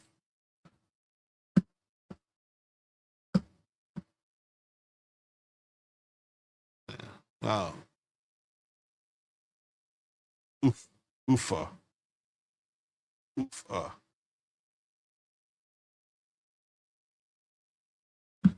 So yeah, so she doesn't condone any changes that are outside the guidelines set in the policy. Base gym going all night. Yeah. Any allegations of this behavior will be dealt with through the internal process, which ensure those members are held accountable. I have the utmost confidence in the command staff's leadership currently in place across the MPD. But she was hired in 2022 and became chief in 2023. So that's these darn kids. Yeah. Pulliam was being placed on leave also came around 1 week after he filed a complaint against the executive assistant chief of police, Andre Wright. Pulliam's wife, Captain Rachel Pulliam, was transferred to Midnights in the 7th District from the Youth Division in April by Chief Smith. 3 sources familiar with the incident said that Wright ordered Pulliam to pack up his wife's belongings personally, deliver them to her in her new assignment. Pulliam viewed the order. Wait, where'd the rest of the story go? He viewed the order as retribution. But where's the rest of the story? That's weird. Huh. Anyway. And here's this AP story, which I wanted to bring up just because it says Trump's rhetoric about DC echoes a history of racist narratives about urban crime. Really? President Trump has taken control of DC's law enforcement and ordered National Guard troops to deploy onto the streets of the nation's capital, arguing extraordinary moves are necessary to curb any urgent public safety crisis. Even as district officials question the claims underlying his emergency declaration, the Republican president promised a historic action to rescue our nation's capital from crime, bloodshed, bedlam, and squalor, and worse. Yeah. Yeah, I know. CFC in the AM at 9:15 Eastern. I know. That's crazy. I don't know if I'm going to be able to make it. Even as the district official questioned the claims underlying his emergency declaration, the president promised historic action. Oh, yeah, I read that. Going back decades, his rhetoric echoed that used by conservatives going back decades who have denounced cities, especially those majority non-white populations, are led by progressives as crime or lawless or crime-ridden in need of outside intervention. I mean, facts don't care about your feelings. This is Liberation Day. We're going to take our capital back. As DC, the National Guard arrived in their headquarters Tuesday, for many residents, the prospect of federal troops surging into neighborhoods represented an alarming violation of local agency. Well, they're not supposed to have any local agency, so there's the problem there. And to some, it echoes uncomfortable historical chapters when politicians use language to paint historically or predominantly black cities and neighborhoods with racist narratives to shape public opinion and justify aggressive police actions. Well, hey, take it easy, Dave. Have a nice night. Enjoy work tomorrow. April Goggins, a longtime D.C. resident and grassroots organizer, said she was not surprised by Trump's actions. Communities have been preparing for a potential federal crackdown in D.C. since the summer of 2020, when Trump deployed troops during the racial justice protests after the death of George Floyd.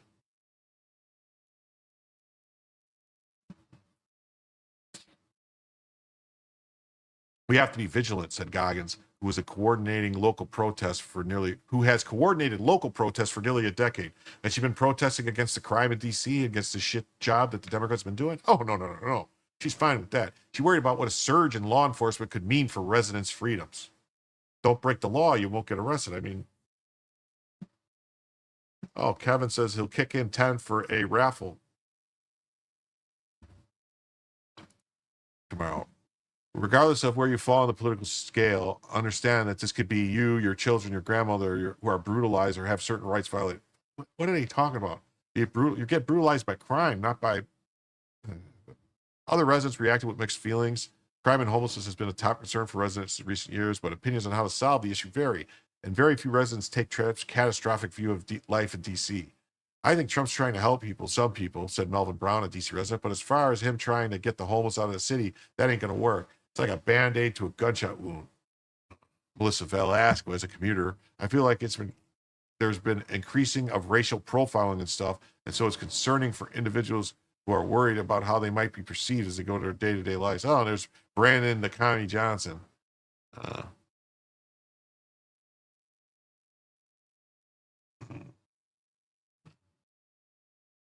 Uncertainty raises... What? No. What are you doing? Uncertainty raises alarms. According to the White House officials, troops will be deployed to protect federal assets and facilitate a safe environment for law enforcement to make arrests. Mm-hmm. Who is Dave? Dave is BTM Reviews, Charles Company. BTM Reviews is Dave. The Trump administration believes high visible presence of law enforcement will deter violent crime. It's unclear how the administration defines providing a safe environment for law enforcement to conduct arrests.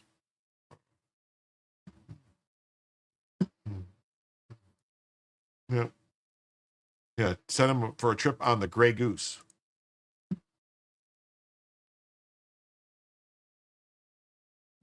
The president foreshadowed that it might be that if these heavy-handed taxes take root here, they'll be rolled out to other major black and brown cities like Chicago. Why? You're killing me, man, with this stuff. We've seen before how federal control of D.C. National Guard and police can lead to abuse, intimidation, and civil rights violation. From military helicopters swooping over peaceful racial justice protests in 2020, the unchecked conduct of federal officers remains shielded from full accountability. A history of denigrating language. Wow, denigrating language. Conservatives for generations used denigrating language to describe the condition of major cities and call for greater law enforcement. Wow. Often in response to changing demographics driven by non-white populations relocating in search of work or safety from racial discrimination and state violence, Republicans have called for greater police crackdowns in cities since at least the 1965 riots in Watts riots in Los Angeles. Well, I showed you that article. Remember, we pulled it up. That was from 1956. Had nothing to do with riots. President Nixon won the White House in '68 after campaigning on law and order and appeals to white voters in northern cities alongside overtures to the white Southerners as part of Southern strategy. Southern strategy was a bunch of bullshit. It was all lies. Reagan similarly won both his presidential elections after campaigning heavily on law and order politics. You know, this is that crap that they pull. They say, it's the Southern Democrats, all the racist Democrats in the South became Republicans. That's why Republicans won. No. The Grand Cyclops was that guy that Biden went, spoke at his, what was his name? Now I can't think of his name. But Biden spoke at his funeral. Rudy Giuliani, politicians including Rudy Giuliani and Bill Clinton have cited the need to tamp down on crime for reasons to seize power from liberal cities for decades. Yeah, that right-wing authoritarian Bill Clinton. Wow. Yeah, later Julio, later Rick. D.C. Mayor Muriel Bowser calls Trump takeover of local police unsettling, but not without precedent. Bowser kept a mostly measured tone during Monday's news conference, but decried Trump's reasoning as so-called emergency, saying residents know the access to our democracy is tenuous. What the hell does that even mean? Access. Another quitter. BTM stands for Bourbon, Toys, and Media. Trump threatened to take over and beautify D.C. on the campaign trail and claimed it was a nightmare of murder and crime. He also argued the city was horribly run, all true, and that his team intended to take it away from the mayor. Trump on Monday repeated old comments about some of the nation's largest cities, including Baltimore, Chicago, Los Angeles, Oakland, and his hometown of New York City, are all currently run by black mayors. Okay. You look at Chicago, how bad it is. You look at Los Angeles, how bad it is. You have other cities very bad. New York is a problem. And then you have, of course, Baltimore and Oakland. We don't even have to mention that anymore. Oakland was ran by an Asian woman, if I'm not mistaken. I think she just got impeached or recalled, right? Wasn't that Asian woman was Oakland mayor? Yeah, Chinese lady. I'm pretty sure. It's so far gone. We're not going to let it happen. All right. Well, real quick, I have to stop on Instagram because we're coming up on 4 hours. So if anyone was watching on Instagram, thank you very much. Come on back tomorrow for Jim to tell you some more news. So Instagram, you're going to go bitey buys on Instagrams.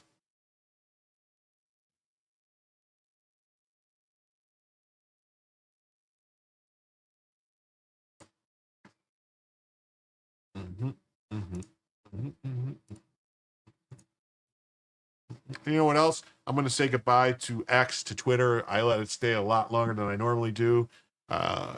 4 hours is long enough on X. If you guys are on X or Twitter and you want to continue watching for the next 3 hours, come on over to come on over to I think 3 hours, right? Or anyway, come on over to YouTube or Rumble or Facebook. But Facebook anyway, yeah. Wait, no, I didn't. Yeah, so yeah, Senator Byrd, that was his name. All right. Senator Byrd. No, he reviews toys and media like comic books, movies, and stuff like that. Bourbon, toys, and media. What he reviews. Yeah, bourbon, toys, and media.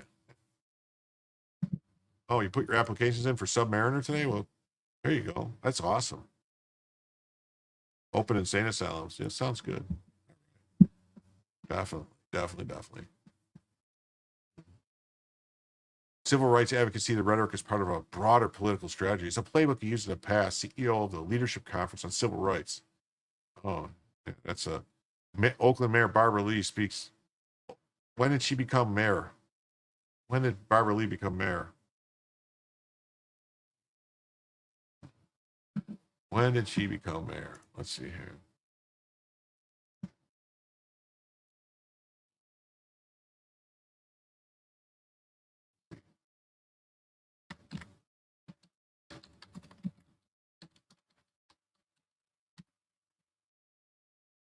Yeah, right here.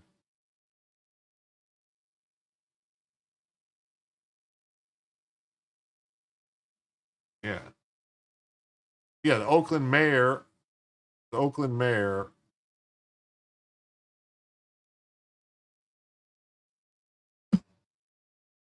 right here. The Oakland mayor, just so we could get clear, because they were saying, oh, they're all black. The Oakland mayor was indicted 2 months after recall. Former Oakland mayor was indicted. Yeah, this lady right here, Mayor Sheng Tao. Federal grand jury has indicted Oakland Mayor Sheng Tao, a stunning development for federal public corruption inquiry that touched the highest level of the East Bay's political class. The indictment caps a months-long federal grand jury investigation that shook the region's political circles. And if I'm not mistaken, Tao's attorney Jeff Tsai says his client has never been contacted by the U.S. Attorney's Office and they were unaware. Development comes just days after the FBI raided the home of another East Bay politician, San Leandro City Council member Brian Azevedo, along with Tao, was among several officials who visited Vietnam as part of a trade delegation 2 years ago. Yeah, and I think they also, if I'm not mistaken, let me double check. I think they recalled, right here, November, it says the Oakland mayor and the county's district attorney both ousted in a recall. Sheng Tao and Pamela Price were both ousted out. So yeah, it's not the only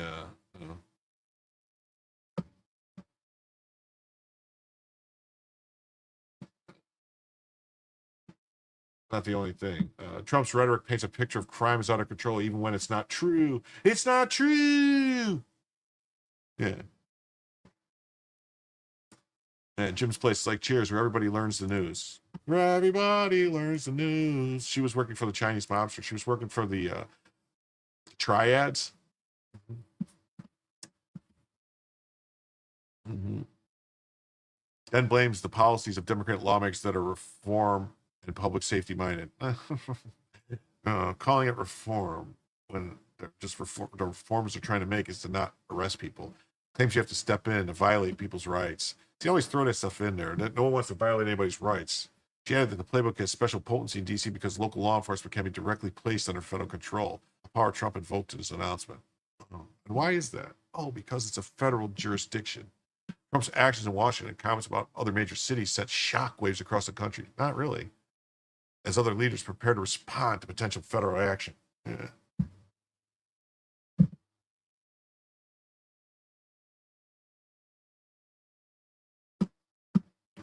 Oh, Charles says I should have AI create a new opening with lyrics for Cheerside. I'll think about it. I guess I could do that.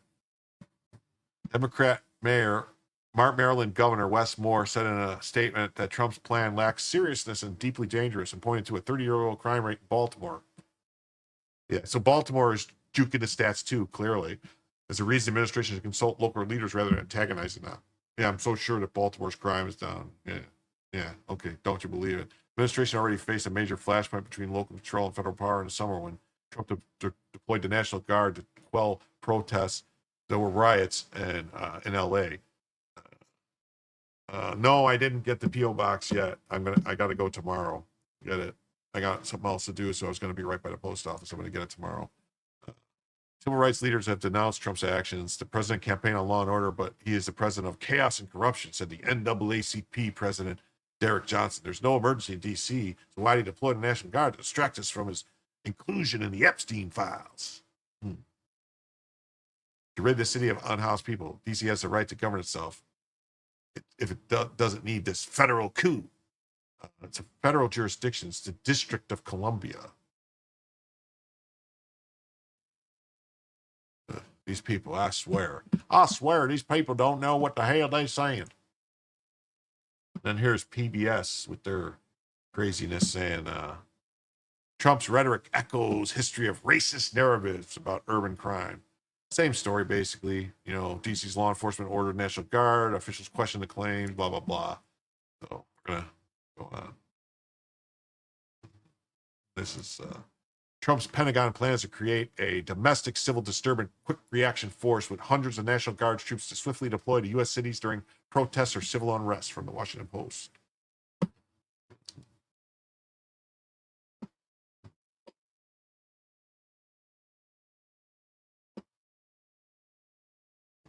Jonathan Turley says Washington is a city that has long spun statistics to point that they become a more fable than fact. It reaffirms the famous view that there are lies, damn lies, and statistics. That question is again at the heart of the debate over the DC crime stats.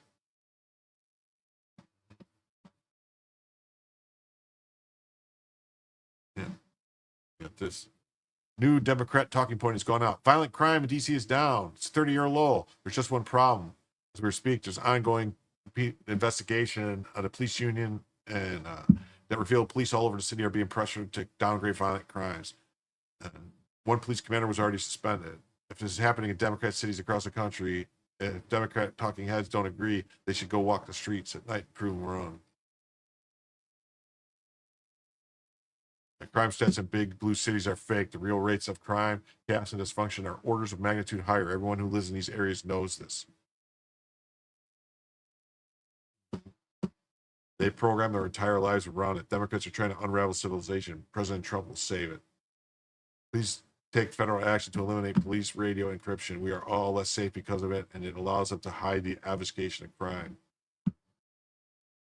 Crime stats don't lie. DC's murder rate hit 27.54 per 100,000 in 2024, outpacing cities like Bogota. The Lake and Riley Act mandates detention for criminal illegal aliens charged with violent offenses. Yet DC leaders prioritize sanctuary policies over public safety.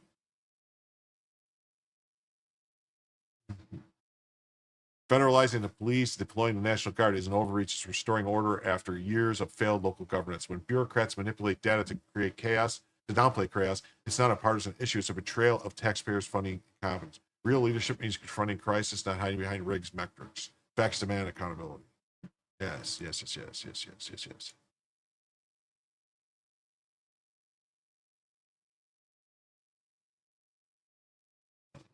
And it says the prosecutors need to prosecute act. Exposes systemic failure by mandating prosecutors report case declinations, plea deals, and recidivism data. When commanders pressure cops to downgrade felonies like the suspended DC commander caught falsifying stats, it proves bureaucrats prioritize optics over accountability. The bill's section 2G1B forces transparency on declined prosecutions, revealing how cities mass chaos. Crime stats become theater when agencies cook the books to protect the political narrative.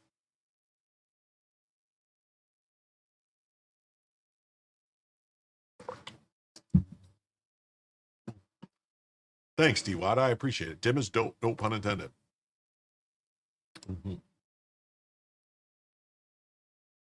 Real disorder as taxpayers footing the bill for reform lets repeat offenders roam free. DC's 26% drop, a mirage built on bureaucratic fraud.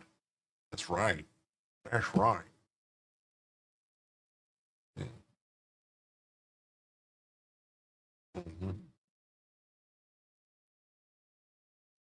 Mike Davis comes in. For 4 years, DC Democrats hunted Trump supporters who trespassed in the Capitol while letting violent thugs run wild.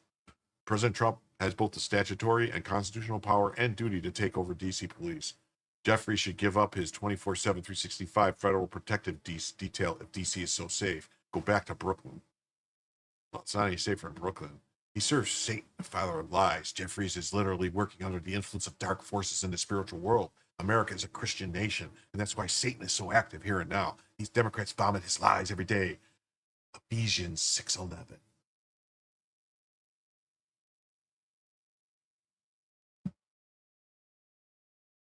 Yeah, they will. Because if they're not reporting correctly, they will downgrade them. And then there's lies everywhere. There's lies walking around the scenery. People have the power and the duty to stand behind President Trump and protect him and the Republic from attacking the enemies, foreign and domestic. Thank God we still have our right to bear arms. Right. Thank God. Thank God I'm a country boy.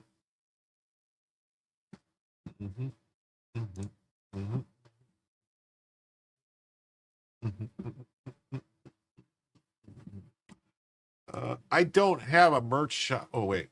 Where? I don't have a merch shop yet. I guess I should get a merch shop, right? Are there Marxiteers coffee mugs available in the gym merch shop? I guess I should get a merch shop. I don't know. I don't know. I mean, I guess maybe I could get a merch shop or I could have mugs and stuff like that, like a Teespring store or something. The media won't spin that into appearing like a failure. Yeah.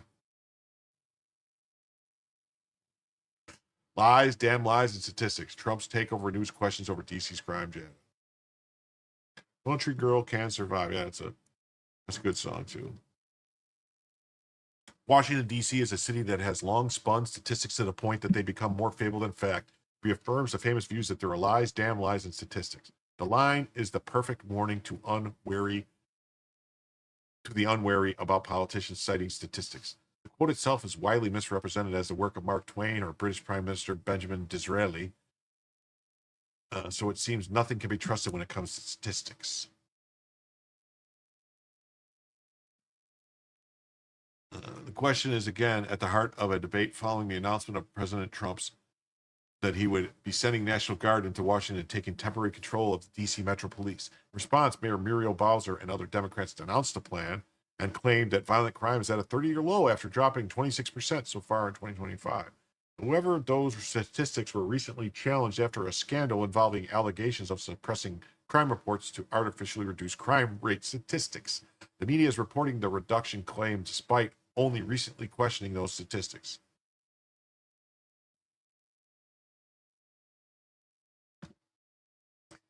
Yeah, it's actually not only that. I think, if I'm not mistaken, like they said, the federal government, the percentage of the jobs held by that particular demographic is upwards of 30%. Considering they're less than 6% of the population, that's wildly out of whack. What do you mean by fusion centers? Are you talking about the Chinese fusion centers that they were using to spy on the? Is that what are fusion centers? Are those the ones where they were spying on the schools and stuff? I'm not sure. I think that's what they were. That's what the FBI was using fusion centers to spy on people. Oh, here you go. $10. What's this? Oh no! Does this mean we're going? Does this mean we're going another hour? Oh, we hit the goal, everyone. We're gonna have a 7th hour to the show. Wow! Thank you, everyone. Thank you to Charles Co. for making it happen there. Wow. So right now, that means we are going to be doing, let's see, we will be going to, so we started at 10, so 11, 12, 1, 2, 3, 4, that's 6, 7. So 5 a.m. We're going to be going till 5 a.m. So another 3 hours we're going. Holy crapola. Wowzers.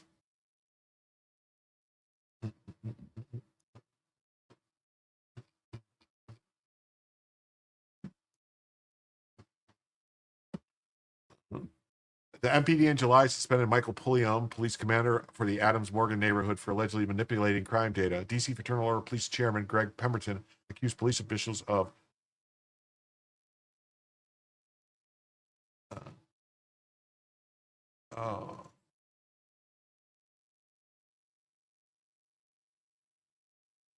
Is it really, Kevin? Is that the first 10 towards the 8th hour? Oh, you're right. Uh-oh. So, okay. Wow. Okay. MPD in July suspended Michael Pulliam, police commander.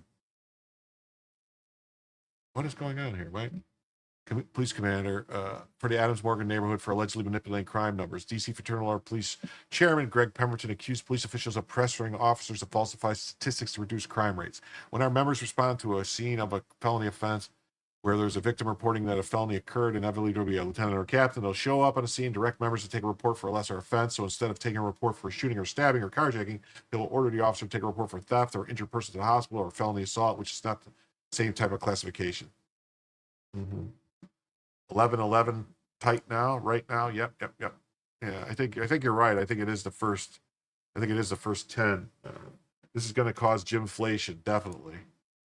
Pemberton said the MPD statistics were preposterous. There's absolutely no way crime could be down 28%. Last year, they suggested that if it went down 34%, even accepting some of these statistics, it's hardly anything to celebrate. For example, Washington, D.C.'s 2024 murder rate was 27.54 per 100,000 people. That is higher than cities like Bogota or Mexico City. Islamabad and Lima. It's astronomical compared to capitals of close allies like Paris, 1.64, or London, 1.1, and Madrid, 0.96.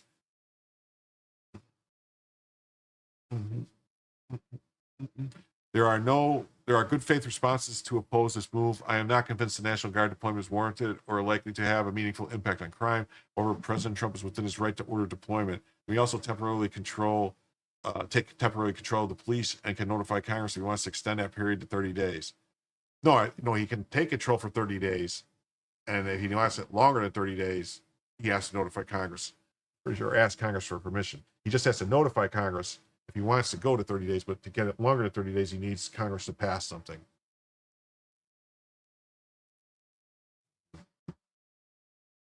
Oh, he says I can. Okay, that's nice. Charles says I can roll it over till tomorrow. Well, I'm not going to put I'm not going to do another goal in the thing. But if for some reason more money, hey, there's Salty. What's up, buddy? Nice to see you. Thanks for joining us. Oh, he says I'm not going to survive. He's not going to survive till 5 a.m. I don't know how many Red Bulls. No, I'll be all right. It's only 3 more hours.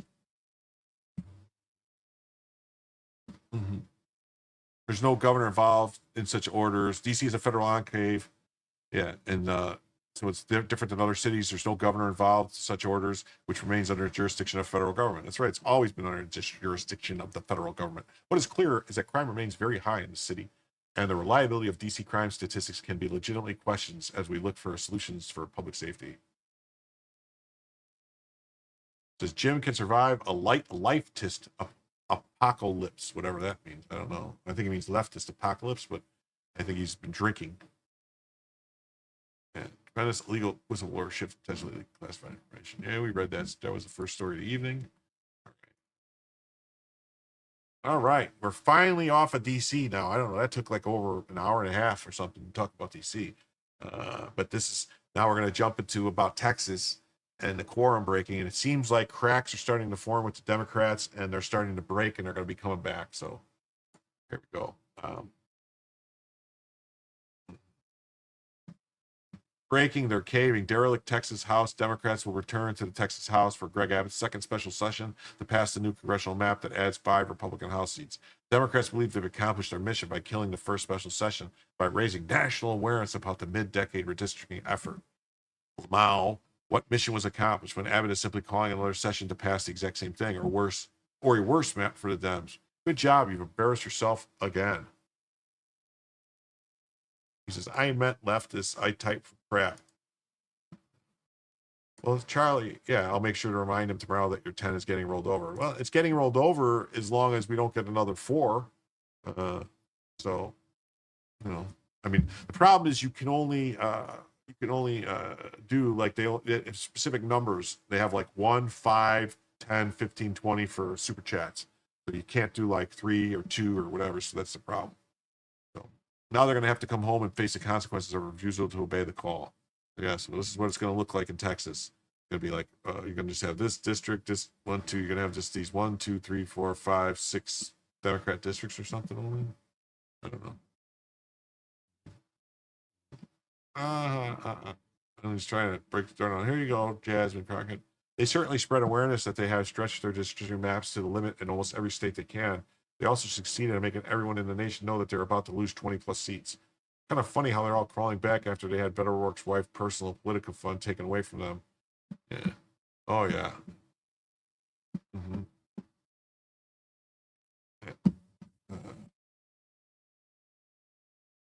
I don't know what this means. Jim Cone. They came back today, yeah. Zombie apocalypse, maybe. Oh, there is a story that I have in here about the zombie apocalypse happening with rabbits. We're definitely going to get to that. Texas Dems are returning to their jobs because they believe they accomplished their mission by raising awareness. I actually agree. Now everyone actually knows how bad blue states are gerrymandered and how crucial it is that Texas and other red states fight back. Thanks, y'all.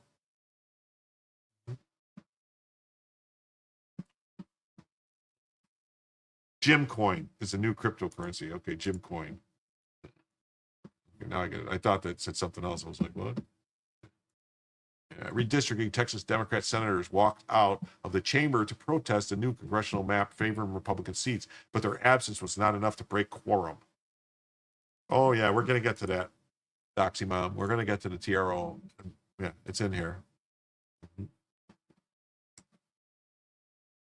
And I think they all chanted, "We shall overcome," as they did it. I know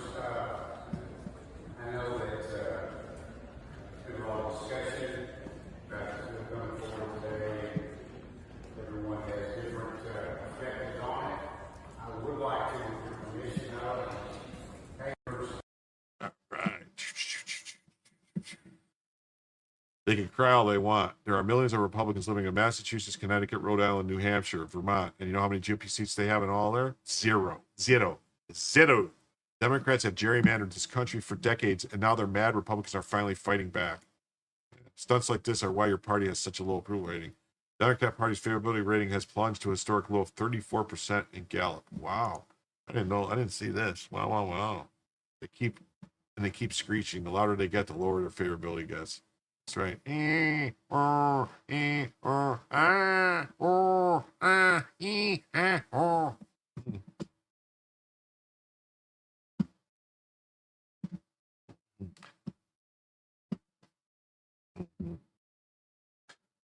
Jim is basically a mob boss in retirement who wants you to have free speech and guns. In that exact order, too. Yeah.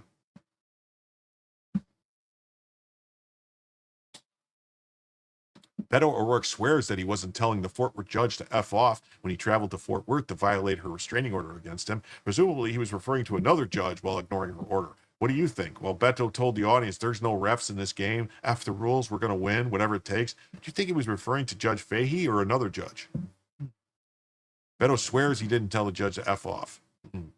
Let's see what old Patrick Francis or Francis Patrick O'Rourke says. I was sued by Ken Paxton not once, but twice this week. But we didn't react, we didn't respond, we didn't defend. We took this fight right back to him and we sued him in court in El Paso, Texas. He tried to stop us from holding this rally here today in Fort Worth.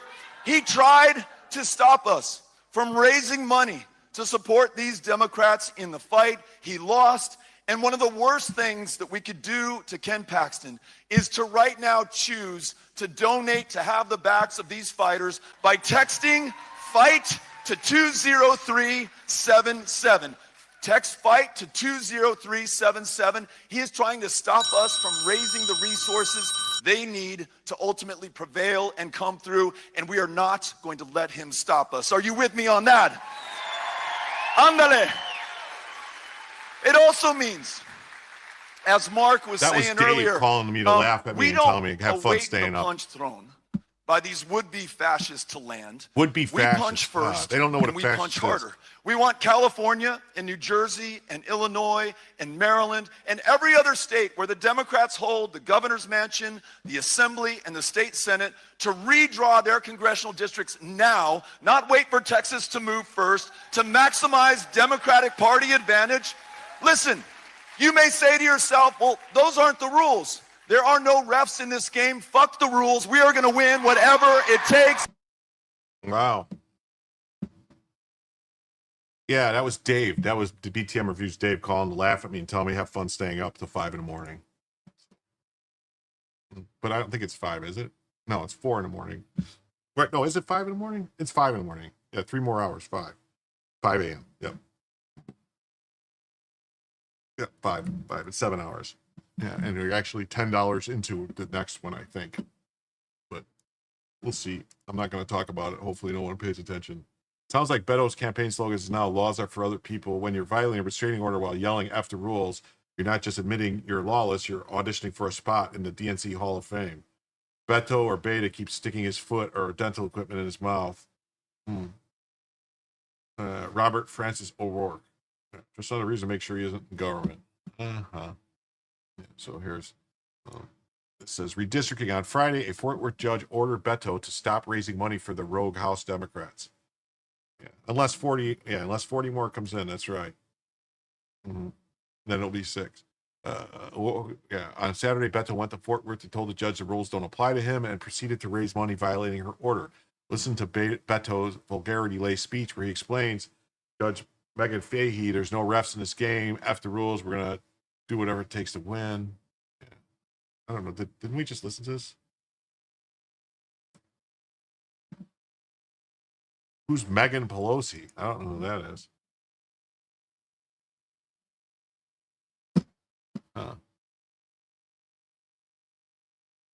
I was sued by Ken Paxton not once, but choose to donate to have the best going to let him stop. Maryland and every other state where the Democrats hold the governor's Democratic Party advantage. Listen, you may say to yourself, well, those aren't the rules. There are no refs in this game. Fuck the rules. We are going to win whatever it takes. Oh, I think that judge might have a problem with that. Seems like a violation of court order. People still wondering what time it is. Nothing ever happens. Yeah. Beto's going to choke on that silver spoon.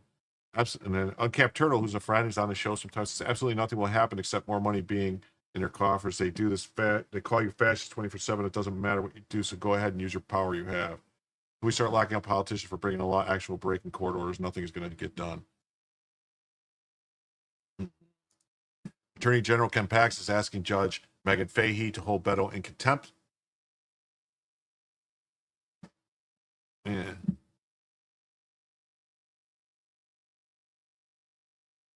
What time zone is Jim in? I'm in the Eastern time zone. I'm in Southwest, SWFL, Southwest Florida. It says, I'll send in 40, take a shot, though. Cringe. You want me to take a shot? Okay. You want me to go get I'll take a shot for another 40? Sure. What do you want me to take a shot of? I can take a shot of Blanton's or Elmer T. Lee. That's the only 2 bourbons I have here currently. that what you want? Maybe I should do that some night. Maybe on the weekend. Maybe I'll do that Saturday night. I'll do a stream where I'll have a bottle of booze, and then for like every $50, I'll take a shot, and then I'll get all hammered and stupid and end up getting kicked off of YouTube. No, I will not drink Malort. Ugh. I'm from Chicago. Yes, I'm a greeter at Alligator Auschwitz.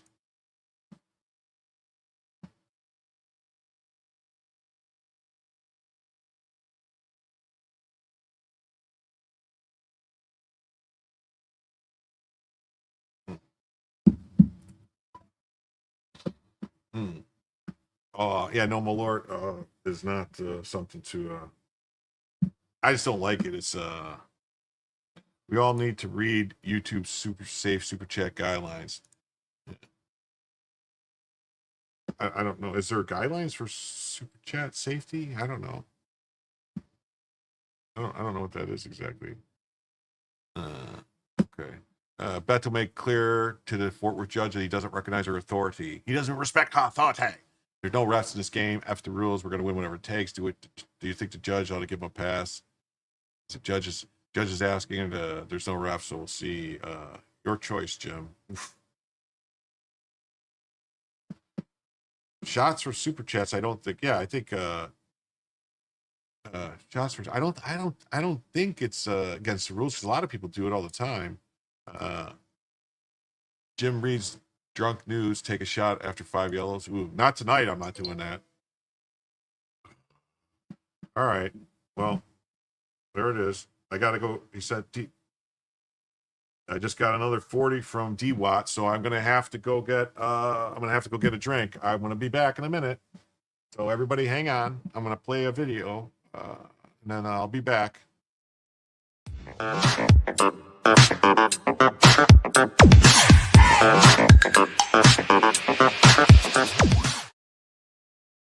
Hey, how you doing? I'm Jim, and this is Jim Tells You, and this is just a short video of. This is just a short video that I'm making to try something out about news stories that I'll be doing, and hopefully, if you like it, let me know, and I'll continue to do these little short stories, little videos. If not, if you prefer the live streams, let me know, and I'll do whatever the audience wants, because that's the whole point of doing this, is make the audience happy and make you come back and subscribe and watch the videos.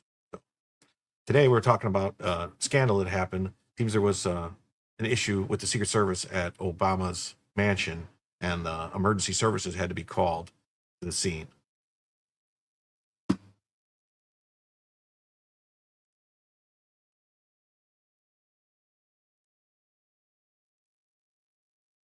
It says a scuffle between Secret Service agents breaks out at Obama's D.C. residence. Here's the report.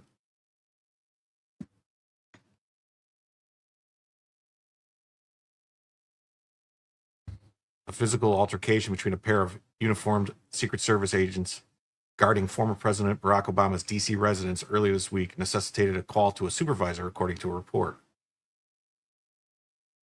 Susan Crabtree, Real Code Politics national correspondent, posted a scoop on X platform which contained alarming details as the administration seeks to rebuild the agency and its trust with the American public following the near assassination attempt on President Donald Trump's life last summer. 2 female Secret Service uniformed division officers got into a physical fight outside former President Obama's D.C. residence while guarding it. So 2 women got into a fight at Obama's house, and they had to call the cops on 2 Secret Service women who got into a fight at Obama's house. That's classic. The fracas, as they're calling it, fracas. Make it sound like they were arguing over what they have for dinner. The fracas occurred at roughly 2:30 a.m. What was going on at 2:30 a.m. at Obama's house? The 2 uniformed female Secret Service agents got into a fight. I mean, what could possibly be going on that would cause this to happen? It's alarming, isn't it? Disturbing. I don't know. Wednesday morning, according to 2 sources in the Secret Service community, the lack of professionalism was on display during the fight and in a call one of the women made on a recorded Secret Service line. Oh God, I would hope that we could get that recording. That would be gold. That would be awesome to be able to hear what they sound like. I mean, could this have been a fight over a broken nail? Someone used someone's brush. Someone ate someone's lunch, maybe. No, there had to be something else going on here. Oh, here we go. That's what they say on the recorded line to the supervisor to immediately come to the scene before I whoop this girl's ass. Oh my goodness. Oh my goodness. That sure sounds like something straight out of World Star Hip Hop, maybe? She continued in the post that contained alleged audio recording of the call. The woman officer who made the call was upset that her shift replacement was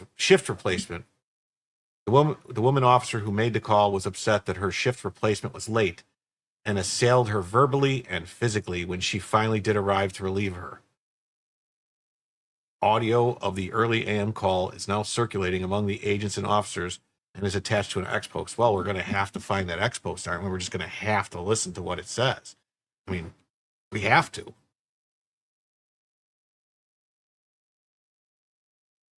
Okay, I got I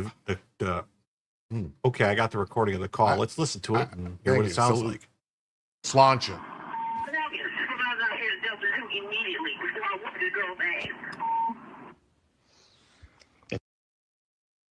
Let's listen to that one more time because I could make out what they're saying, but there's a specific dialect I'm trying to hone in on to try to decipher who this might be.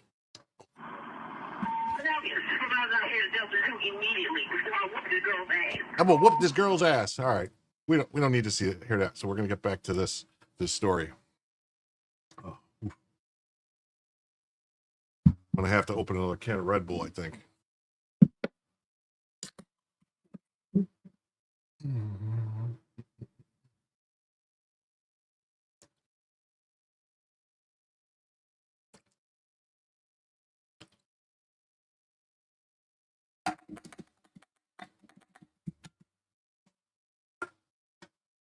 Yeah, I know jive. I can translate. I'm gonna whoop that girl's ass. Let's see here. This is funny too. Robert Francis O'Rourke was arrested in 95 for burglary, 98 driving while intoxicated, had eminent domain ethics violations complaint. He had illegal Twitter stock purchase in 2013 and FEC complaints for illegal campaign contributions. So this guy's a no gooder guy. See here. Look at this. So Beto must appear in court 2 weeks from now, August 26th, to determine his fate for violating Judge Fahey's order. Beto could get as many as 180 days in jail. That would be sweet. Mm-hmm. How many do you think he deserves? Beto O'Rourke defied court orders raising money for rogue Democrats. Yeah.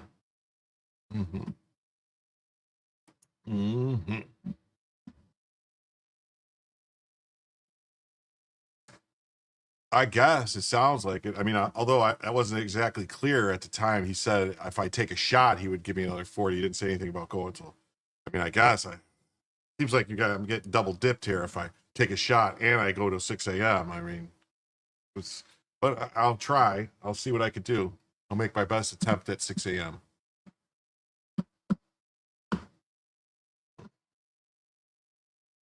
It says the Texas Supreme Court has an expedited schedule. In my case, he can declare the rogue Democrat judges' seats vacant.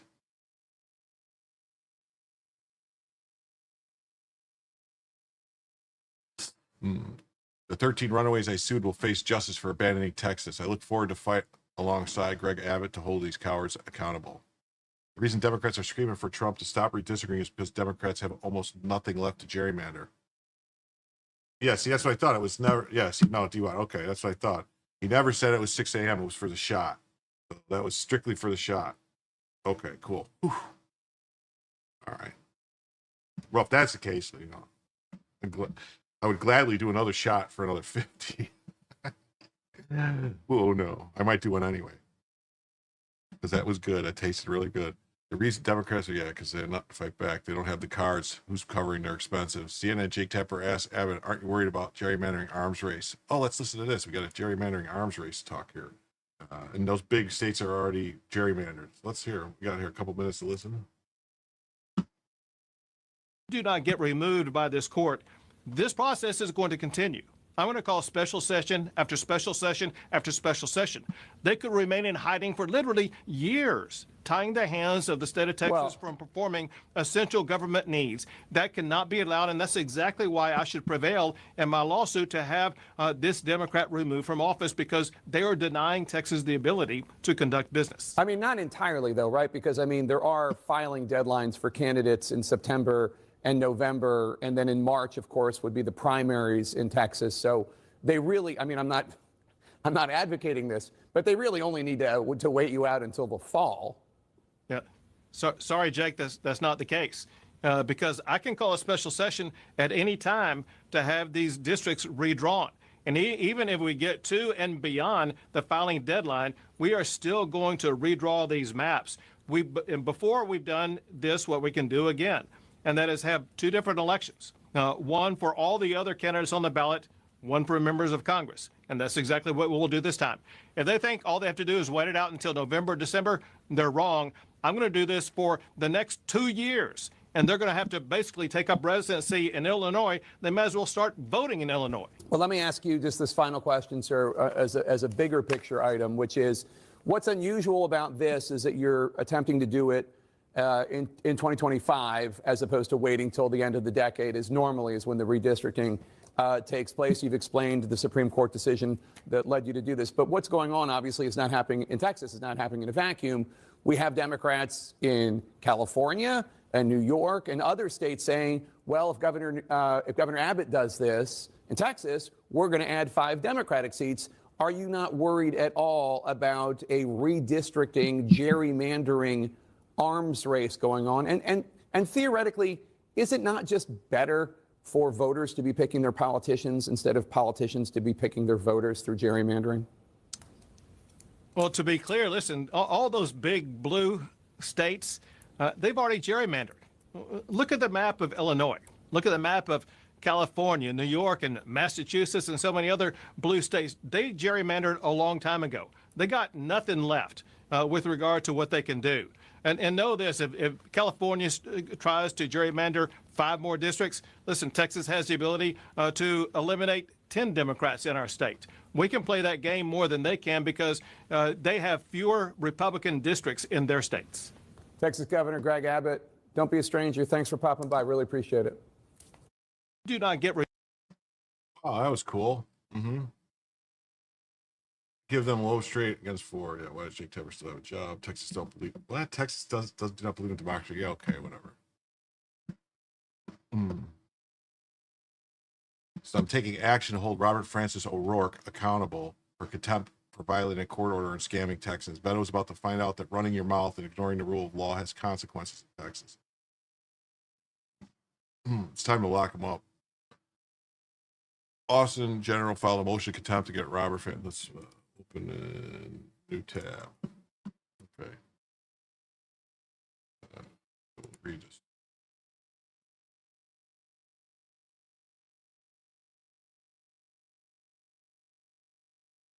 Attorney General Ken Paxton filed a motion for contempt to get Robert Francis O'Rourke after he blatantly violated Tarrant County's temporary restraining order by continuing to fundraise and pay for the personal expense of runaway Democrat legislatures. Wow. Wow.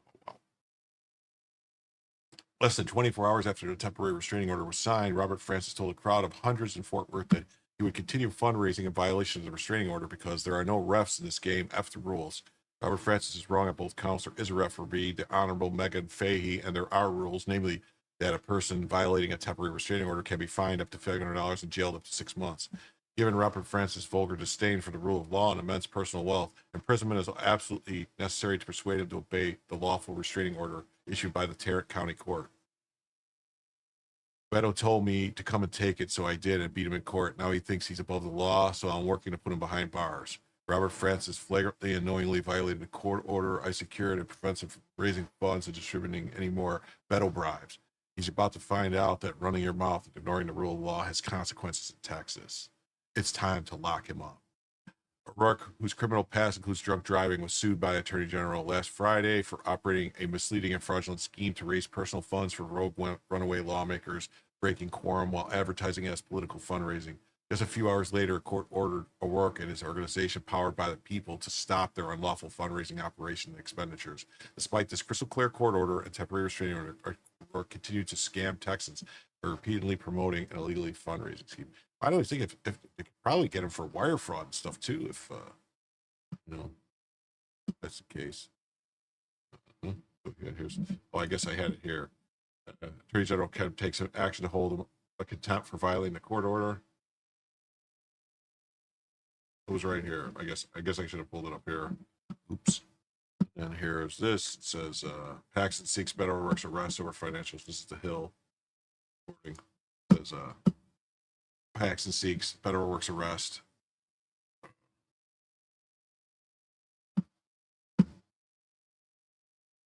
Attorney General Texas Ken Paxton is seeking former Rep. Beto O'Rourke's arrest, alleging that he, in a motion filed Tuesday, that the Texas Democrat was violating a temporary restraining order and offering financial support for lawmakers who fled the state. The filing alleges O'Rourke and his Powered by the People group continued to raise money to cover expenses of the Texas Democrats, and the judge temporarily blocked them for soliciting money. It's just O'Rourke called a $500 fine for each contempt. The filing called for a $500 fine for each act of contempt and for O'Rourke to be jailed. Okay. He's about to find out that running your mouth and ignoring the rule of law has consequences in Texas. O'Rourke hit back at Paxton on X, saying the Texas Attorney General was lying about me to silence me. Here's a full clip. I mean every word. We alerted the court that AG's office blatantly lied in his filing. We're seeking the maximum sanction in response to his abuse of office. We heard the thing. He said there's no refs, there's no rules, they don't care. Alleged O'Rourke said the following in the context of soliciting donations. Listen, you may say to yourself, well, those aren't the rules. Well, there are no Fs in this game. After the rules, we're going to win whatever it takes. We're going to take it to them every way we can. Yeah, 90 days for contempt isn't unusual, or at least something. A video posted by O'Rourke includes full remarks indicating he was speaking broadly about the redistricting battle. Oh. He was still raising money, though, and he was ordered not to raise money. So that's a problem. We want California, New Jersey, and Illinois, and every other state.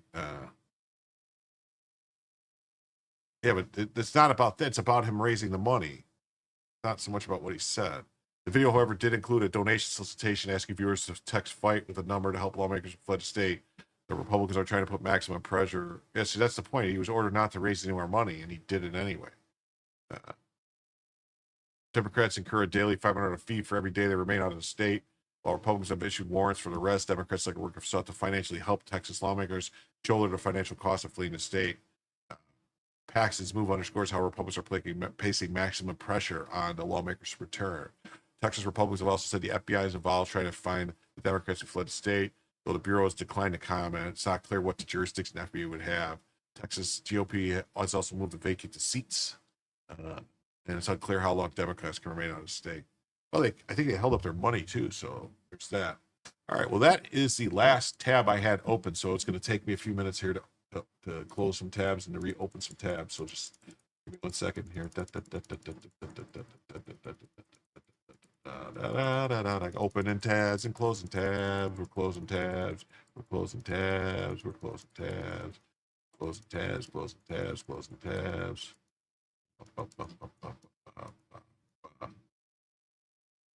Okay.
Oh no, that's bad.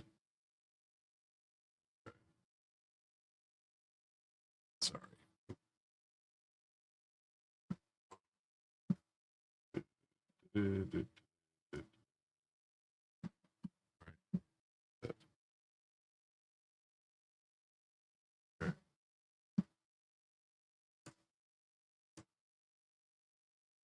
Sorry, I'm opening tabs. I'm opening tabs.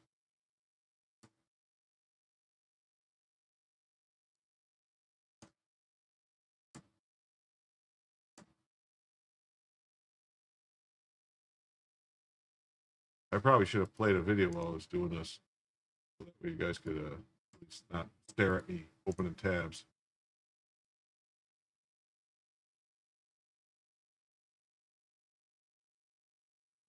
Okay.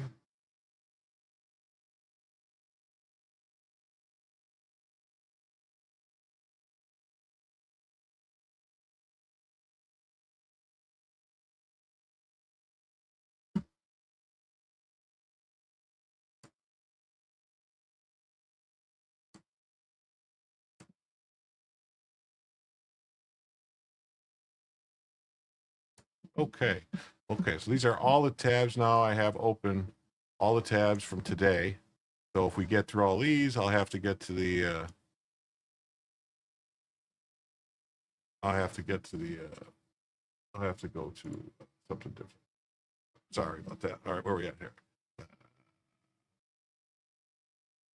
Okay, illicit funds, lulls. I'm so glad I left California. I believe it. New York City EBTs are wilding out. Oh, I have a story about that, about the EBTs in New York too. Tab ASMR. Could you hear me opening tabs? Land whales. I'm glad I live in the Bible Belt. Okay, we find all your faults and hit you when you piss us off. I don't know what that means. Older, we're down the clown spot. All right. Oh, this is the EBT stuff right here. Oh, that's what, yeah, so this is the story. Secret Service and NYPD just pulled off Operation Flagship, busting a bodega that was skimming EBT funds and debit pins. Clerk denied taking EBTs, but agents tested it and it worked, and then they yanked the illegal reader and 14 other skimmers tied to organized fraud rings. This is how you protect families, not thieves. Let's see here.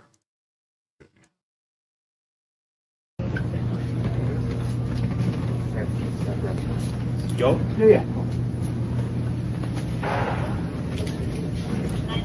You do your job. So somebody puts an EBT card in there. What do you close your eyes? So you don't look? I don't know. No, you're good. You're gonna break me. So the reason we're here is for your food stamp machine. You don't have a license to take food stamps here. That white machine on the counter, the white dollar carousel machine. Are you gonna tell me I don't do EBT? You're sure? Why don't you got your phone? Call the owner. Tell him to come on down. We're gonna have a little chat.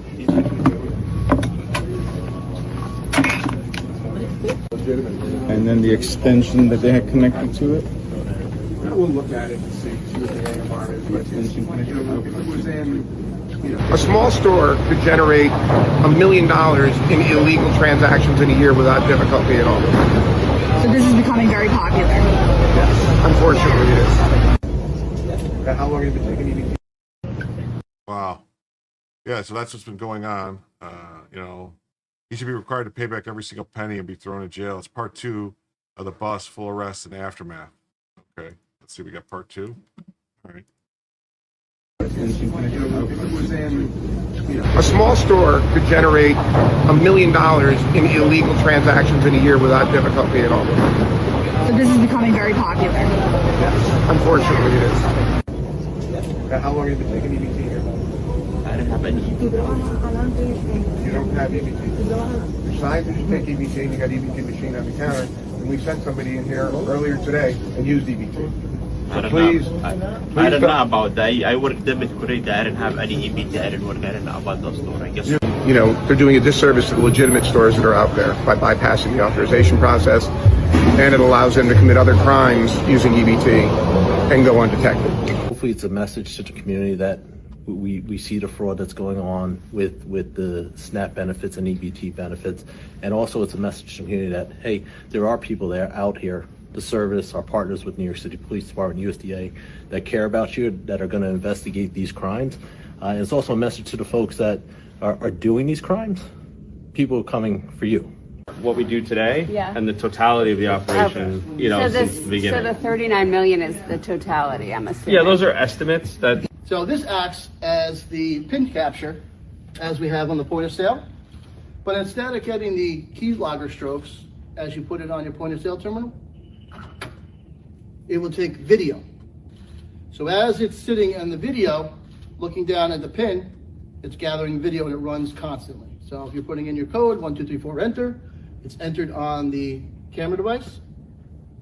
Bad guys will retrieve this device, download the video,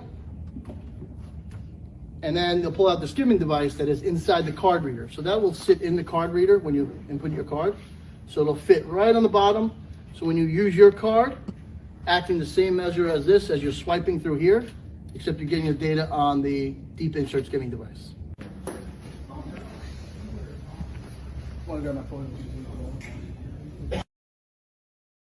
Wow, that's crazy, right? And a lot of this stuff is all the fraud that they're using. My son discovered a skimmer at his local 7-Eleven and pulled it off in front of the nervous cashier in a line of surprised customers. Yes, police were called and are investigating. Yeah, they put these things on. You gotta be really, really careful, man. They're making these things so small. Are we sick and tired of the criminals that have fleeced us too long? EBT, PPP, loan spans, identity theft, and ceasing parasites and contributing to nothing to common good. Arrest them all. Leave no stone unturned until they're purged from society. Wow. Wonder who started this up. A little look around. It's the mini deli market and go by the corporation started in 2023. Was it these guys? 2 charged with stealing 20 million in SNAP benefits. Wow. Wow. When was this story from? This is from February last year. 2 charged with stealing 20 million in SNAP benefits from an NYC bodega. It says Daewoo Kassim and Dia Alekisi allowed SNAP recipients to exchange their benefits for cash or non-eligible goods like beer at the Throop Family Market in Brooklyn. Wow, that's crazy. That's crazy. This story right here.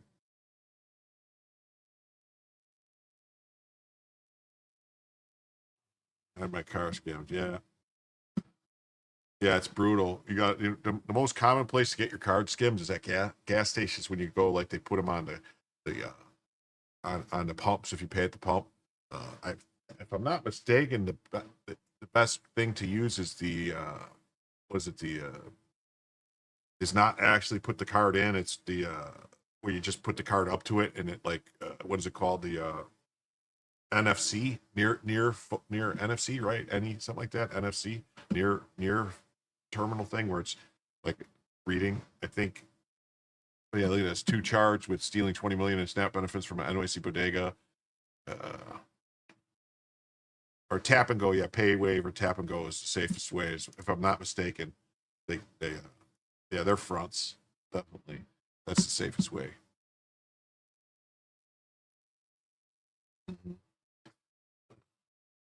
So here's this. I don't know if this is. Campaign targeting credit card skimming. PD Secret Service operation just launched Operation Flagship. It's an awareness campaign targeting credit card skimming at bodegas. The scheme is a major source of fraud in the United States. The most vulnerable cards are EBTs used for benefits like SNAP. And Secret Service agent Jimmy McHale and NYPD detective Daniela Sandrino joins us now to tell us how this all works. Thank you both for being here. Well, thank you for having us. Jimmy, I'm going to start with you, though, because we heard that the Secret Service was getting involved in credit card skimming. It was quite shocking. Is this the first time you've ever been involved in something like this? Actually not. Obviously, as most. I want to stop this talk. Serenity says, what about the chip insert? The skimmers actually can pick up the chip also. They have a skimmer that when the chip passes by, and then like if you if you have to enter a pin or anything like that, it'll pick up your pin number too. It's I don't know how. I think the chip, anytime you insert the card in, it can pick up the stuff when the card goes in. Maybe not the chip. Maybe it can pick up, that has a reader that can pick up the stripe when you put it in to get the chip.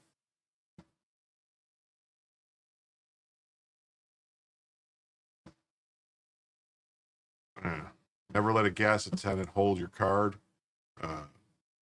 I got charges that were unbelievable, and I had to change my account, which takes time and not using the card. Yeah, you got to be careful. Oh, good night, Marjorie. Thanks for being here. We're almost at 5 hours right now, so got about 2 hours to go. People know one of our responsibilities is protecting the president and vice president of the United States, as well as other high-level protectees. But we're actually also charged with protecting our nation's currency, which we've been doing since our founding all the way back in 1865. Let's talk about the credit card skimming, because I've seen it, happen at gas stations. How is it happening and going down in bodegas? So it's a major source of fraud, skimming as an operation as a whole. Actually, it leverages about a multi-billion-dollar criminal industry annually. And these bodegas have multiple point-of-sale transactional terminals that the devices, and we'll be able to show one here in a few moments, are actually being inserted over existing terminals. I see. Now, Danny, this is the part where it just gets kind of fascinating to me, because how are people able to put these skimming machines into these, ATM machines, I guess not ATM, but these card readers without people seeing this? So the POS systems, the point-of-sale systems that you're seeing in most of your shopping you centers, have to grab it. Like if you go somewhere, you grab it, like yank on it, tug on it, and it starts moving, then you know it's fake. Or the cashier may not see. Yes, normally it's two individuals that will approach the cashier. They'll be purchasing. The one individual will be distracting the actual cashier. And you brought that with us today. Yes, what does that look like? So I brought two point-of-sale terminal devices just to show you. Because they've got to look so similar, or even like transparent in that case. So, oh, wow. Like this one here, it just snaps right over. This one that you would see in most stores.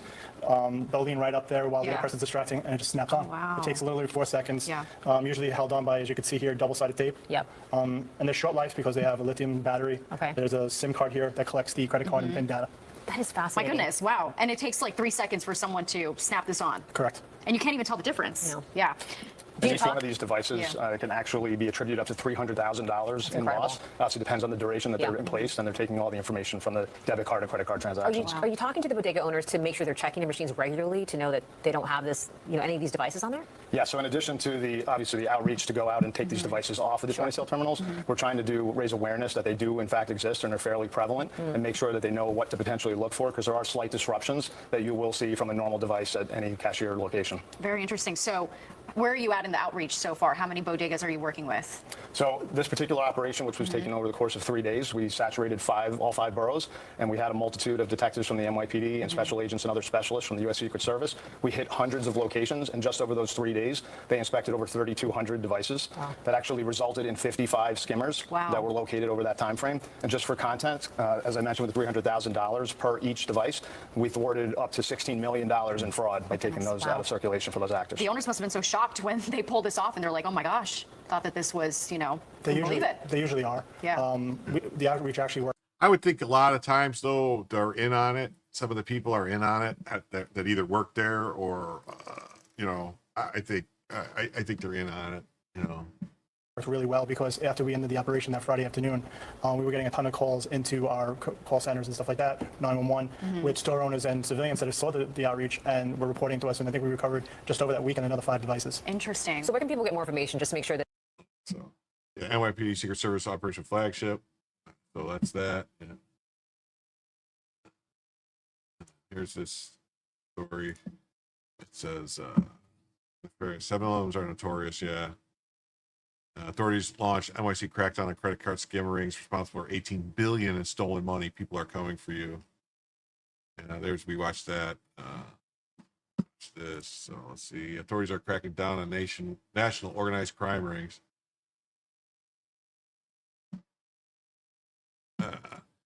Swiping $18 billion a year through ATM card skimming, and now turn their sights on aiding Big Apple victims. The U.S. Secret Service, which investigates financial crimes along with protecting the president, started to crack down in California last year because of a staggering problem. Now it's expanded to team up with new NYPD task force. Well, $18 billion is a lot of money, man. It's billions of dollars annually across the nation, so that jumps off page at any metric. New York City's initiative roll. I know there's other stuff that's even more than that. Like it's the impetus. The feds launched Operation Flagship after the U.S. Department of Agriculture and credit card carriers detected such theft involving the government food assistance electronic benefit transfer cards. Wow. Skimming devices can be installed on top of the ATM and remotely steal PIN numbers and other data from the user's cards and use that information to steal the money. Yeah, because if I'm not mistaken, I think all the EBT and all like Snap and the different WIC, they all have PIN numbers you have to put in along with the card. I don't think any of them are chip. I think they're all swipe. or maybe they are pin, maybe they are chips. I don't know. These can also install tiny cameras on the ATM and grab images of the PIN numbers on the card.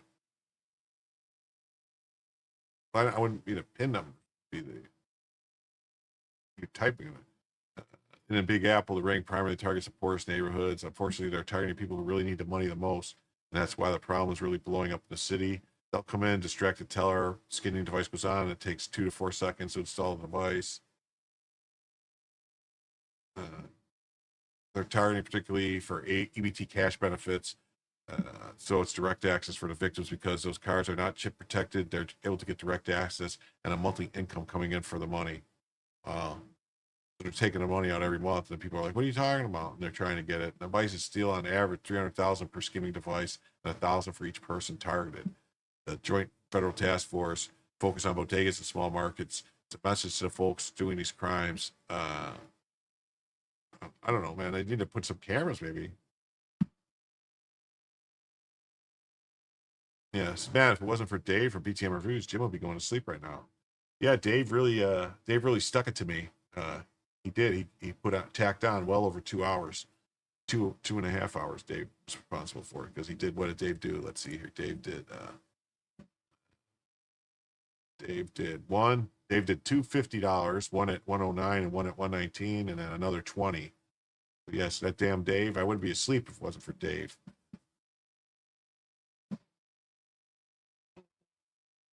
People are coming for you, Secret Service. They're taking the terminals that you see in the stores visually, and they're fitting these skimmers so perfectly that the average eye don't catch them. You have to know specifically how to feel for them. You have to look at the other triggers, maybe glue, maybe a piece of tape, or maybe fake seals. Task Force uses a high-tech approach to track down the scamming ATMs, which triangulate data from USDA and the credit card companies. It's definitely an organized crime that's doing this. I'd say it's organized crime. Johnny Carson's wife and former model Joanna Carson has died. Oh, that's terrible. Wow, that's horrible. That's horrible. Okay. This is some good news here. Breaking in a 2-to-1 vote, the U.S. Court of Appeals grants Doge access to several major agency databases. Let's go. So this was the AFT, American Federation of Teachers, and all these different unions sued saying, we don't want them to have our data. Oh, I'm not going to forget it's not the zombie squirrel story. It's the zombie rabbit story. Is there a zombie squirrel story too? What? Is there a zombie squirrel story? What?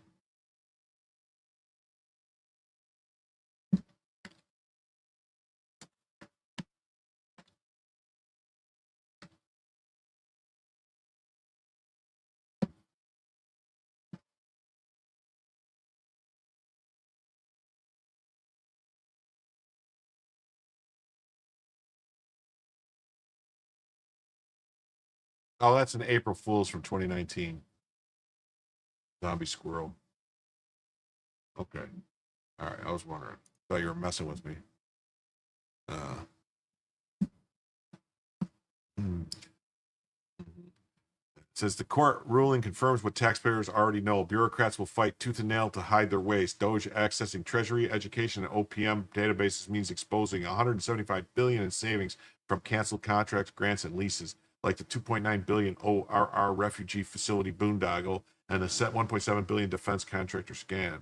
Unions screaming privacy are really protecting their gravy train. Efficiency isn't optional, it's survival. Just wait till they find out the pension funds are missing. Basically, funds were being moved from foreign countries, Saudi and Iraqis, to purchase aircraft and airspace, among other things. But the account was located in Houston, according to exclusive documents.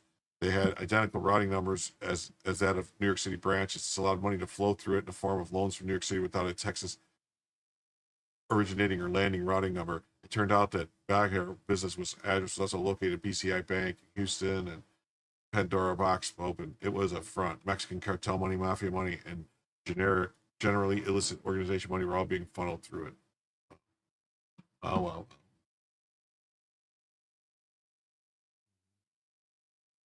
Got this. The Appeals Court rule removes block on Doge data access. No, rabbit. Yeah, I got the rabbit story. It's towards the end, actually, though, so we'll see. Doge is part of the White House. The Constitution gives all executive power to the president. He has 100% right to see all government data. So why did a Democrat judge block Trump from doing just that? Well, because they're all corrupt. That's why. Trump created Doge to modernize federal software / waste and force agencies to work like a private sector. It rooted out $200 billion in waste and fraud so far. So of course the bureaucrats and unions sued to keep Doge from finding their secrets. One Democrat judge, Deborah Boardman, sided with them, blocking Doge from accessing records at the Department of Education, Treasury, and Office of Personnel Management. The effect: stop the audits before they can find anything and hide things as fast as possible. Of course, you can tell. Blocking the president from accessing data on his own branch of government is like blocking doctors from operating rooms or firemen from water. It's absurd. It's unconstitutional, and she knows it. Now the Fourth Circuit Court of Appeals has stepped in. The ruling: Doge's work is legal under the Privacy Act. Admin-level access is necessary to modernize outdated systems. Oh, and the president gets to decide who sees the data. Duh. This isn't the first win. In June, SCOTUS lifted another block, this time on Doge's access to the Social Security Administration. The left knows that if Musk and Trump clean house, a lot of skeletons come out and a lot of slush funds dry up.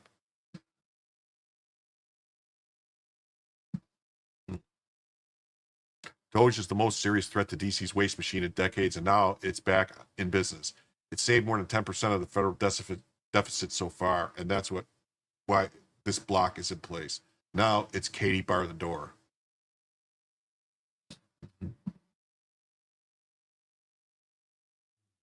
It says, the Eighth Circuit Court of Appeals overturns a woke ruling upholding Arkansas's law banning the chemical and surgical castration of children. Huge win. Arkansas General Assembly prohibited healthcare professionals from providing gender transition procedure for minors. The acts also prohibited professionals from referring minor for gender transition procedures. 4 minors living in Arkansas, their parents, and 2 healthcare professionals practicing there sued to enjoin the Arkansas Attorney General and members of the state medical board from enforcing the act, ruling that the act violate the First Amendment and both the 14th Amendment's Equal Protection Clause. The Attorney General and the board appealed, having jurisdiction. This court reverses and remands. Yeah, Elon's been staying out of the headlines, as much as possible, I think. Yeah. It's so sad that any court in America would reach the opposite conclusion, but grateful that Eighth Circuit finally fixed the problem.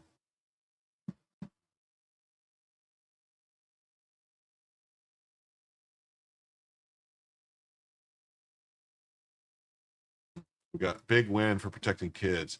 The Eighth Circuit, come on, what are you doing? The Eighth Circuit just upheld the state's law banning dangerous, irreversible gender transition procedures for minors. Here's what happened and why it matters.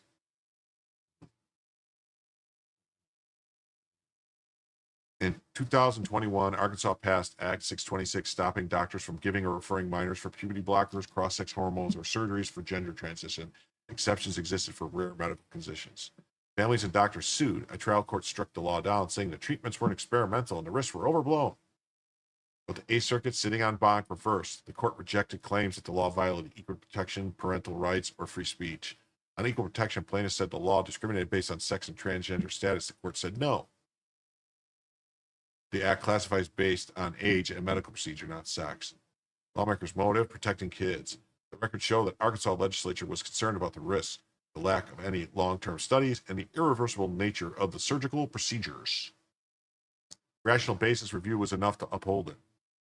Arkansas had a good reason for its law, protecting children from risks like infertility or regrets. States may experiment with rules in uncertain medical areas.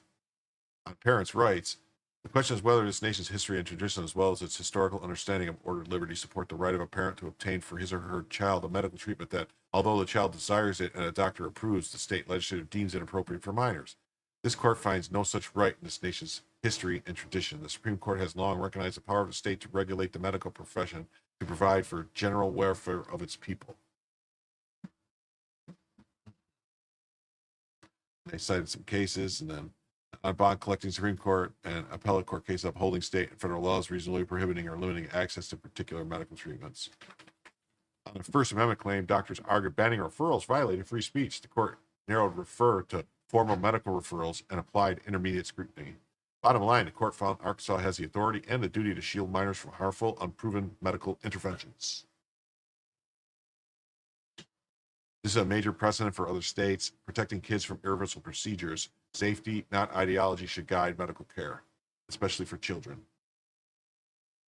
There's the opinion, which I don't know. I mean, I'm not a lawyer, so looking at the opinion really doesn't. I can't really break it down like Joe or Bronca can, or even Ricada or any of those lawyers. I'm not capable really to do it. These people sued, all these people, and they lost. So it's these judges were on Bach, these judges joined. Yeah.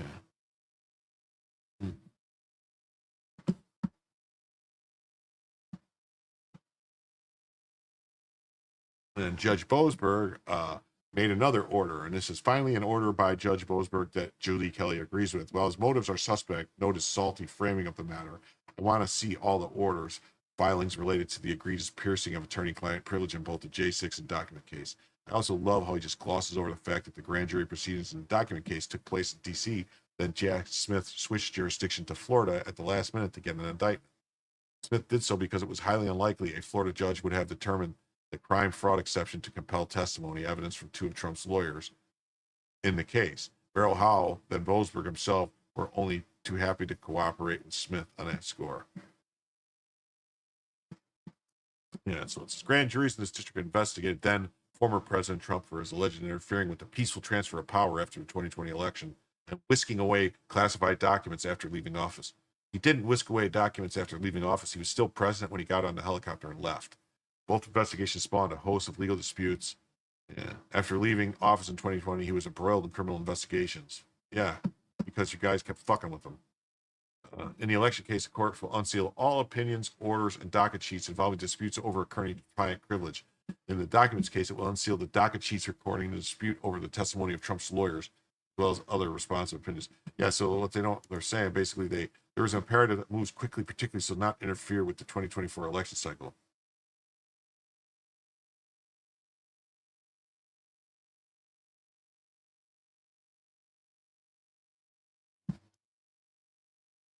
As I understand from that, there's other pieces of litigation the president is involved in. However, he's not an indigent client or one who can't afford lawyers. In fact, there are 4 different law firms. In fact, one on the pleading regarding the motion to stay. Yeah. Boasberg has given Trump's DOJ until September 17th to submit proposed redactions. By the way, HT to Kyle on this case. Also, another example of Boasberg conflicts in all the cases related to the president. He worked hand in glove with Jack Smith to compel the production of documents and testimony in both investigations. Here's Boasberg in an April 2023 hearing, ordering an unidentified White House official to immediately testify before a D.C. grand jury on conversations with President Trump. Boasberg bum-rushed every special counsel request while running roughshod over President Trump's various privilege claims. Yeah, Smith indicted Trump in this case on August 1st.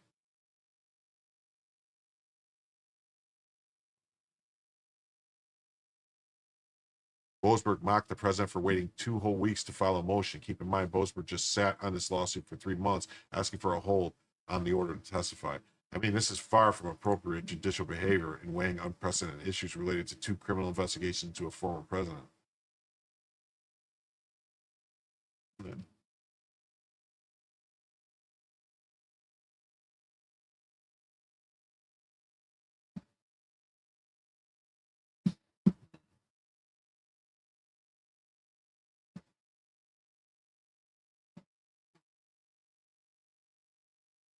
Go too clumsy, too slow. Sorry. Boasberg's giving Trump. Okay, no, I already read this. What the hell's going on here?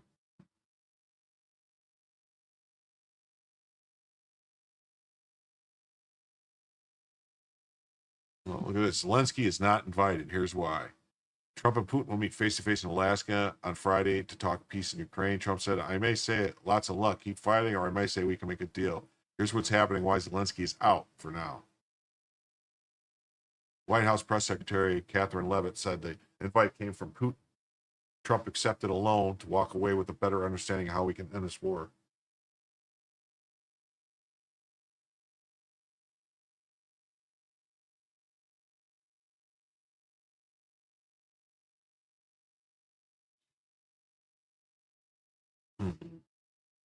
No Ukraine at the table, no NATO chorus in the background, just like when Trump met with Zelensky alone. Trump's logic, you don't end a war by talking around the other side. You need both countries to agree to a deal, but first, I need to know if Putin's serious, Trump said.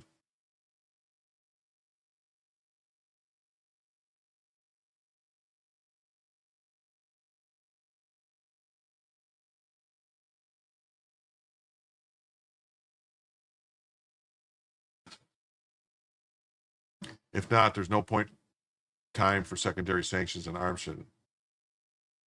Trump threatens 100% tariffs on China and India in a stunning move. Yeah. Zelensky is livid. Any decision made without Ukraine are decisions against peace, he said on Saturday. He called such deals dead decisions that will never work, which is quite a temper tantrum from a guy who's met with Trump alone again and again. Meanwhile, for all his bluster, 69% of Ukrainians want negotiations to start now and are willing to give up their land to get peace.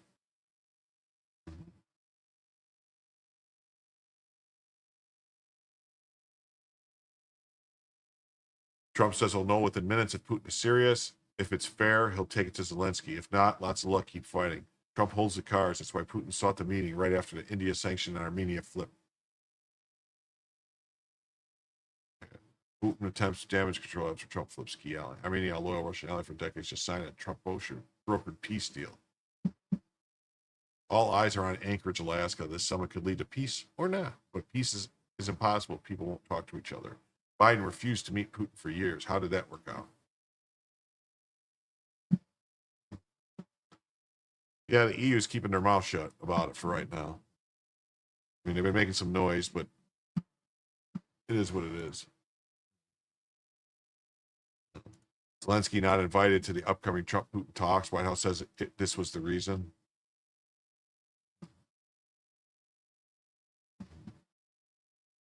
President Trump's direct engagement with Putin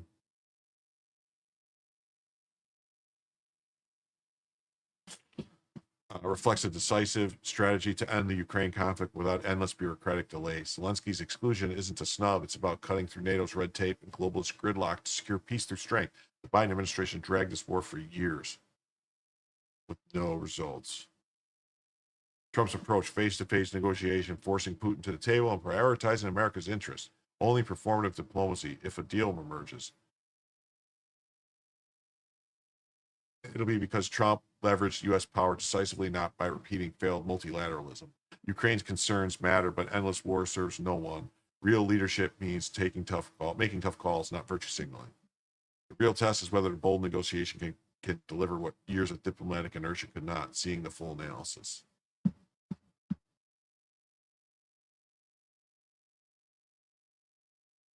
Zelensky not invited for the upcoming Trump-Putin talks. White House says this was the reason. The goal of the meeting for the president is to walk away with a better understanding of how we can end this war, Levitt said on Tuesday. Yeah, they still have 3 days to sabotage the meat. Sure, red flag and other acts are being prepped. Sure, yeah, probably false flags too.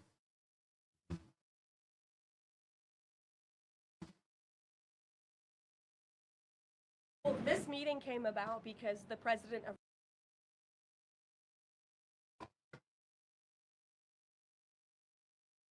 Russia asked the President of the United States to meet through his special envoy, Steve Witkoff, who, as you all know, traveled to Russia to have a conversation with Putin at his request. And so the president is agreeing to this meeting at the request of President Putin. And the goal of this meeting for the president is to walk away with a better understanding of how we can end this war. And the president said at this podium yesterday when he joined all of you in the room that he hopes in the future there can be a trilateral meeting with these three leaders to finally bring this conflict. Whoa, transvestite, back off! This administration has really used every lever, has taken every measure to achieve peace through a diplomatic solution. And I think the President of the United States getting in the room with the President of Russia, sitting face to face rather than speaking over the telephone, will give this president the best indication of how to end this war and where this is headed. Ukrainian President Volodymyr Zelensky has been sidelined from the peace talks. Happy birthday, Grandpa. No. Words of wisdom for the family. Shut up. sidelined from the peace talks between Ukraine and between President Trump and Russian President Vladimir Putin Friday because the Russian leader extended the invitation to meet, according to White House. Yeah, wrong button. I know. Meant false flag. I ain't turd. I know that was wrong button. Sorry. The president is agreeing to this meeting at the request of President Putin, White House press secretary said, and the goal of the meeting is for the president to walk away to better understanding how we can end this war.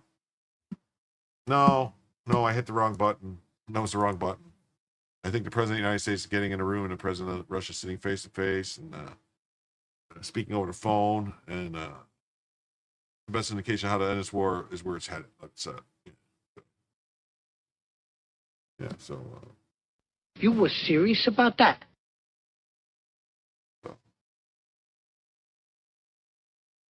Zelensky has remained firm that any decision on the war made without Ukraine will prove futile. Any decision made against us, any decision made without Ukraine, they are simultaneously decisions against peace.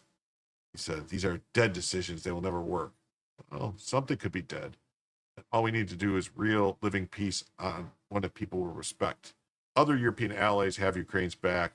A group of European leaders issued a statement Saturday claiming that the path to peace in Ukraine cannot be decided without Ukraine. Yes. Odessa is back on the menu, boys.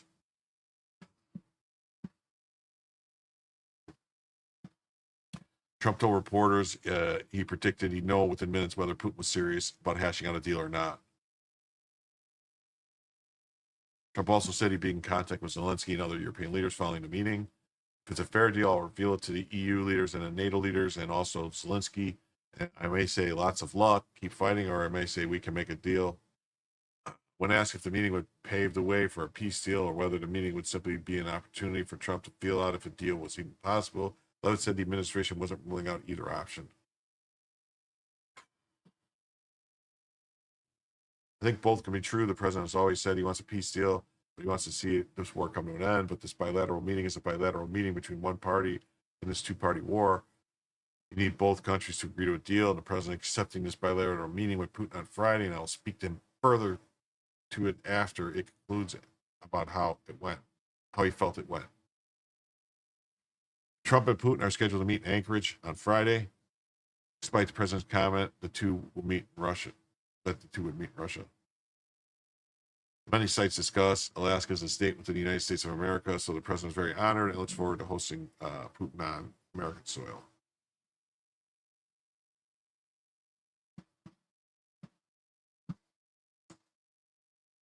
Bet the more slinky bitches and pounds, the shorter the Black Sea shoreline gets. Yeah. It can happen. Ukraine. Right on cue, Zelensky is sabotaging Friday's Trump peace talks in Alaska. He demanded his EU partners stop the meeting, but the best they could manage was a Wednesday call with Trump.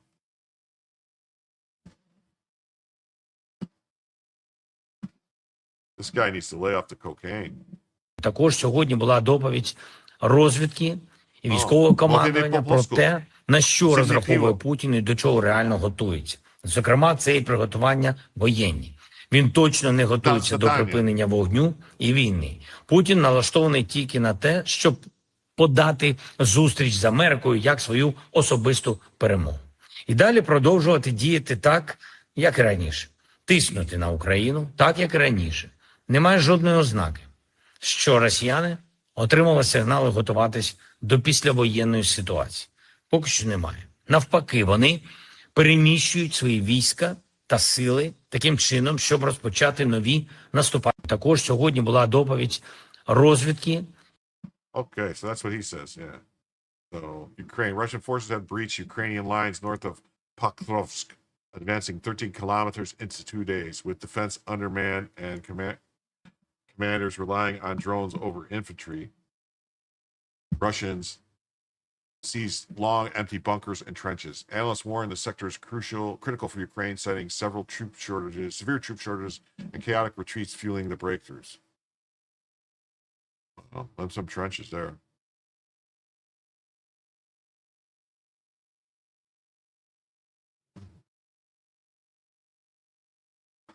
He needs to go back to dancing. He's no leader. Nobody wants to fight for Zelensky. Russia keeps stepping up its war to help nudge them into reality.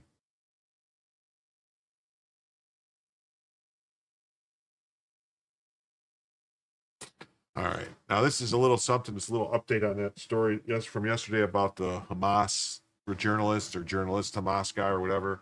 You have this jaw-dropping statement from the FPA New York. That's the what is it? The Foreign Press Association. President Ian Williams. Frankly, I don't care if al-Sharif was in Hamas or not. We don't kill journalists for being Republicans or Democrats or Labor Party. Hamas is a political organization as well as a terrorist organization, perhaps. So this guy doesn't believe Hamas is a terrorist organization. This guy says it's the same as the Republicans or Democrats. So let's listen to this. This group, this Foreign Press Association, should be immediately, their 501c3 or whatever it is, should be immediately revoked. Just talk about, tell our viewers why that is so important to have Western journalists there to observe what is going on the ground throughout the war, and what the reaction has been and the justification when you reach out to the Israeli government demanding as much. Well, one of the points is we should trust Palestinian journalists as well, but there's, profound sort of racism, and the Israeli government has basically said if you're Palestinian, you're not to be trusted. Whereas I think the foreign press, the press in general, are now beginning to learn that whatever the Israeli government says has to be taken with a hundredweight of salt, because there's, what they say bears no relation to reality. And they use keywords like, the Hamas Ministry of Defense. Hamas controls the place. And I mean, the Ministry of Health. Hamas controls the place. Journalists there, frankly, I don't care whether Asharif was in Hamas or not. We don't kill journalists for being Republicans or Democrats or in Britain Labour Party. Hamas is a political organization as well as a terrorist organization, perhaps. But it's not permissible to go killing people, and this was the distinct change now. Oh, you see, it's not. So Hamas is no different than Republicans or Democrats or the Labour Party. That's very interesting. Furler is his shorter version. Doesn't care if journalists are members of Hamas. Yeah. This is jaw-dropping. Presumably all members of the Foreign Press Association will condemn this. The statements and reconsider their affiliation, be held to account for continuing to peddle terrorist propaganda without caring. Orwellian normalization of terror and tyranny by a media watchdog. Frankly, I don't care whether he was in Hamas. Wow.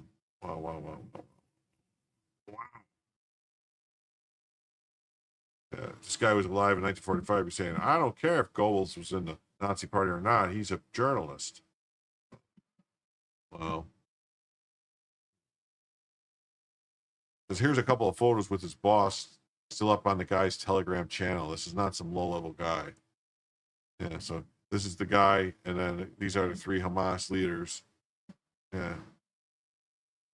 Yeah, see?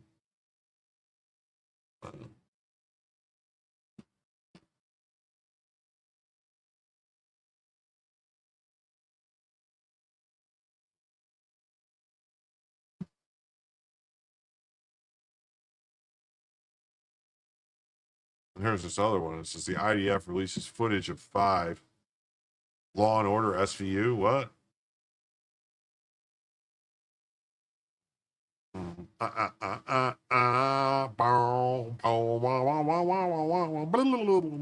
That's SVU.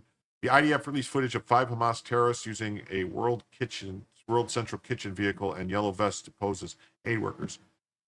World Central Kitchen confirmed it wasn't theirs. Hamas again exploits humanitarian symbols to hide. Will the media report this? I don't know. What is this?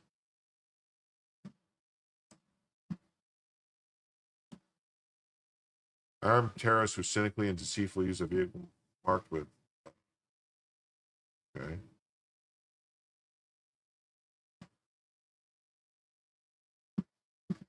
Armed terrorists. Okay.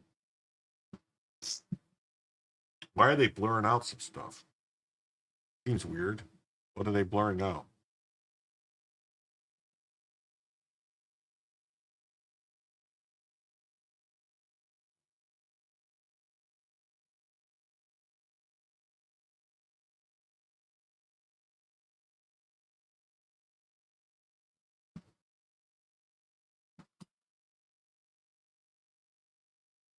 Further proof that information coming out of a war zone is fake. Thanks for posting this.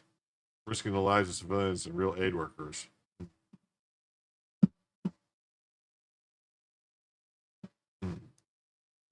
Trump says Hamas can't stay in Gaza. 1,200 murdered, 250 kidnapped. Trump says Hamas can't remain in Gaza, period. And unlike Biden, he's not pressuring Israel to show restraint. Here's what he told Netanyahu and why it matters. I don't know how I feel about it. Trump spoke to Netanyahu Sunday. His message, Hamas has ruled Gaza for 20 years. They carried out the worst massacre of Jews since the Holocaust. There's only one outcome Israel can accept: Hamas gone. They have one thing to say. Remember October 7th. Remember October 7th. No lectures, no moral equivalence, just clarity. The terrorists who raped and butchered civilians can't stay in power. Trump acknowledged that the operations that take Gaza City will be dangerous, especially for the 50 hostages still there.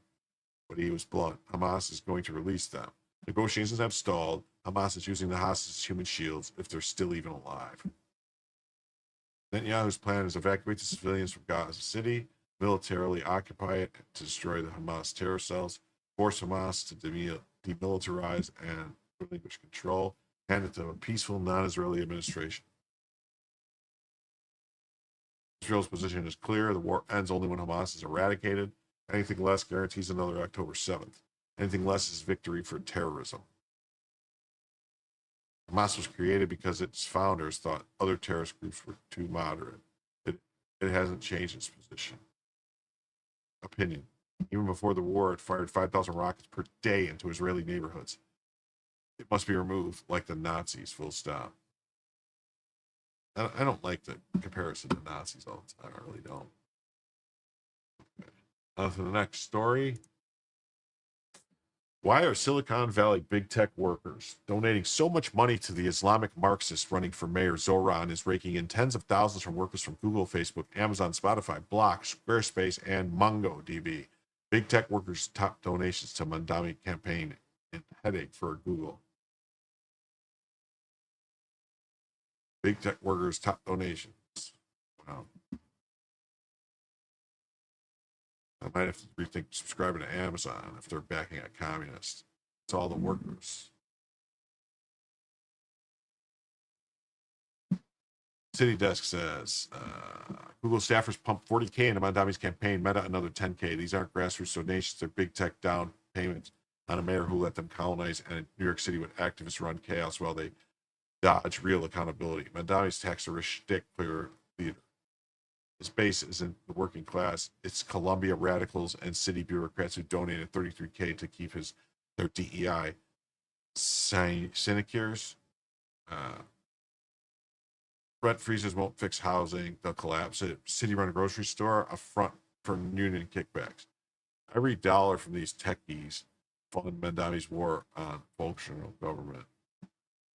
New York doesn't need a performative Marxist. It needs leaders who deliver, not destroy.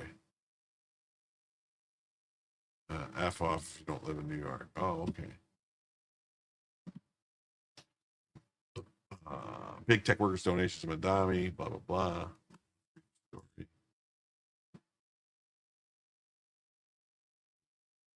Big tech workers' top donations to Mandami campaign and headache for Google and Meta.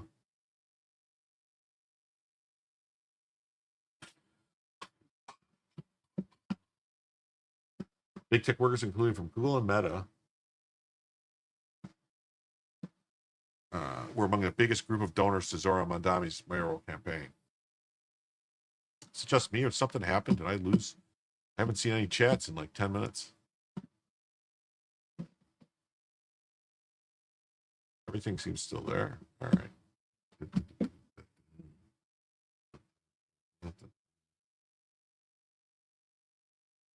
There. The 33-year-old upstart has spooked New York. Okay, you guys are still all right. Tech leaders, many of whom fear that his vow to raise taxes on the wealthy and pass calls to the fund of police will spark a mass exodus, similar to what happened to San Francisco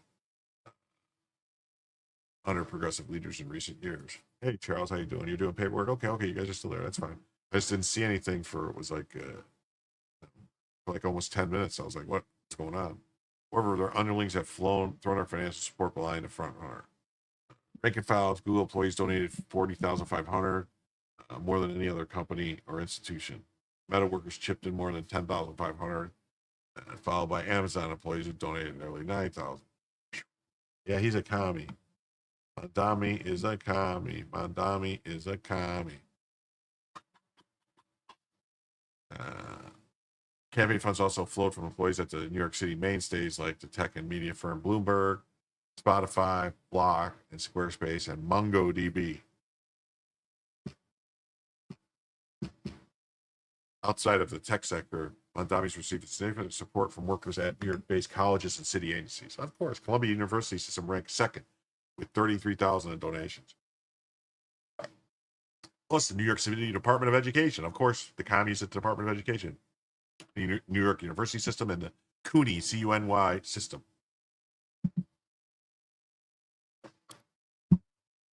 New York City's campaign finance regulations require donors to disclose their employer. Contributions exceed $100. Stats do not include donors who listed alternative designations such as being unemployed or self-employed. Mandami raised $816,000 from 10,000 donors.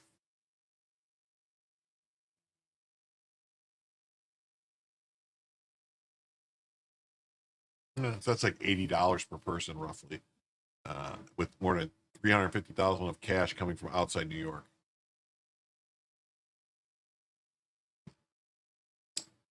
Representatives for Google Meta declined to comment. Amazon and Mandami said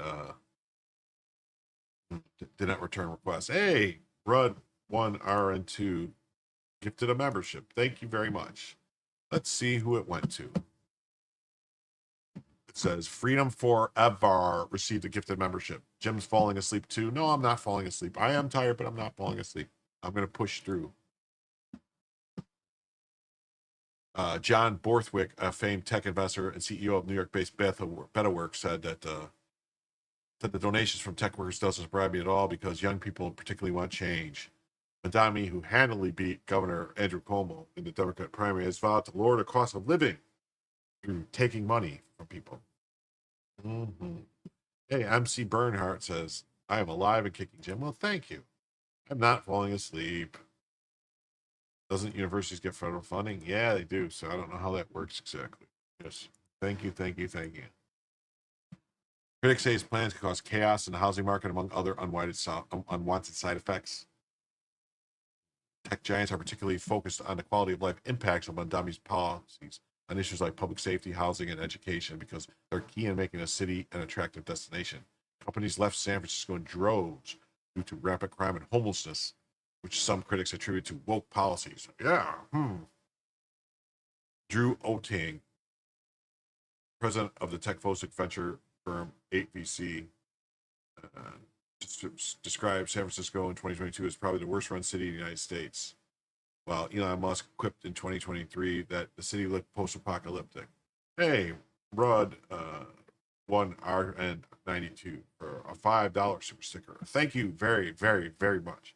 I just want to say, just so everyone knows, this show tonight was the biggest show as far as contributions ever to my show, ever on a stream. This is the biggest night in contributions, donations ever. We saw tech companies fled. That's not because of tech policy. Because of what was going on in San Francisco with the crimes. Insiders say companies are struggling to balance need voice of real concerns about the impact of Mandami administration would have on businesses against the risk of alienating progressive workers who appear to be broadly supportive of him. Companies like Google, which last year fired more than 24 far-left employees who staged a sit-in protest at its New York office over its cloud computing contracts with Israel, face further disruptions if they are seen as overly critical of Mandami, who has made anti-Israel remarks. But workplace drama is just one concern at a time when tech firms are spending billions of dollars to lure the best possible talent as they race to develop advanced artificial intelligence and other burgeoning products. Tech companies historically do a really great job of, frankly, catering to employees, and a lot of tech leaders are not wanting to alienate themselves from their employee base. Some of New York's tech and business leaders have publicly struck a cautious, optimistic tone about Mandami's candidacy. Last month, Partnership for New York City hosted a pair of summits with the Queen Assemblymen, one aimed at executives across various industries and one specifically focused on outlook for tech. While the Partnership for Tech, NYC, described the latter meetings as lively and productive, other business leaders have been far less accommodating. Mandami's approach to artificial intelligence is a key concern for Borthwick, who noted that the upstart has yet to articulate a vision for how New York City should leverage a technology that carries major potential but also threatens to cause significant upheaval in the white-collar workforce. The technology is going to transform the city, and he isn't thinking or ready for it. But the post that Mandami's mayorship would be disastrous for the city. Mandami's vowed to regulate the industry, warning that AI could harm workers, replicate biases, or weaken vital services if done irresponsibly. We must ultimately create checks to ensure that technological tools are being deployed responsibly and deliver effective services. As a mayor, I would work with unions and city council to pass legislation as appropriately to regulate AI. Well, I think, didn't I hear something that that big beautiful bill had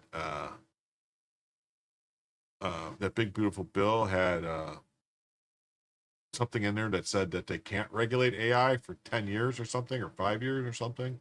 I swear that they said that was in there. Jim's got a bourbon slur of speech. No, not really. I hope not. I only had one shot. I mean, you want me to do another shot? Get really slurry?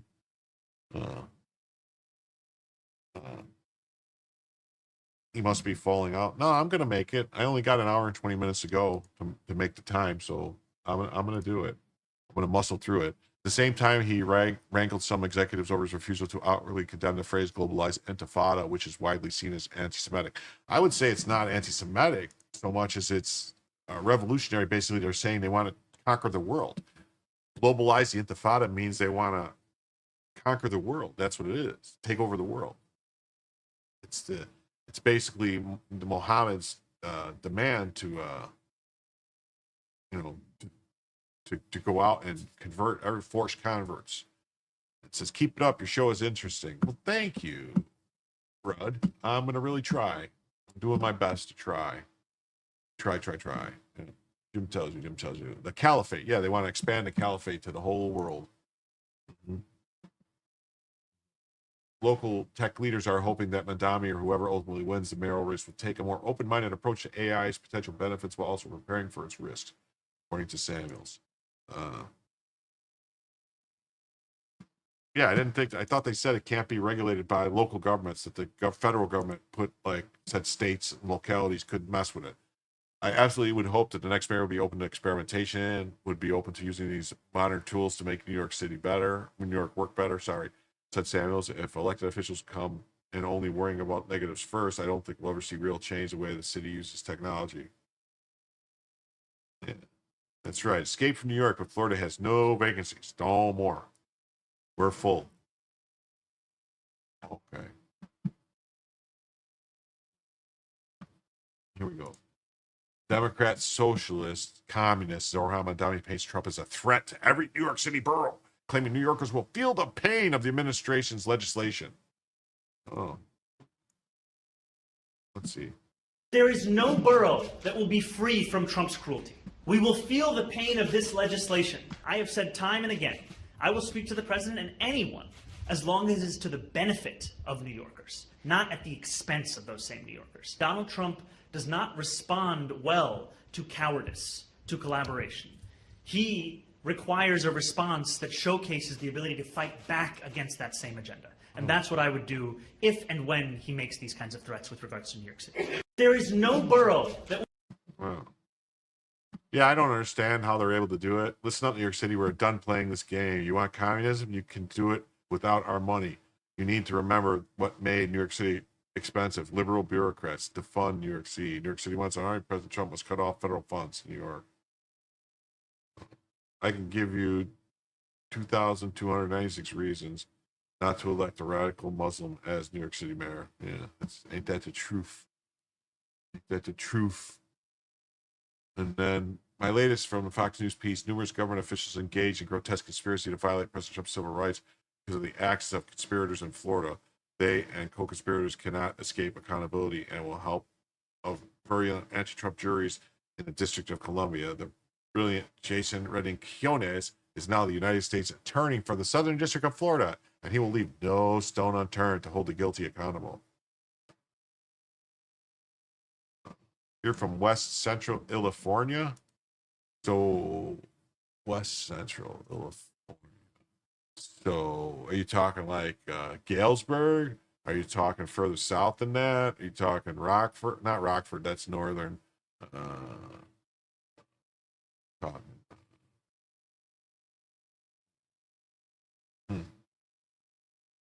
wish I knew better. I have family in Harp.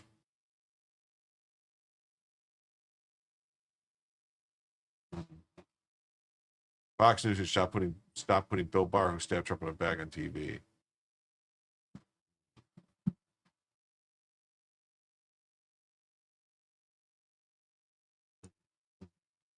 Quads? Okay.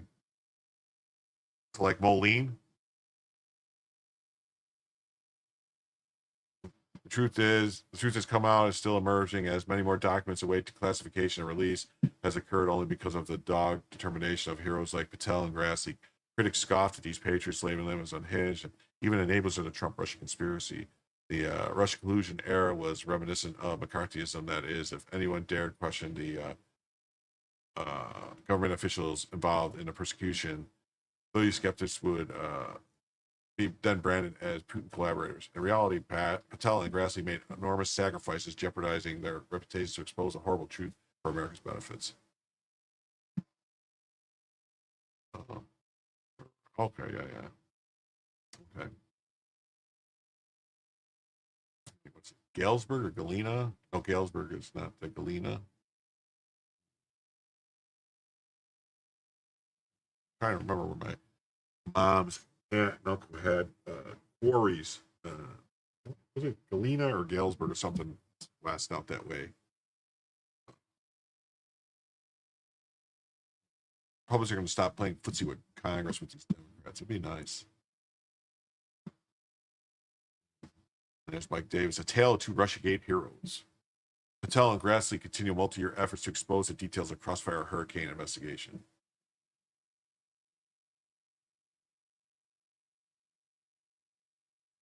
Donald Trump's 2016 presidential victory sent shockwaves through America and the world. Most of all, it devastated the Democrat Party, which could not accept the former Secretary of State Hillary Clinton, the Democrats anointed next president, had lost to President Trump.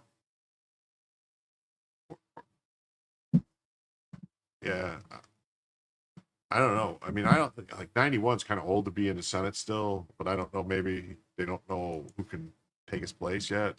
In Iowa, he's from Iowa, I think. He's good, but he's getting up there in age. We're only finding out how panicked the Democrats really were over the prosecution of the Trump White House, but two men have for years been leading the charge to expose a dirty political trick in American history, and thankfully, dirtiest political trick in American history, and thankfully they're still on the case. Wow. Throughout the 2016 campaign, Democrats sought to tie President Trump to Vladimir Putin of Russia, claiming that Russia wanted Trump to prevail. Democrats also accused President Trump of colluding with Russia concerning the hacking of Clinton's emails and that the site WikiLeaks published. Sore losers continued to peddle this nonsense throughout the first Trump presidency, leading to the appointment of Special Counsel Robert Mueller and the devastation of the lies of many Trump officials. Above all others, two people have spoken out against and exposed the narrative: Director Kash Patel and Senate Judiciary Chairman Chuck Grassley. It was perhaps Patel's early work as a public defender that aroused his skepticism of the government's claim about President Trump and his allies, such as Carter Page, a campaign aide. While working as an aide for the White House Intelligence Select Committee Chairman Devin Nunes, Patel drafted a memorandum pertaining to the origins of the so-called Steele dossier. It says his name on Donnie audit corrects to Mandarin. He was the villain from Iron Man. He too was secretly supported by a tech CEO. Huh. The document was authored by Christopher Steele, deranged former British spy who was virulently anti-Trump. The document peddled with the ludicrous theory that Trump colluded with Russians, part of a long-time ties to the government, ties to the country, and filled with outlandish and absurd claims. Steele's conspiracy fantasies led to the destruction of many lives, including Page's. These former Trump officials were accused of, among other things, being traitors and aiding Trump in his conspiracy with Russia. In reality, Steele was paid by the Hillary Clinton presidential campaign through its law firm Perkins Coie to cook up the conspiracy. The payments to Steele appeared on Clinton's campaign filings as legal fees. In other words, she misled the Federal Election Committee. Well, that's weird. That's weird. Trump got charged with 34 felonies for paying his lawyer for legal fees, which then the lawyer paid off settlements. So that would be a legal expenses. So I don't get it. Don't get it. The old comic storylines, educating the U.S., educating us. Yes. Now, more importantly, intelligence agencies, including the FBI, misled the FISA court in obtaining the warrants against Page and other Trump officials.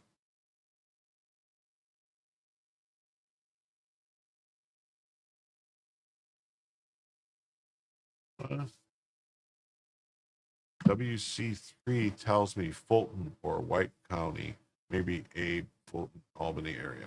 I don't know what that means. Even though Steele was a conspiratorial lunatic, Patel received the moniker from Congressional Democrats who were all too willing to peddle the Russia hoax. As a result, significantly due to Patel's memo, Attorney General William Barr appointed John Durham to serve as special counsel to investigate the origins of the Steele dossier. Durham's report corroborated Patel, but the 4 years of President Joe Biden's administration produced little action. For example, Kevin Kleinsmith, then an FBI lawyer, falsified an email in an attempt to beef up a warrant application against Page.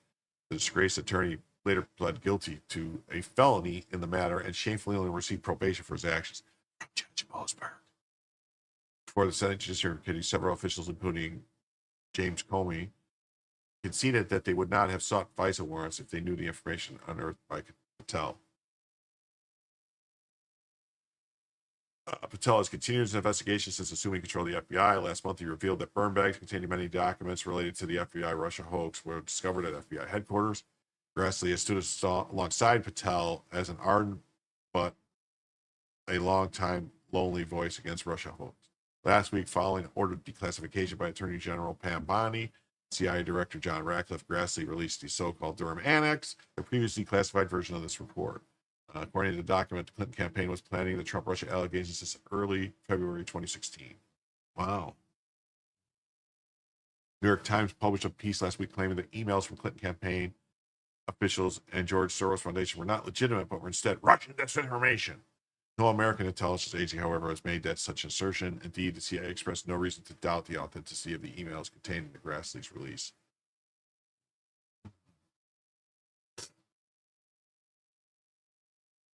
Yeah, creepy crypt-looking judge. Yep, that's him. That's the one. Director of National Intelligence Tulsi Gabbard also released a trove of documents that illustrated former President Obama's involvement in the scandal. Career intelligence official rejected the notion that Russia desired a Trump victory, yet Obama and then CIA Director Brennan conspired to cook up fresh intelligence assessments making precisely that claim. Newly released documents also made clear that there is no evidence of collusion between Trump and Russia. The FBI came to the same conclusion by 2017. Still, Mueller conducted a 2-year reign of terror that destroyed lives of many Trump officials. There must be accountability for this abomination. The Clinton campaign received a fine from the FEC, but the sanction does not begin to do justice to those devastated by the conspiracy, most importantly, the American people. Democrats' refusal to accept 2016 election results divided our country over 3 presidential elections. Severe legal, political, and financial consequences must result. Oh, it says he voted for, Will Coleman said, I voted for Grassley in 84, met him that summer in the Strawberry Point, Iowa, sweet corn days. Cool. That's awesome. The conspiracy continued all the way to 2024 elections, so deemed Special Counsel Jack Smith and 2 pro-prosecutors, District Attorneys Alvin Bragg and Fannie Willis. I would also throw in there Letitia James, but yeah, they were attempted to put President Trump in prison for the rest of his life. Part of this conspiracy included a raid on Trump's home and a private club known as Mar-a-Lago in the Southern District of Florida. This location, known as the venue, is crucial. Strong evidence suggests the Biden administration perpetuated the raid to get back documents that President Trump ordered declassified and that are now being exposed under this administration. These documents deal with the conspiracy known as Crossfire Hurricane to take out President Trump in 2016. Unscrupulous Democrats at the federal and state level then concealed absurd charges, 91 counts in all against Trump. This lawfare campaign had the goal of depleting his resources and preventing him from winning in 2024. Conspirators failed, and justice is coming. Wow. Bow, cheap, bow. The truth has to come out. It's still emerging. The truth that has come out and is still emerging as many more documents, classification and release, has occurred only because of the dogged determination of heroes like Patel and Grassley. Critics scoffed at these patriots, labeling them as unhinged and even enablers of Trump-Russia conspiracy.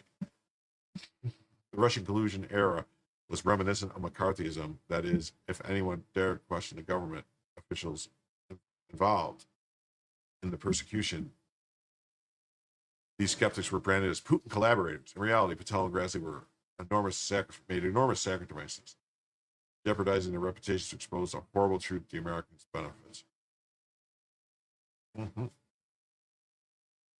Finally, the light of truth is shining through, and Democrats and their media allies cannot extinguish it. Numerous government officials engaged in a grotesque conspiracy to violate President Trump's civil rights. Because of the actions of conspirators in Florida, they and their co-conspirators cannot escape accountability with the help of the virulent anti-Trump juries in the District of Columbia. The brilliant Jason Redding Cajones is now the U.S. Attorney of the Southern District of Florida, and he will leave no stone unturned to hold the guilty accountable. When these perpetrators finally receive justice, they richly deserve. Patel and Grassley should receive the types of awards that unjustly went to so-called journalists who peddled the hoax that devastated the nation. Wow. Wow. Hey, look at that. We are 6 hours into the show, people. 6 whole hours into the show. So this is the home stretch, people. Home stretch. Unfortunately, I got to pee again. I really sorry, but I do have to pee. So, yeah. This next story is about the teachers union, but I'm gonna. I have looks like there's 4 minutes left in the video that we played earlier about the CNN firing that person. So we'll put that one back up again. Now she changed her story in that she wasn't working. They showed her proof she wasn't working, even though there's video of supposedly showing her in there. And who knows? But it just, she came off very condescending and very untrustworthy, and like, you know, that whole thin blue line or whatever they call it, or blue wall of silence.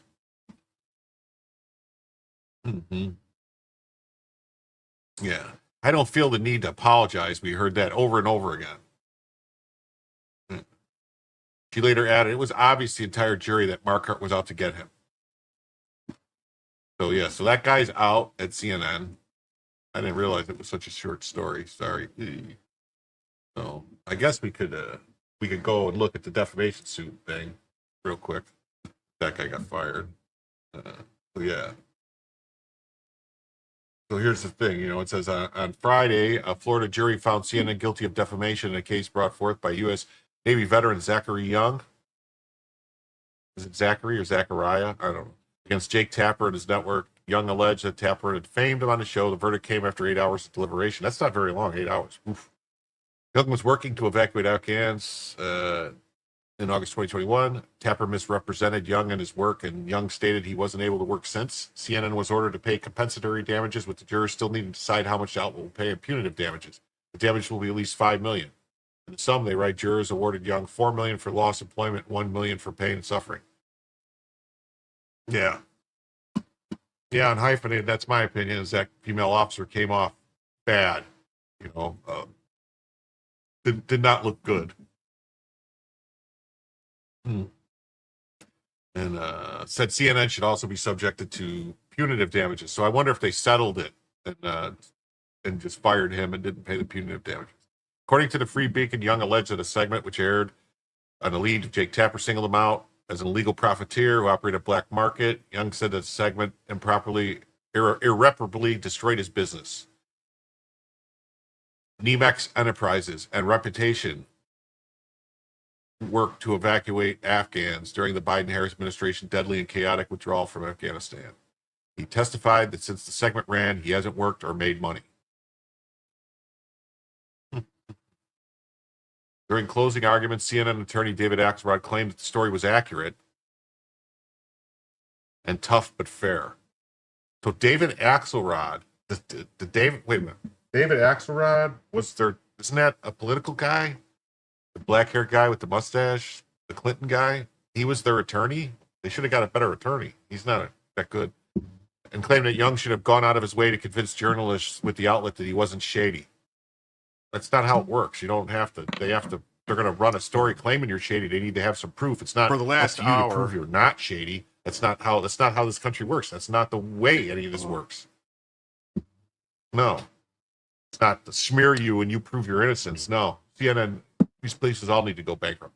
Let's make Mr. Young this put last himself hour in the interesting. story, Why not don't- CNN. He inserted himself into it to make a buck, Axelrod told the jury. He added, use your common sense. Do you see a conspiracy or do you see people doing their best? Yeah, no, I don't think so. David Friedman, Young's lead attorney, told jurors, this is supposed to be the most trusted name in news. CNN is so arrogant that they're used to getting whatever they want. But they stand up here, they talk down to us with bold-faced lies about what the segment's gist really is, and they expect you to believe it. I mean, do they really think we're all stupid? Yes. The narrator says yes. CNN thinks you're it's all actually stupid. During the opening statements, Friedman said that there were It's a able to double confirm that shot, 1.6 million people viewed the broadcast, with a high range estimates hitting 2.7.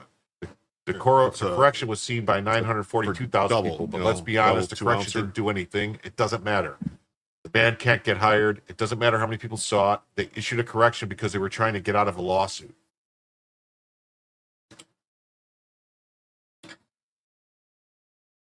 Yeah, I would say, Evergreen, that female, well, she said it perfectly on the stand that if she didn't get up there and say what she said, she was going to lose her job. They were going to fire her. They would have pushed her out of the Boston Police Department. She had a choice to make. You know, you can look at it any way you want. But Axelrod said in an opening statement regarding punitive damage that CNN's net worth was being in gradual decline, has been, and urged the jury not to punish CNN further. So CNN, their basic argument was, hey, look, we suck at our job. We're terrible. Nobody fucking believes us anymore. So please don't punish us and make us lose any more money because we're already bleeding money and subscribers and viewers like crazy. Did that sound good? You guys would have bought that? All right. So we'll get back to the stories I was reading in a second. Let me double check the ghetto before I over. Okay, enjoy Jim. Blah, blah, blah, blah, blah. The ghetto. Education. Teachers Union in America spend almost all their resources electing Democrats and almost nothing on professional development of their members. Instead, their leaders like Randy Weingarten get paid $600,000 a year to protect jobs of the worst teachers. Thank you. Upon the horizon. Wow. I was sleeping and woke up. It's more like a triple. Was that a big shot of whiskey? Bourbon. Way more than a shot. Yeah. Enjoy. Thank you. Wow. Okay. Randy Weingarten makes $600K a year to divide our nation. Teachers Union in America spends $700 million a year electing Democrats. Teachers Union spend $700 million a year electing Democrats. Almost nothing on professional development of teachers. Here's the president of the AFT explaining how half the country fears knowledge, the future teachers and what teachers do. Maybe that shot was a bad idea. I didn't feel it already. They fear knowledge. They fear the future. They fear you. They fear a sense of what we as teachers do. Wow. He's a nutbag. Unions all over the world are money laundering ops for crooked politicians. To hell with the membership. If union bosses and politicians that claim to support unionized workers really cared about those workers, they would drop unions dues to 0.1% from 4%. Will never happen. Funny thing is that the teachers union in Europe have almost no power and instead focus their energy on improving their profession. They literally teach teachers how to teach.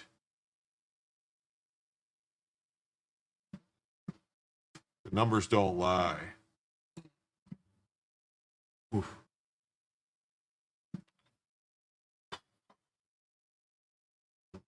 Cheers, thank you. Listening mode. I get up in a couple hours. Yeah, me too. Filled to the brim with Jim. Teachers Union Teachers Union never has enough of anything. Cheers. Numbers don't lie. National Education Association spent $23 million on political campaigns and $3 million lobbying in 2024, while dedicating just 9% of its budget to member representation. Randy Weingarten's AFT funnels 90% of its PAC money to Democrats per Open Secrets. The Student Act exposes this graft, mandating audits and banning partisan lobbying for federally chartered groups like NEA. When union bosses prioritize political warfare over classroom excellence, it's not education, it's taxpayer-funded racket. Shut it down. See how Student Act aims to abuse. Remember when Randy Weingarten claimed it was cruelty for Doge to audit the Department of Education? Turns out her own union spent $200,000 on fancy limousine rides. Now we know why Randy is vehemently against audits. All right, let's see.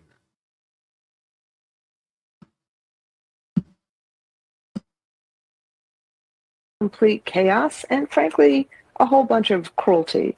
Because at the end of the day, you can make departments more efficient, and I'm not a big believer in bureaucracy, but this feels like, as Elon Musk said to you, evisceration. So here's a guy who has hundreds of millions of dollars of contracts from these departments, and he's not touching them, but what he's doing is really taking money from kids who really need it in the field. And these departments, yes, they can be much more efficient, but that's what the education department does. It gives out money to kids so you can feed them a decent lunch, so we can have, tutors for reading, so you can actually help kids with math problems.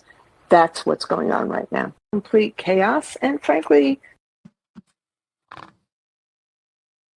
she uses union dues as a slush fund for Democrat Party interests and always chooses the party over the AFT. Weingarten has no shame. She took money from Bill Gates to promote Common Core to the horror of her membership. I was at a conference in Austin, Texas around 2012 when she was lambasted for it. Say what you want, Elon Musk. Say what you want about Elon Musk. But one thing is for sure, he got where he is only because he's efficient. That's why the government contracts, he didn't need Doge, but the Department of Education isn't efficient. 60% of public school students can't read it at the gray level, mostly in blue areas. CNN just playing the bullhorn for the lefties.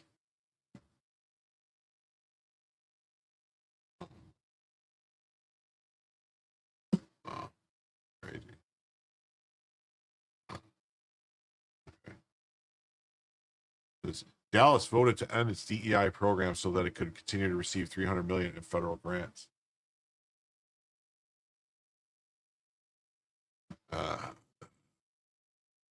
Now we learn it isn't stopping DEI, but instead of renaming it. The irony is that the city's faith leaders advocated for dishonesty.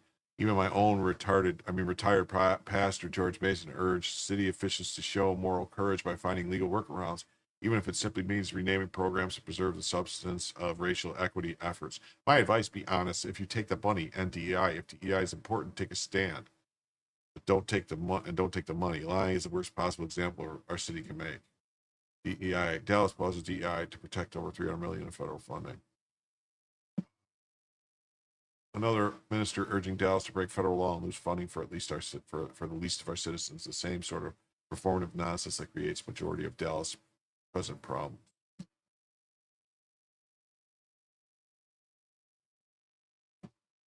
It's stupid. Biden put conditions on grants in favor of DEI, and Trump is in favor of removing it. States and cities should just follow the law, not do whatever the conditions. DEI is illegal.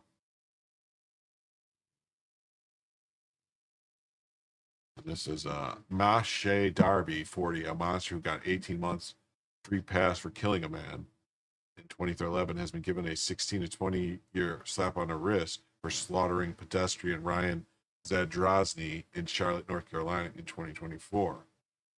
Darby plowed into Zadrozny doing 105 and a 35 while fleeing the cops. What? His original 2011 victim was named Gunther Hall. How expensive is rope? Most appropriate and effective solution is quick and easy. Why do we avoid taking necessary actions? For those who think violence is never the answer, have they ever read a history book? Charlotte is becoming the new Detroit. Breaking news. This was a section called DEI disasters. these stories. I'm sorry, I didn't say what the title was of this topic. Houston judge breaks Texas law to grant bond to a violent career criminal. Let's see. Judge Nada Cornelio gave Jared Wilson a personal reconnaissance bond, even though he's charged with aggravated robbery with a deadly weapon.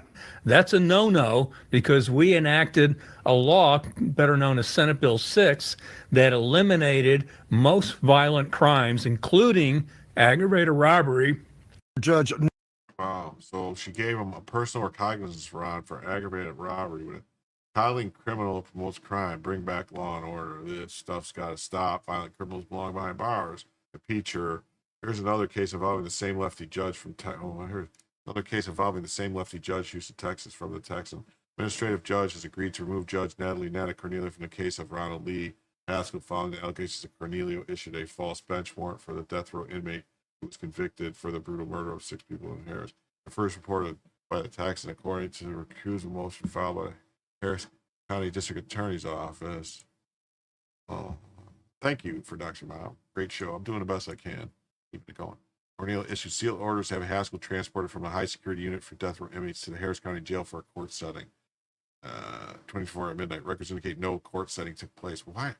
Instead, Haskell was kept at the Harris County Jail until Cornelio's order sent him to a private medical facility for a brain MRI. Photographs submitted by HCDA shows Haskell entering a waiting room with public citizens who are unaware of the proximity to a convicted killer. What?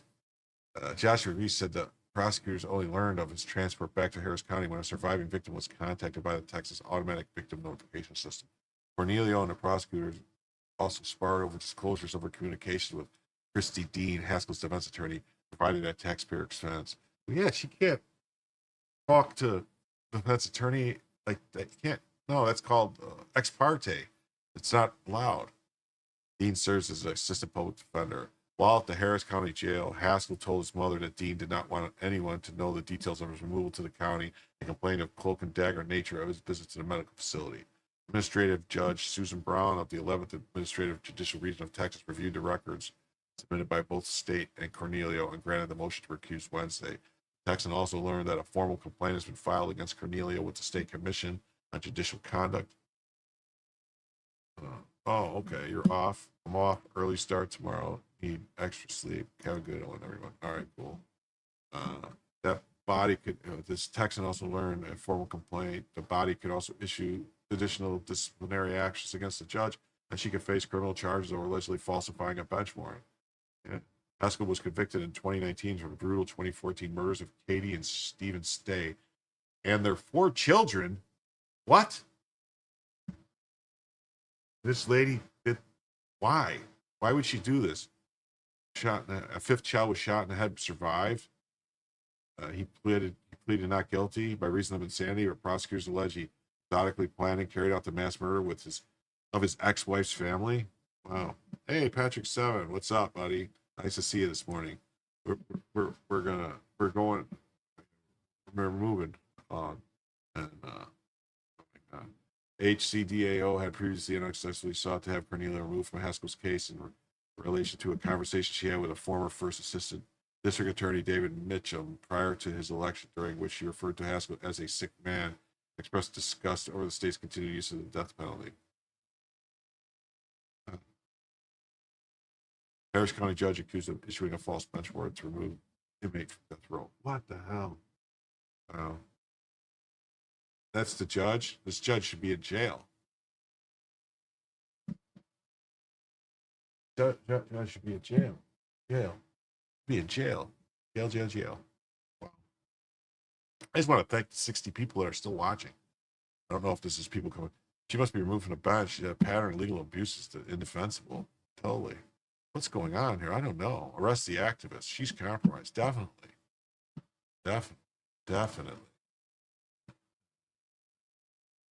James Woods comes out with this. Says lunatic liberal leftists are now hoist with their own petard. And dear Lord, it is a joy to behold. Let's see here. Do you believe that President Trump is a racist? I don't believe that's relevant to this hearing. Do you believe that he is? I'm not here to discuss my personal beliefs. I'm here to speak about the important work You've that tweeted that nonprofits he's a do vile, across the despicable country. racist. Do you believe that much of his housing policy was racist during his first term? I'm here to talk about the vital work that nonprofits So you're not going to answer me. do throughout You our country tweeted and in that your district. it's explicitly racist and deeply harmful. Is that right? I don't have the tweet in front of me. I've got it right here. You did tweet that. You tweeted that on September 25th, 2020. You said it's explicitly racist and deeply harmful. Do you know who President Trump's Secretary of Housing and Urban Development was during his first term? Yes, Who is it? Who was it? it was Secretary Carson. It's Ben Carson. Do you believe that Ben Carson is racist or a white supremacist? With all due respect, sir, I am not here to talk about former HUD secretaries. I'm here to You- talk about the you essential tweeted work extensively that about it. nonprofits do in your district and throughout the country. Okay, we can move on then if you want to answer the question. Are you a racist? With all due respect, sir, I'm here to talk about the essential work That's that nonprofits she's supposed do. to answer Excuse me, that's a questions. very That's not how it simple works. I question. don't understand Yes or no this. question. Are you a racist? If you're here there to testify to Congress and the congressman asks you a question, you're not supposed to just say, I'm not here to talk about that. You're supposed to answer the damn question. This is ridiculous. She should be,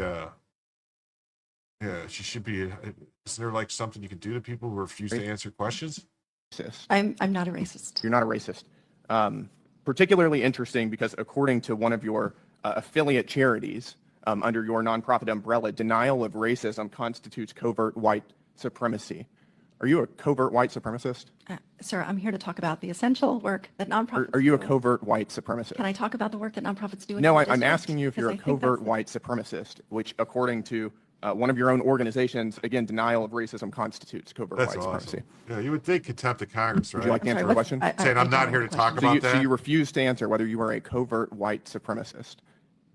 I am here to talk about the essential work that nonprofits do. If you'd like to I ask am me utterly about dumbfounded. nonprofits You are on in your record right now, district and you will or not say throughout that the you are not a country. covert white supremacist.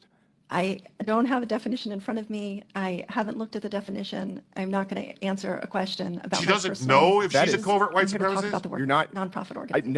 I want to give you one more chance to do this. Are you a covert white supremacist? Why are we so off track from the topic? No, of I'm this asking hearing? you. I'm asking you a very straightforward question. I've heard your question. Thank you, sir. And you're not going to answer whether you are a covert white supremacist. I would like to answer questions about the work This of is nonprofit organizations. Thank you. That is really, really astounding. I can answer very directly that I am not a covert white supremacist, and I imagine all of my colleagues can as well. I think you ought to reevaluate what you're doing in the nonprofit sector if you can't answer that in a straightforward way. That is astounding. Let me ask you another question. Do you believe that it's appropriate to host and promote LGBTQ plus meetups for 9-year-olds? I am here to support the vital work of nonprofits, and I will say to oppose the federal government targeting groups. My question is, with do you believe views it's that are appropriate to different host from and its promote own? LGBTQ plus meetups for 9-year-olds? I believe that Because the one of federal your affiliate government should not nonprofits target does do that. organizations that have views different from its own. That is wrong. Whatever party is in control, whatever administration I think is in it's. control, I think a to lot of this use is wrong. federal Do you power. think that it's appropriate for young children to use gender transition paraphernalia? Because one of your no not idea affiliated nonprofit organizations gives bras, binders, breast forms, nipples. I'm not even going to repeat this because it's so disgusting for children of all ages. Breaching decorum and attacking the witness. Can we? please I'm move on not to attacking the something witness. I'm relevant simply to asking the a actual straightforward issue at question. answer? Mr. Gill, I'll be extending your time. You've been interrupted. Thank you. Thank you.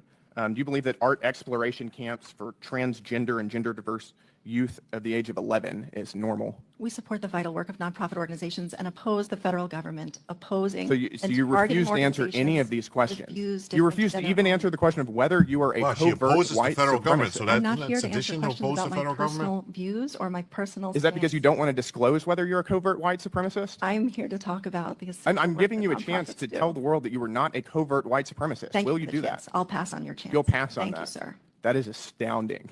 That is really astounding. You're a radical far left activist, and you're masquerading as somebody promoting nonprofit, nonpartisan institutions, and you will not even tell this committee that you are not a covert white supremacist. That's astounding. I yield my time back. That is astounding. As Jesse Lee Peterson would say, that is amazing. She just wants the Congress to vote to override the president and Doge and turn the USAID money to the thousands of NGOs back on without making any admission whatsoever of what these NGOs have been using their money for. She deserves mockery. Is critical race theory, is racism harmful as well, obsessed with whiteness, support segregation, tied, long tertiary, wow, white supremacists. That's crazy, crazy, crazy. Fact. If you could reason with a Democrat, there wouldn't be any Democrats. I need feminism because my vagina has a voice. What? Wow, that's weird. Oh yeah, this is here. Check this out. Spirit Airlines, most famous for its salty employees and Fight Club atmosphere, told shareholders it's running out of cash as passengers seek safer travel options. I, for one, will miss the great content. Let's see. Bankrupt Spirit Airlines may be forced to shut down. Seen by most passengers as dangerous, albeit cheaper. Let's see. What's going on here? Go suck another dirty dick. Don't play with me. Do not play with me. Do not play with me because I'm not the one nor the two. I'm not the one. You're not the one or the two. I'm not the one or the two. Let's go. You ain't got shit. Let's get it. You ain't gonna do nothing. You ain't gonna do nothing. Speaking on me for nothing. Like I said, keep my fucking name out your mouth. Keep my name out your mouth. No, some reason. Back the fuck out of here. Fuck out of here. Fuck out of here before I slap the shit out of you. You're not gonna smack shit. Try me. You think you're fucking up? I'm not trying me. Try me, can't keep up. I mean, I'm drop kick your ass. Come on, drop kick your ass. Fuck out of here, you dirty bitch. Yes, you are. Fuck out of here. You and your raggedy ass fucking bitch. Fuck out of here. Go suck a dick. Like I said what I said. And I said what I said. Please step to me like you want it. The fact that Spirit Airlines didn't immediately fire. Go suck another dirty dick. Put out a statement saying this is unacceptable. They deserve to go bankrupt. They need to be the Carnival Cruise Lines of the skies.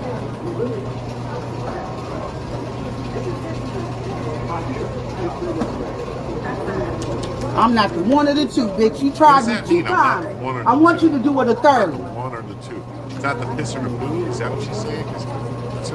One or the two. Number one or number two. I mean, that's either pissing or shitting, isn't it?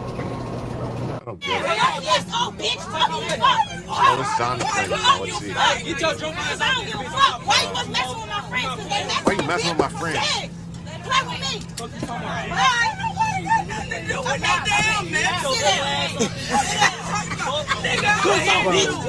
Oh, no.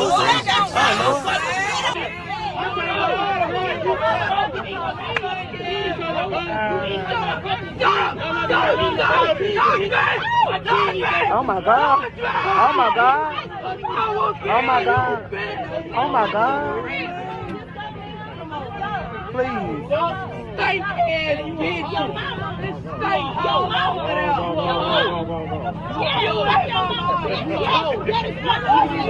Oh my goodness. Oh Lord, please forgive us, Lord. Please, Lord. Signing and respecting you, Spirit Airlines, where you can get in a fight. You'll get spit on or shit thrown all over the place tonight. Spirit Airlines. Oh my God. Oh my God. Oh my God. Oh my God. Oh my God. Oh my God. Oh, he put his hat on backwards. There's trouble.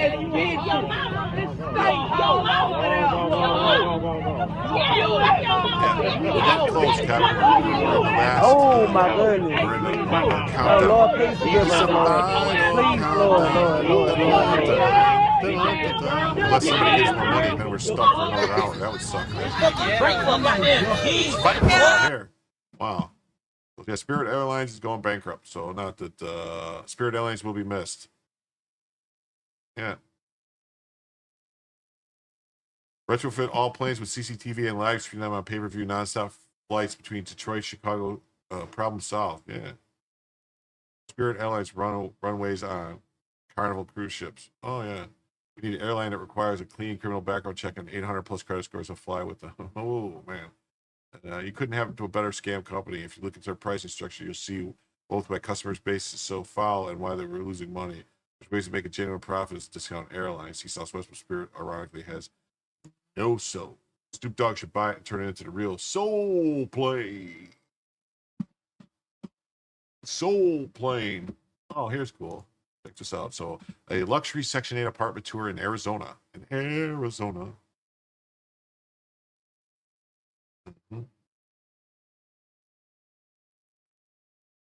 Oh, I had it. Oh man, Spuds, I got this. Let me look for it real quick. I had this, the Pakistani, where was it? The Pakistani, where was it? Let me find it. But we'll do that in a minute. I'll look for it. In a gated community with on-site pet spa, this woman is in a brand new 3-bedroom unit, hardwood floors on island granite countertops, paid for by taxpayers. Is your place this nice? This is a tour. Look at this of a Section 8 housing in Arizona. They just built. Look at this. I don't know. It's a really big area too. It is. So this is my living room area. My unpacking that still needs to be done. And you're the first one here. Yep. They came with the hardwood floors, the granite countertops, it looked like. Yep. Got a nice island there. Hey, that's what's up. Yeah, yep. It was really the hardwood floors and the granite countertops that got me. I was like, oh yeah. It's unpacked stuff everywhere. So this is my daughter's room. She's out of town, so she left it like she didn't give a damn. So this is the other bedroom, her closet. Okay. See what Let's go walk in, huh? See what it ain't too bad. Yeah, okay. Make sure it ain't too bad up in here. The walk-in closet I used to have was literally like I could live in there if I wanted to. Walk in there. Yeah. So I guess that's a walk-in closet. Yeah. I guess I count. This is the second biggest bathroom. Okay, so this it's is 2 baths. 2 baths. Three bedrooms, 2 baths. Yep. There's a tub in this one and a shower in the other one, which I don't really care for. But hey, that's the way that they set it up.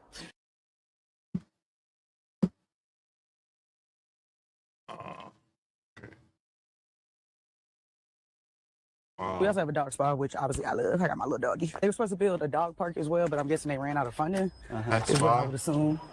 That's great. Have you brought your dog here? Oh yeah, absolutely. She's supposed to be in here today, but I was So this is cool. So you Yeah. bring your dog, your pet here, your dog, and groom them. Yep. I don't put her in here, but I leave her down here, and then I cut the blow dryer on first. She be a little scared, but she don't got used to it. But I love it because this way I don't have to wash her in my house. Wow, that's just nuts, man. That's just nuts. Yeah.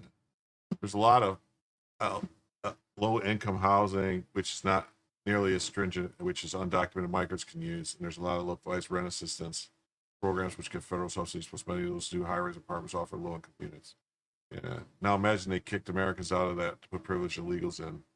That happened. Department of Homeland Security announced $300 million additional funding for communities receiving migrants.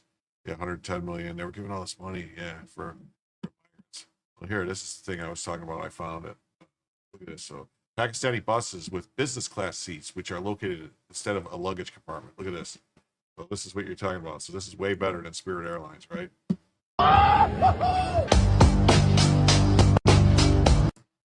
Look at this. Oh yes, I'm gonna take a trip. I got a telephone. I can go here and see. Hello, we're gonna ride in luxury.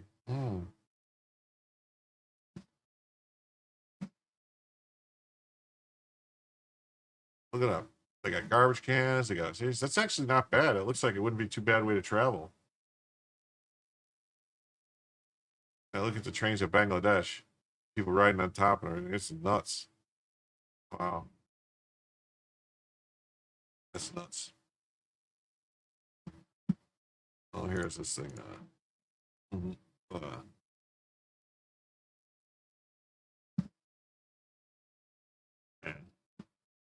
That was for you.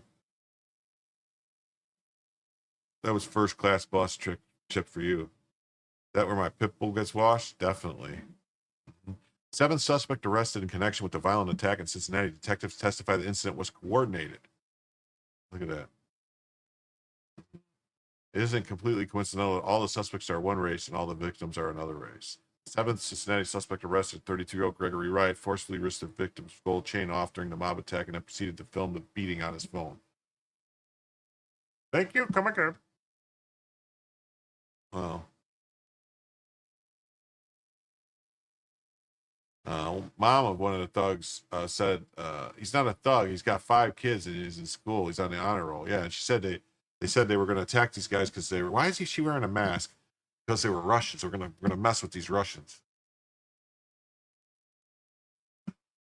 And here's what the community leaders in Cincinnati, they're upset, and they want the guy that was beat up.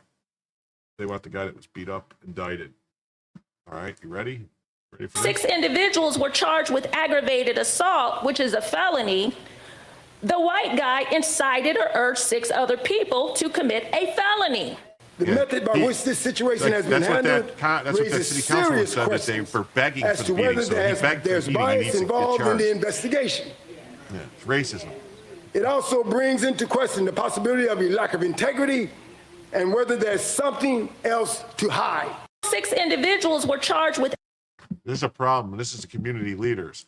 Instead of saying, yeah, this was wrong, they're saying, like, wouldn't it be refreshing if these black leaders stood together to denounce black on black and black on white crime? Just saying. You can't make this shit up. This type of stuff is nuts.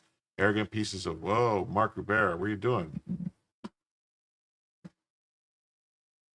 This guy, Mary King, I don't know. He should be charged. He spit on them and swung first. No, he didn't. That's a lie. I don't, this guy, Mary King, I don't know what his deal is. He seems like he's really out there. Oh, and then this guy, and he goes back and forth, and he posts this. This is a funeral in Pittsburgh. It's a funeral. Wash, rinse, repeat. But he was just blaming it, saying that the guy should be charged. The white guy that got beat should be charged. Riding up for bullets all up in it. Oh, well, I'm going to have to mute it because they're playing music. But look, this is a funeral. Watch. Oh, my God, look. It's a funeral. And they're about to have another funeral. Wow, it's crazy, isn't it? It's crazy. Crazy, crazy, crazy. That's a funeral.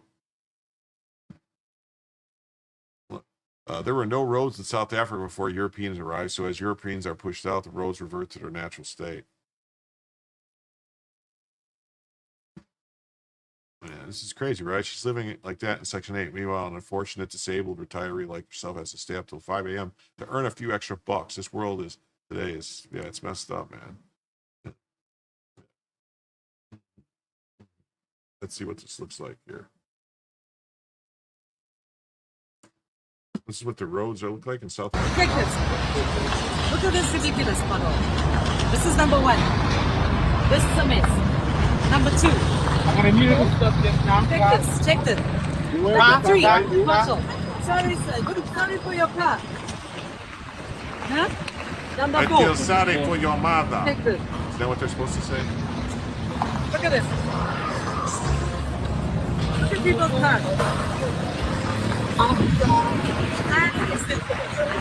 Take this side. I mean, I don't know. Get some asphalt past the road. I don't know. Do they not know how to do asphalt?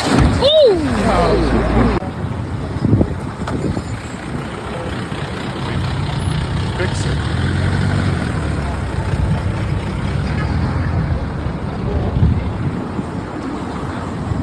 Oh, that's a broken water main. Do they not know how to fix broken water mains? Huh. Take this. Crazy. That's crazy. Let's get rid of all the people who fix the roads. Why isn't anyone fixing the roads? They weren't even dirt roads. Romans 2,000 years ago. Well, whatever. I don't know. Oh, look at this. So a man who was convicted for ramming a van through a Trump campaign table in Florida in 2020 is now accused of shooting an elderly man in a wheelchair in Seattle. How did he, wait a minute, 2020 he was convicted of ramming a van through a campaign table. How is he out of jail already? Yeah. Corrupt bureaucratic mess, no money to fix the roads. I don't even know that roads needs to be totally reconstructed. Yeah, but I don't even know if they know. That's the thing. I don't think they know how. I think that's part of the problem. Is like they didn't even know, like, a lot of stuff. They don't know how to repair the electricity. They don't know how to do all that stuff. And so most criminals can't be rehabilitated. Wonder how long he spent in jail for ramming conviction. Evidently not enough. Here's the Stewart. No. Trying to mess with me.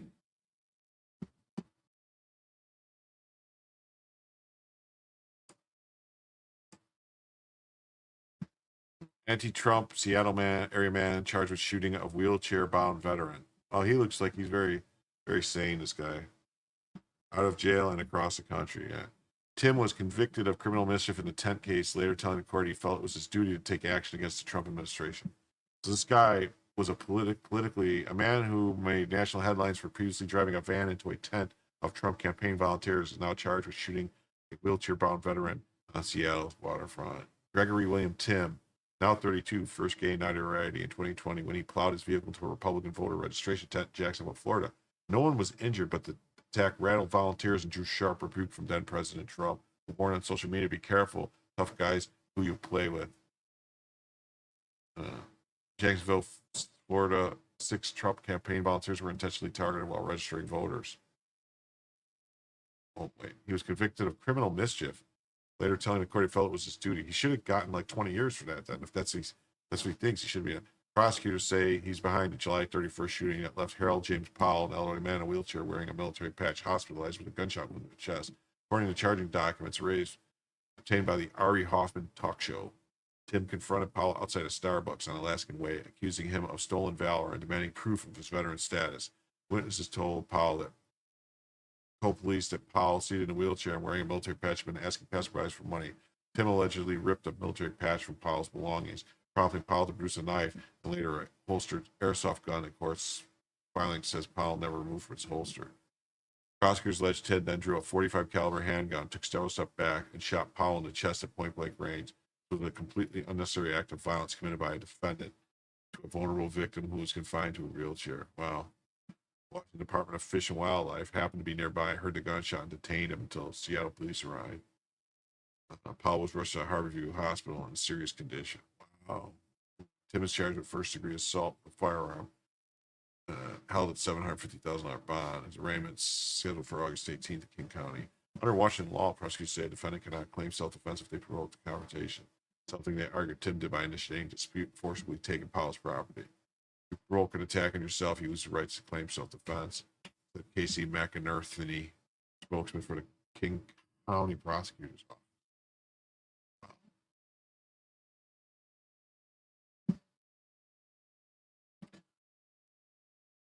Jimmy Kimmel secures Italian citizenship as liberal celebrities threaten exodus under Trump. Arrivederci. Wait until he finds out who's in charge of Italy. All right? Giorgia Meloni's in charge of Italy. He wants to go to Italy. Italy. Wait until he finds out who's in charge. Barca.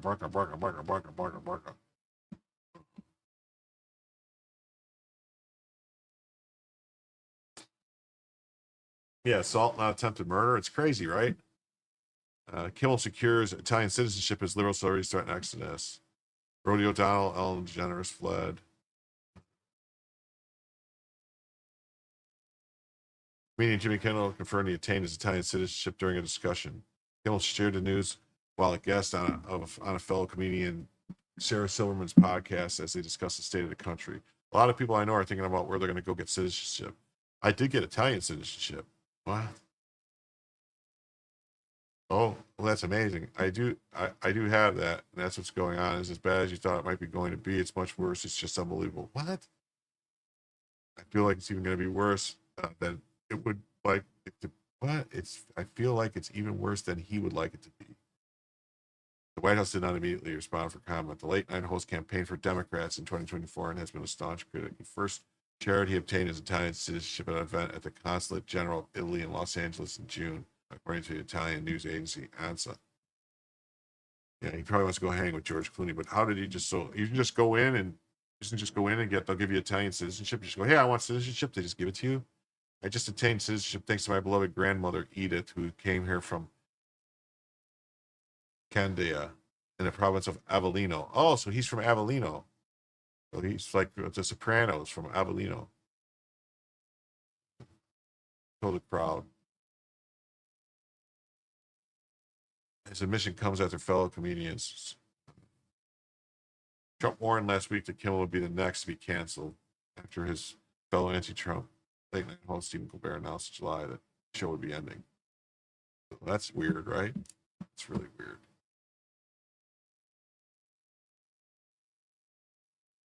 All right, now I got to look and see after the Kimmel story what was next.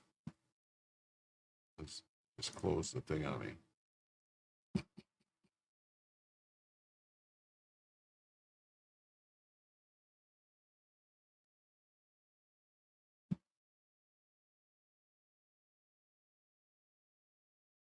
There we go. Energy fell. That was largely driven because of gas prices falling in the month of July. Look at the food. That's where people spend their money. Flat 0%. It's actually down at the grocery store. But here's CNN going to admit that Trump was right about everything. Inflation is flat. And when you look at the key categories that we always look at, energy, food, and shelter, energy fell by 1.1%. That was largely driven because of gas prices falling in the month of July by 2.2%. Look at that food. I mean, this is where people spend their money, right? Food every single day.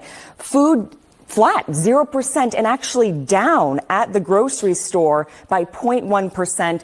And then shelter, we always usually see an increase because that is what people are paying on rent, and we know that rents are rising. When you look at the key categories.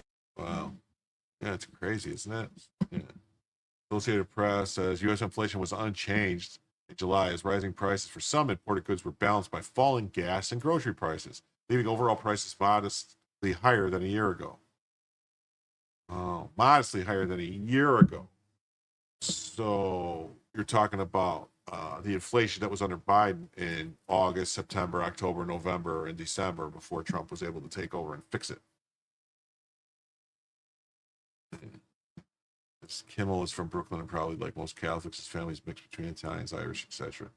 Yeah, but I didn't know that if your grandmother was from somewhere you could just get citizenship like that. I didn't know that's how it worked. Yeah, inflation held steady at 2%. U.S. inflation was unchanged in July as rising prices for some imported goods were balanced by falling gas and grocery prices, leaving overall prices mildly higher. Consumer prices rose 2.7% in July from a year earlier. The same previous month, post-pandemic low of 2.3% in April. Excluding the volatile food and energy categories, core prices rose 3.1%. New numbers suggest a slowing rent increases, cheaper gas, and offsetting some impacts of his sweeping tariffs. Many businesses are also likely still absorbing much of the cost of the duties. Today's figures reflect some impact of the 10% universal tariff. And so it's basically what they're saying is, that Trump was right, that the businesses are absorbing the cost of the tariffs, they're not passing it on to consumers. Brian Bethune, an economist, said that overall U.S. tariffs calculated as the amount of duties paid divided by overall imports has reached 10%, the highest in decades, and will likely keep rising for months. Consumer prices rose 2.7% in July from a year earlier, slightly below economists' expectation of 2.8%. Eggs are down. What about eggs? Remember, they were talking about eggs are down 3.9% month over month. They're saying, yeah, but they're still up 16.4% from a year ago. Well, that's because they went crazy because Biden was killing all the chickens. Beef steaks are up.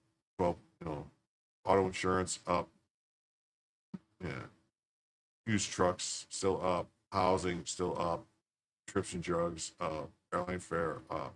Groceries up. Hotels, gasoline down. These cost increases will be passed on to consumers in some way, shape, or form, Bethune said, but some companies could return to shrinkflation, he added, in which they reduce the package size of the good, keeping the price the same. Companies that are absorbing the tariff costs would cut to their profit margins, less likely to hire new employees. Federal Reserve may now be in a difficult spot. Hiring slowed sharply in the spring after Trump announced the tariffs.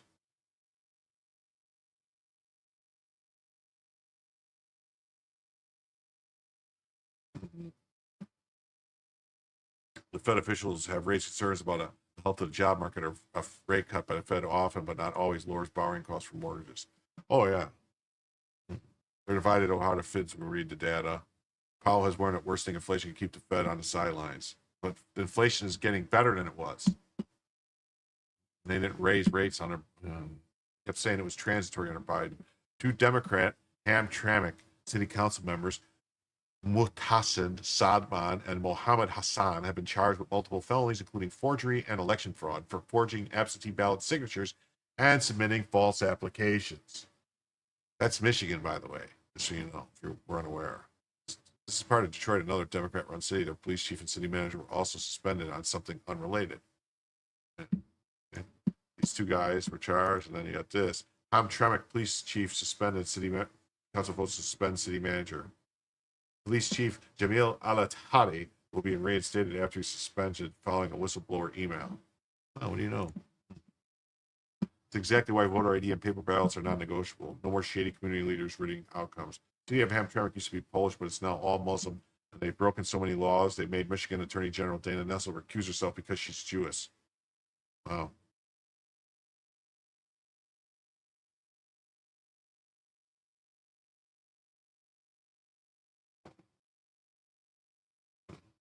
Two Hamtramck councilmen charged with by county prosecutor election absentee fraud. Each faced several felony misdemeanor charges for allegedly criminal activities from July 7th to November 7th, 2023. That period includes both the August and November general elections. Wow. Holy schlit. Two city councilmen were just charged with forging mail-in ballots. Yeah, go figure. Imagine our shock. Democrats rig election. Breaking news. Two Hamtramck, Michigan council members charged. Mohammed Hassan and Muhtasin Sadman charged with election fraud for allegedly forging ballots. The thing Democrats say never happened again. Wow. We should be pushing voter ID much harder. States that don't require it: California, Hawaii, Illinois, yep. Michigan, Massachusetts, Maryland, Maine, yep. Minnesota, yep.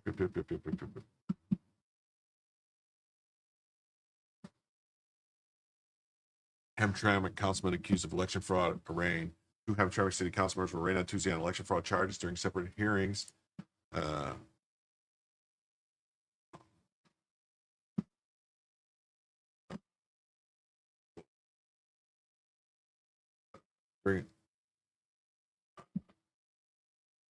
During separate hearings, Hamtramck's 31st District Court, Muhtasin Sadman were arraigned on multiple counts, including forging signatures on absentee ballots and election law forgery.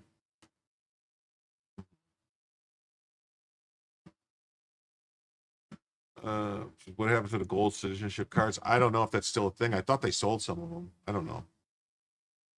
And not guilty pleas was entered on behalf of the defendants. Judge Alexis Crutson a personal bond for both councilmen who must surrender their passports. Judge ordered the media to turn off recording devices during each hearing and ordered defendants to avoid contact with witnesses who the judge wanted to remain anonymous. Following charges followed a 2-month investigation. And April, Attorney General Office requested a special prosecutor to explore allegations that Hassan and Sadman and others who have been in charge, who have not been charged, conspired to receive unvoted absentee ballots that have been signed by recent unnaturalized citizens, then filling in the candidates of their choosing. In June, the Prosecuting Attorneys Association of Michigan selected Monroe County prosecutors to explore the allegations. Sadman forged an absentee ballot application with intent to fraud and aided counseling 2 unqualified electors to vote. So they aided 2 unqualified, so that's illegal aliens. What that means, unqualified electors mean people that aren't allowed to vote. Legal aliens. It is further alleged that Mohammed Hassan also forged a ballot and an intent to fraud. Several law enforcement agencies conducted thorough investigations. Investigation was initiated with suspended city manager Max Garbarino after Garbarino made the allegation in May amid a visit from the FBI. He suspended police chief Jamil Al-Tahari and the city council prompted Mayor Amir Ghalib in turn suspended Garbarino. Oh, wow. I've always been advocating for free, fair, and transparent election. Ghalib says my integrity has been the strongest weapon of defense through my entire life, and I committed to fight corruption. So the guy who suspended the guy who reported him for cheating, saying he's committed. There's no need to weaponize the media, law enforcement, or court system against the entire community just because a few people are suspected of committing some wrongdoing. Whoever committed any fraud should be faced consequences, but we want to ensure fair trial for everyone, and justice should prevail at the end. Patrick says there have been people that investigated this and produced evidence for years and years, the same evidence they used to convict them now. No one would do anything about it. Yeah, I know. It's crazy. Crazy. And CBS News has the same story, basically just 2 Hamtramck City Council members charged with election fraud and forgery.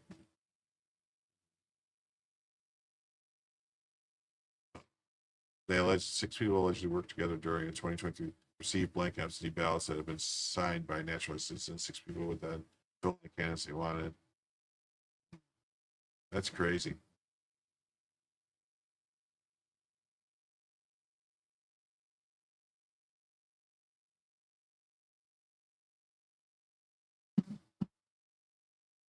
Oh, here we go.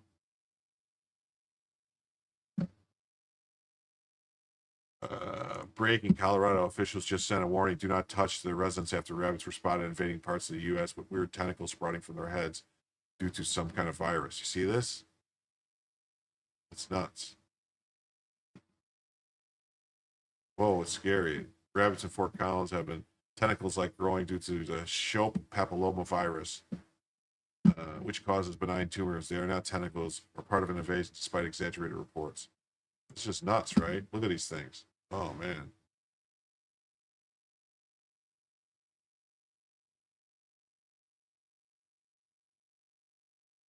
Wow.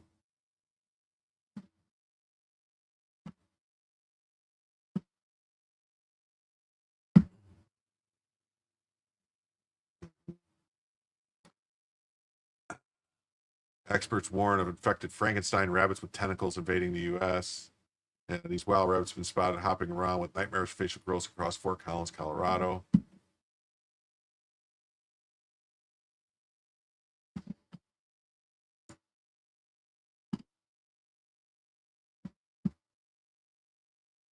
New fear unlocked. Yeah. Viral internet Frankenstein rabbits is a modern day jackalope.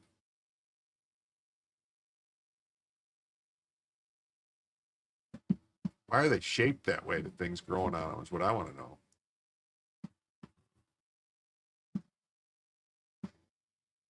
Poor rabbits, according to Grok, yes, rabbits at Fort Collins have been observed with horn-like growths caused by Schiff papillomavirus, a real infection leading to benign tumors. It's not actually tentacles or widespread invasion. Sensations reports the virus infects via insects and poses no risk to humans. How do you know it poses no risk to humans?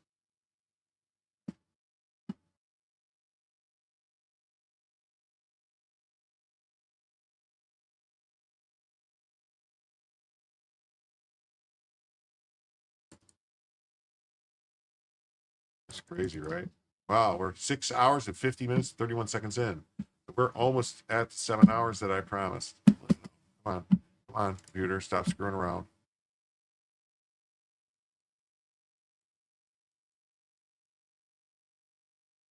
Okay, here we go. Says The Last of Us isn't supposed to be a documentary. It's crazy, right? Let's see. Some southeast Fort Collins neighbors noticed bunnies where cute wasn't exactly the word that came to mind. I snapped this photo of one of the rabbits I've seen with the growth. Susan Mansfield said she saw a different bunny with tentacles in her yard in recent years. He had the same black stuff on him, and I thought he would die off during the winter, but he didn't. He came back a second year. Colorado Parks and Wildlife confirms this is a virus that's not contagious to other animals like people's dogs, but they say leave this wildlife alone like you would with any of the neighborhood bunnies. Yep. They said these growths are kind of like benign cancer cells or like warts that just keep growing. They said they don't harm the rabbits unless they grow on sensitive areas like the eyes or mouth, which could of course impact eating. Wow, that's crazy. Crazy. Some southeast Fort Collins neighbors noted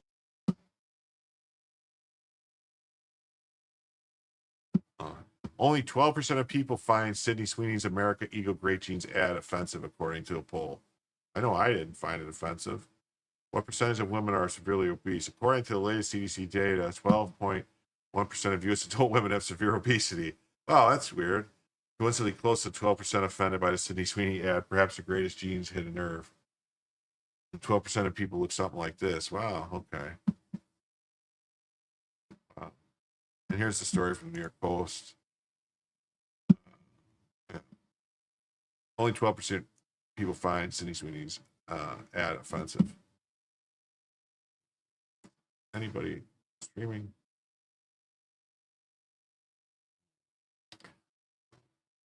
What?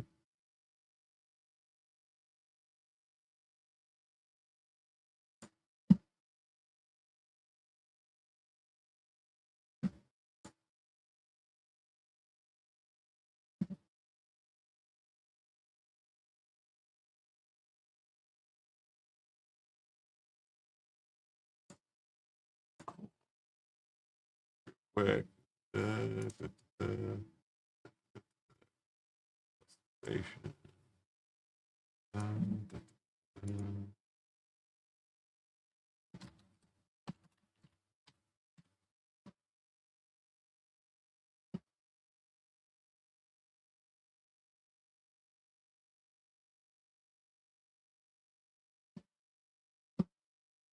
Wait, what? What is going on here?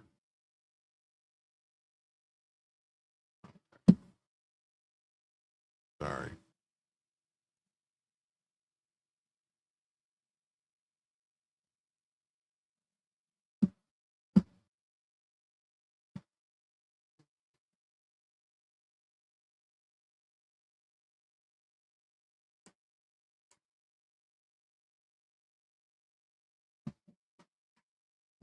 All right. Boom. All right. So here we go. AR7, jeans, not jeans. So there's the poll. That's what it said. Only 12% of people are upset by it. American media exploded on social media. Foreign tone responses. They viewed the ad as great jeans as clever. 12 called it offensive. 40 said it was neither, and 8 were unsure. But yeah, so I thought it was a great ad. So survey concluded it was mostly fat white women that didn't like it. So that's where we're at. That's where we're at. Well, everybody, it's been 6 hours, 55 minutes. That was the last story I had for today. I want to thank everybody. I want to really thank everybody who contributed. I want to tell everybody to come on back. I'll be streaming again tonight where Jim could tell you the news.